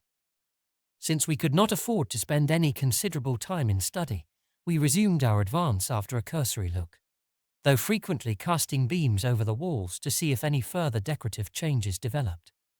Nothing of the sort was perceived, though the carvings were in places rather sparse because of the numerous mouths of smooth, floored lateral tunnels. We saw and heard fewer penguins, but thought we caught a vague suspicion of an infinitely distant chorus of them somewhere deep within the earth. The new and inexplicable odor was abominably strong, and we could detect scarcely a sign of that other nameless scent. Puffs of visible vapor ahead bespoke increasing contrasts in temperature and the relative nearness of the sunless sea cliffs of the great abyss. Then, quite unexpectedly, we saw certain obstructions on the polished floor ahead, obstructions which were quite definitely not penguins, and turned on our second torch after making sure that the objects were quite stationary. Chapter 11. Still another time have I come to a place where it is very difficult to proceed.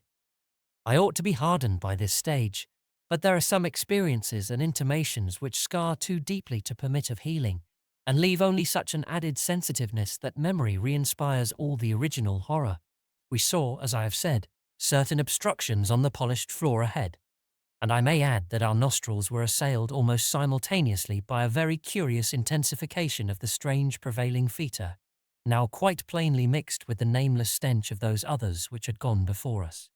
The light of the second torch left no doubt of what the obstructions were, and we dared approach them only because we could see, even from a distance, that they were quite as past all harming power as had been the 6 similar specimens unearthed from the monstrous, star-mounded graves at Poor Lake's camp.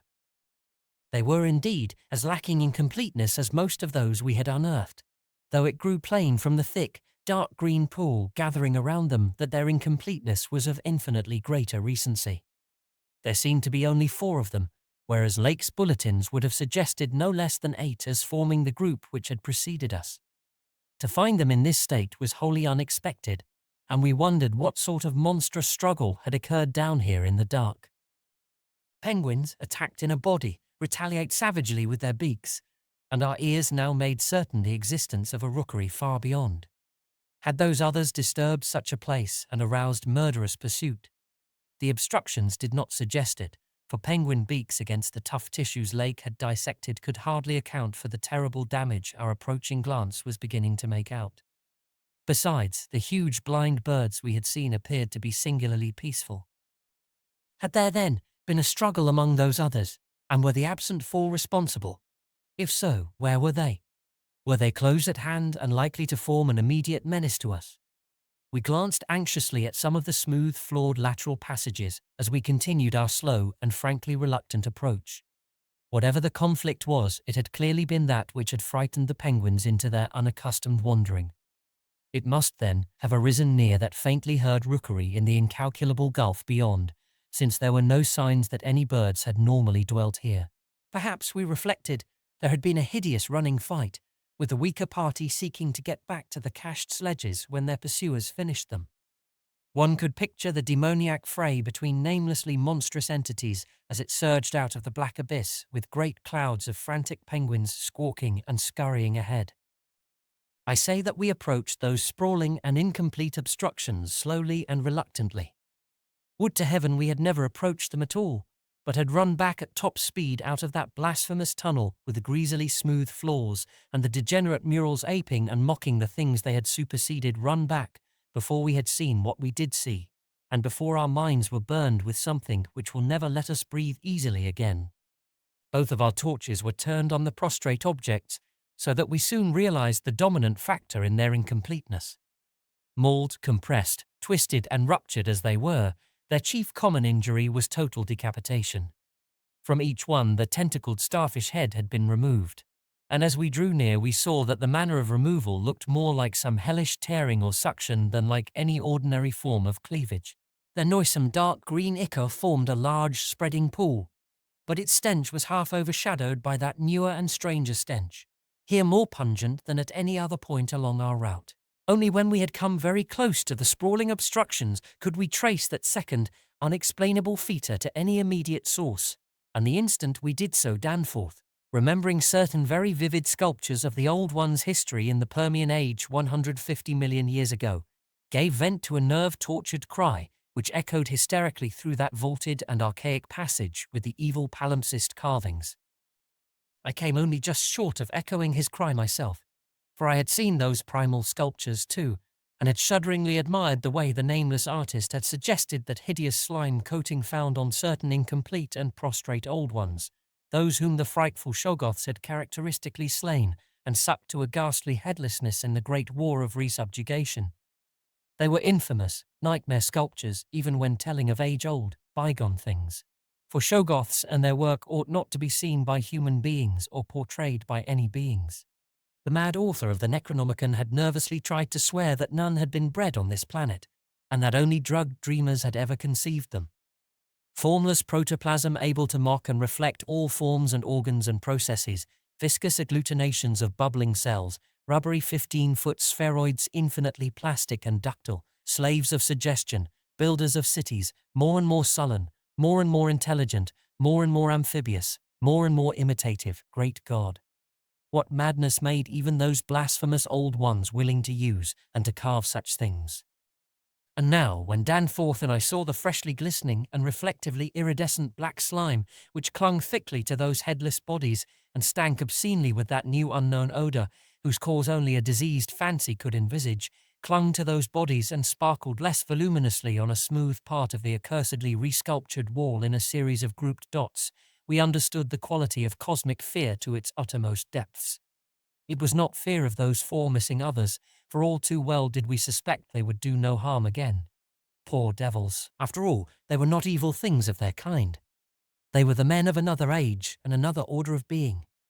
Nature had played a hellish jest on them, as it will on any others that human madness, callousness, or cruelty may hereafter drag up in that hideously dead or sleeping polar waste. And this was their tragic homecoming. They had not been even savages, for what indeed had they done? That awful awakening in the cold of an unknown epoch, perhaps an attack by the furry, frantically barking quadrupeds, and a dazed defense against them, and the equally frantic white simians with the queer wrappings and paraphernalia. Poor Lake, poor Jedney, and poor Old Ones. Scientists to the last, what had they done that we would not have done in their place? God, what intelligence and persistence!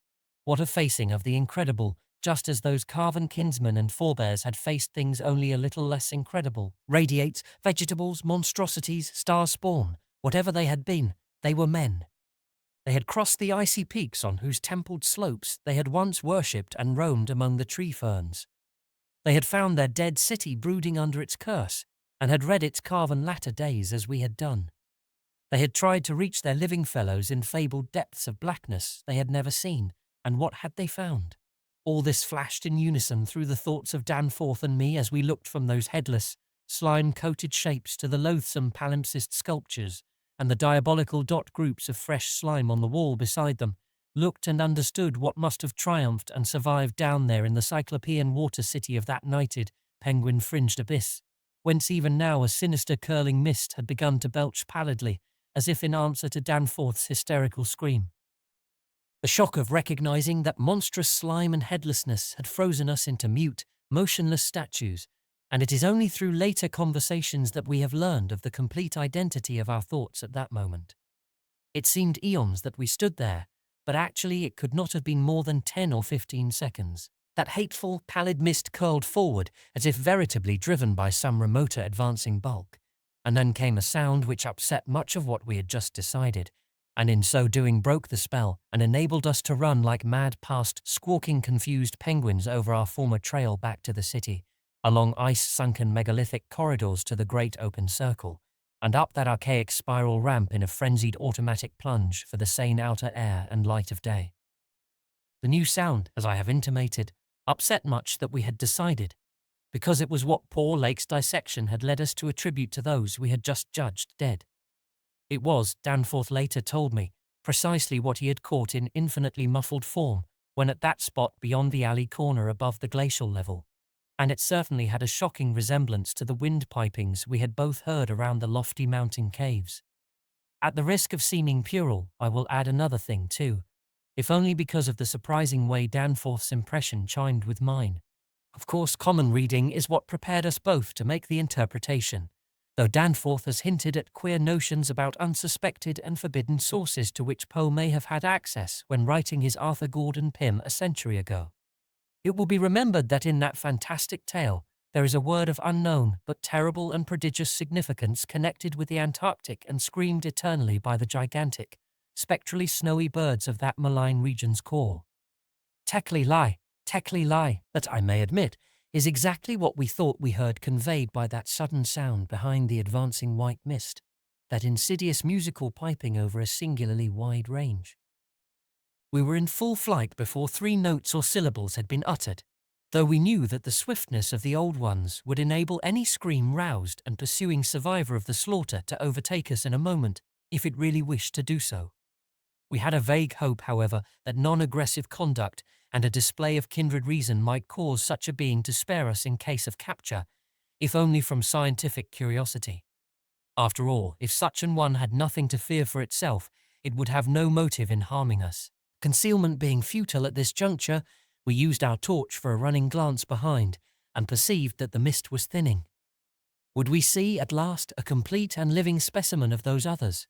Again came that insidious musical piping, Tekli Lai. Then, noting that we were actually gaining on our pursuer, it occurred to us that the entity might be wounded. We could take no chances, however, since it was very obviously approaching in answer to Danforth's scream, rather than in flight from any other entity. The timing was too close to admit of doubt, of the whereabouts of that less conceivable and less mentionable nightmare, that fetid, unglimpsed mountain of slime-spewing protoplasm whose race had conquered the abyss and sent land pioneers to recarve and squirm through the burrows of the hills. We could form no guess, and it cost us a genuine pang to leave this probably crippled old one, perhaps a lone survivor, to the peril of recapture and a nameless fate. Thank heaven we did not slacken our run. The curling mist had thickened again and was driving ahead with increased speed, whilst the straying penguins in our rear were squawking and screaming and displaying signs of a panic really surprising in view of their relatively minor confusion when we had passed them. Once more came that sinister, wide-ranged piping. Tekli Lai. We had been wrong. The thing was not wounded, but had merely paused on encountering the bodies of its fallen kindred and the hellish slime inscription above them. We could never know what that demon message was, but those burials at Lake's camp had shown how much importance the beings attached to their dead. Our recklessly used torch now revealed ahead of us the large open cavern where various ways converged, and we were glad to be leaving those morbid palimpsest sculptures, almost felt even when scarcely seen, behind. Another thought which the advent of the cave inspired was the possibility of losing our pursuer at this bewildering focus of large galleries. There were several of the blind albino penguins in the open space, and it seemed clear that their fear of the oncoming entity was extreme to the point of unaccountability. If at that point we dimmed our torch to the very lowest limit of travelling need, keeping it strictly in front of us, the frightened squawking motions of the huge birds in the mist might muffle our footfalls, screen our true course, and somehow set up a false lead. Amidst the churning, spiralling fog, the littered and unglistening floor of the main tunnel beyond this point, as differing from the other morbidly polished burrows, could hardly form a highly distinguishing feature. Even so far as we could conjecture, for those indicated special senses which made the old ones partly though imperfectly independent of light in emergencies. In fact, we were somewhat apprehensive lest we go astray ourselves in our haste, for we had, of course, decided to keep straight on toward the dead city, since the consequences of loss in those unknown foothill honeycombings would be unthinkable. The fact that we survived and emerged is sufficient proof that the thing did take a wrong gallery, whilst we providentially hit on the right one. The penguins alone could not have saved us, but in conjunction with the mist they seemed to have done so. Only a benign fate kept the curling vapours thick enough at the right moment, for they were constantly shifting and threatening to vanish. Indeed, they did lift for a second just before we emerged from the nauseously resculptured tunnel into the cave, so that we actually caught one first and only half glimpse of the oncoming entity as we cast a final, desperately fearful glance backward before dimming the torch and mixing with the penguins in the hope of dodging pursuit. If the fate which screened us was benign, that which gave us the half glimpse was infinitely the opposite, for to that flash of semi-vision can be traced a full half of the horror which has ever since haunted us. Our exact motive in looking back again was perhaps no more than the immemorial instinct of the pursued to gauge the nature and course of its pursuer. Or perhaps it was an automatic attempt to answer a subconscious question raised by one of our senses. In the midst of our flight, with all our faculties centered on the problem of escape, we were in no condition to observe and analyze details. Yet even so our latent brain cells must have wondered at the message brought them by our nostrils. Afterward we realized what it was, that our retreat from the fetid slime coating on those headless obstructions, and the coincident approach of the pursuing entity, had not brought us the exchange of stenches which logic called for. In the neighborhood of the prostrate things that new and lately unexplainable feta had been wholly dominant, but by this time it ought to have largely given place to the nameless stench associated with those others. This it had not done, for instead, the newer and less bearable smell was now virtually undiluted, and growing more and more poisonously insistent each second. So we glanced back, simultaneously, it would appear, though no doubt the incipient motion of one prompted the imitation of the other. As we did so we flashed both torches full strength at the momentarily thinned mist, either from sheer primitive anxiety to see all we could, or in a less primitive, but equally unconscious effort to dazzle the entity before we dimmed our light and dodged among the penguins of the labyrinth center ahead. Unhappy act. Not Orpheus himself or Lot's wife paid much more dearly for a backward glance. And again came that shocking, wide-ranged piping. Tekeli lie, tekeli lie. I might as well be frank, even if I cannot bear to be quite direct, in stating what we saw, though at the time we felt that it was not to be admitted even to each other. The words reaching the reader can never even suggest the awfulness of the sight itself. It crippled our consciousness so completely that I wonder we had the residual sense to dim our torches as planned, and to strike the right tunnel toward the dead city. Instinct alone must have carried us through, perhaps better than reason could have done, though if that was what saved us, we paid a high price. Of reason we certainly had little enough left. Danforth was totally unstrung, and the first thing I remember of the rest of the journey was hearing him light-headedly chant an hysterical formula in which I alone of mankind could have found anything but insane irrelevance. It reverberated in falsetto echoes among the squawks of the penguins, reverberated through the vaultings ahead, and thank God, through the now empty vaultings behind. He could not have begun it at once, else we would not have been alive and blindly racing. I shudder to think of what a shade of difference in his nervous reactions might have brought. South Station under, Washington under, Park Street under, Kendall, Central, Harvard. The poor fellow was chanting the familiar stations of the Boston-Cambridge tunnel that burrowed through our peaceful native soil thousands of miles away in New England, yet to me the ritual had neither irrelevance nor home feeling. It had only horror, because I knew unerringly the monstrous, nefandous analogy that had suggested it.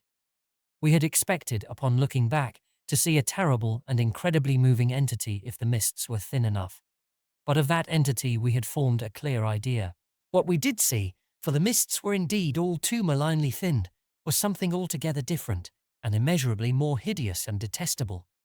It was the utter, objective embodiment of the fantastic novelist's thing that should not be, and its nearest comprehensible analogue is a vast, onrushing subway train as one sees it from a station platform, the great black front looming colossally out of infinite subterraneous distance, constellated with strangely colored lights and filling the prodigious burrow as a piston fills a cylinder. But we were not on a station platform. We were on the track ahead as the nightmare plastic column of fetid black iridescence oozed tightly onward through its 15-foot sinus, gathering unholy speed and driving before it a spiral, re-thickening cloud of the pallid abyss vapor. It was a terrible, indescribable thing vaster than any subway train, a shapeless congeries of protoplasmic bubbles, faintly self-luminous, and with myriads of temporary eyes forming and unforming as pustules of greenish light, all over the tunnel filling front that bore down upon us, crushing the frantic penguins and slithering over the glistening floor that it and its kind had swept so evilly free of all litter. Still came that eldritch mocking cry, "Tekli lie, Tekli lie," and at last we remembered that the demoniac Shoggoths, given life, thought, and plastic organ patterns solely by the old ones, and having no language save that which the dot groups expressed, had likewise no voice save the imitated accents of their bygone masters. Chapter 12. Danforth and I have recollections of emerging into the great sculptured hemisphere and of threading our back trail through the cyclopean rooms and corridors of the dead city. Yet these are purely dream fragments involving no memory of volition, details, or physical exertion. It was as if we floated in a nebulous world or dimension without time, causation, or orientation. The grey half-daylight of the vast circular space sobered us somewhat, but we did not go near those cached sledges or look again at poor Jedney and the dog. They have a strange and titanic mausoleum, and I hope the end of this planet will find them still undisturbed. It was while struggling up the colossal spiral incline that we first felt the terrible fatigue and short breath which our race through the thin plateau air had produced. But not even the fear of collapse could make us pause before reaching the normal outer realm of sun and sky. There was something vaguely appropriate about our departure from those buried epochs, for as we wound our panting way up the 60-foot cylinder of primal masonry, we glimpsed beside us a continuous procession of heroic sculptures in the dead race's early and undecayed technique, a farewell from the old ones, written 50 million years ago. Finally scrambling out at the top, we found ourselves on a great mound of tumbled blocks, with the curved walls of higher stonework rising westward, and the brooding peaks of the great mountains showing beyond the more crumbled structures toward the east. The low Antarctic sun of midnight peered redly from the southern horizon through rifts in the jagged ruins, and the terrible age and deadness of the nightmare city seemed all the starker by contrast with such relatively known and accustomed things as the features of the polar landscape. The sky above was a churning and opalescent mass of tenuous ice vapors, and the cold clutched at our vitals. Wearily resting the outfit bags to which we had instinctively clung throughout our desperate flight, we rebuttoned our heavy garments for the stumbling climb down the mound and the walk through the eon-old stone maze to the foothills where our aeroplane waited. Of what had set us fleeing from the darkness of Earth's secret and archaic gulfs, we said nothing at all. In less than a quarter of an hour, we had found the steep grade to the foothills, the probable ancient terrace, by which we had descended, and could see the dark bulk of our great plain amidst the sparse ruins on the rising slope ahead. Halfway uphill toward our goal, we paused for a momentary breathing spell, and turned to look again at the fantastic Paleogean tangle of incredible stone shapes below us, once more outlined mystically against an unknown west. As we did so, we saw that the sky beyond had lost its morning haziness, the restless ice vapors having moved up to the zenith, where their mocking outlines seemed on the point of settling into some bizarre pattern, which they feared to make quite definite or conclusive. There now lay revealed on the ultimate white horizon behind the grotesque city a dim elfin line of pinnacled violet whose needle-pointed heights loomed dream-like against the beckoning rose color of the western sky.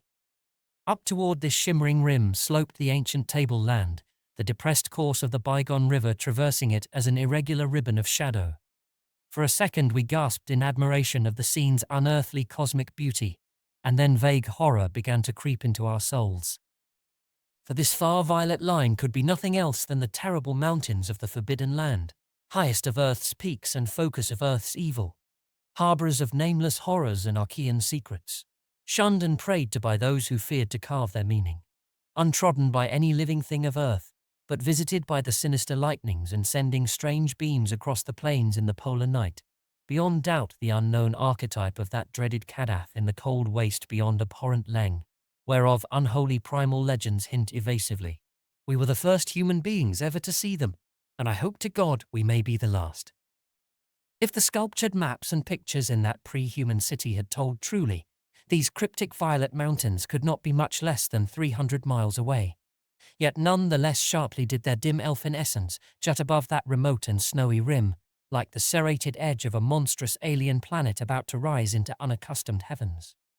Their height, then, must have been tremendous beyond all known comparison, carrying them up into tenuous atmospheric strata peopled by such gaseous wraiths as rash flyers have barely lived to whisper of after unexplainable falls. Looking at them, I thought nervously of certain sculptured hints of what the great bygone river had washed down into the city from their accursed slopes, and wondered how much sense and how much folly had lain in the fears of those old ones who carved them so reticently. I recalled how their northerly end must come near the coast at Queen Mary Land, where even at that moment Sir Douglas Mawson's expedition was doubtless working less than 1,000 miles away, and hoped that no evil fate would give Sir Douglas and his men a glimpse of what might lie beyond the protecting coastal range. Such thoughts formed a measure of my overwrought condition at the time, and Danforth seemed to be even worse. Yet long before we had passed the great star-shaped ruin and reached our plain, our fears had become transferred to the lesser, but vast enough range whose recrossing lay ahead of us. From these foothills the black, ruin-crusted slopes reared up starkly and hideously against the east, again reminding us of those strange Asian paintings of Nicholas Roerich, and when we thought of the damnable honeycombs inside them, and of the frightful amorphous entities that might have pushed their fetidly squirming way even to the topmost hollow pinnacles, we could not face without panic the prospect of again sailing by those suggestive skyward cave mouths where the wind made sounds like an evil musical piping over a wide range. To make matters worse, we saw distinct traces of local mist around several of the summits, as poor Lake must have done when he made that early mistake about volcanism, and thought shiveringly of that kindred mist from which we had just escaped, of that and of the blasphemous, horror-fostering abyss whence all such vapours came. All was well with the plane, and we clumsily hauled on our heavy flying furs. Danforth got the engine started without trouble, and we made a very smooth take-off over the nightmare city. Below us the primal cyclopean masonry spread out as it had done when first we saw it, so short, yet infinitely long, a time ago, and we began rising and turning to test the wind for our crossing through the pass. At a very high level there must have been great disturbance, since the ice-dust clouds of the zenith were doing all sorts of fantastic things.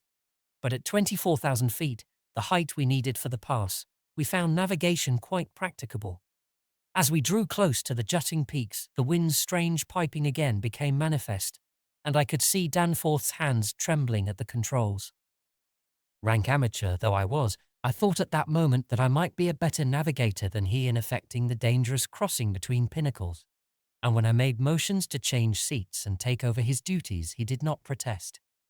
I tried to keep all my skill and self-possession about me, and stared at the sector of reddish farther sky betwixt the walls of the pass, resolutely refusing to pay attention to the puffs of mountain-top vapor, and wishing that I had wax-stopped ears like Ulysses' men off the Siren's coast to keep that disturbing wind piping from my consciousness. But Danforth, released from his piloting and keyed up to a dangerous nervous pitch, could not keep quiet. I felt him turning and wriggling about as he looked back at the terrible receding city, ahead at the cave-riddled, cube-barnacled peaks, sidewise at the bleak sea of snowy, rampart-strewn foothills, and upward at the seething, grotesquely clouded sky. It was then, just as I was trying to steer safely through the pass, that his mad shrieking brought us so close to disaster by shattering my tight hold on myself and causing me to fumble helplessly with the controls for a moment. A second afterward my resolution triumphed, and we made the crossing safely, yet I am afraid that Danforth will never be the same again. I have said that Danforth refused to tell me what final horror made him scream out so insanely, a horror which, I feel sadly sure, is mainly responsible for his present breakdown. We had snatches of shouted conversation above the wind's piping and the engines buzzing as we reached the safe side of the range and swooped slowly down toward the camp. But that had mostly to do with the pledges of secrecy we had made as we prepared to leave the nightmare city. Certain things we had agreed, were not for people to know and discuss lightly, and I would not speak of them now, but for the need of heading off that Starkweather Moor expedition, and others at any cost. It is absolutely necessary for the peace and safety of mankind that some of Earth's dark, dead corners and unplumbed depths be let alone, lest sleeping abnormalities wake to resurgent life, and blasphemously surviving nightmares squirm and splash out of their black lairs to newer and wider conquests. All that Danforth has ever hinted is that the final horror was a mirage. It was not, he declares, anything connected with the cubes and caves of echoing, vaporous, wormily honeycombed mountains of madness which we crossed, but a single fantastic, demoniac glimpse among the churning zenith clouds of what lay back of those other violet westward mountains which the old ones had shunned and feared. It is very probable that the thing was a sheer delusion born of the previous stresses we had passed through, and of the actual though unrecognized mirage of the dead transmontane city experienced near Lake's camp the day before. But it was so real to Danforth that he suffers from it still. He has on rare occasions whispered disjointed and irresponsible things about the Black Pit, the Carven Rim, the Proto-Shoggoths, the windowless solids with 5 dimensions, the nameless cylinder, the Elder Pharaohs, Yog-Sothoth, the primal white jelly, the color out of space, the wings, the eyes in darkness, the moon ladder, the original, the eternal, the undying, and other bizarre conceptions. But when he is fully himself, he repudiates all this and attributes it to his curious and macabre reading of earlier years. Danforth, indeed, is known to be among the few who have ever dared go completely through that worm-riddled copy of the Necronomicon kept under lock and key in the college library. The higher sky, as we crossed the range, was surely vaporous and disturbed enough, and although I did not see the zenith, I can well imagine that its swirls of ice dust may have taken strange forms. Imagination, knowing how vividly distant scenes can sometimes be reflected, refracted, and magnified by such layers of restless cloud, might easily have supplied the rest, and of course Danforth did not hint any of those specific horrors till after his memory had had a chance to draw on his bygone reading. He could never have seen so much in one instantaneous glance. At the time his shrieks were confined to the repetition of a single mad word of all too obvious source. Tekeli lie,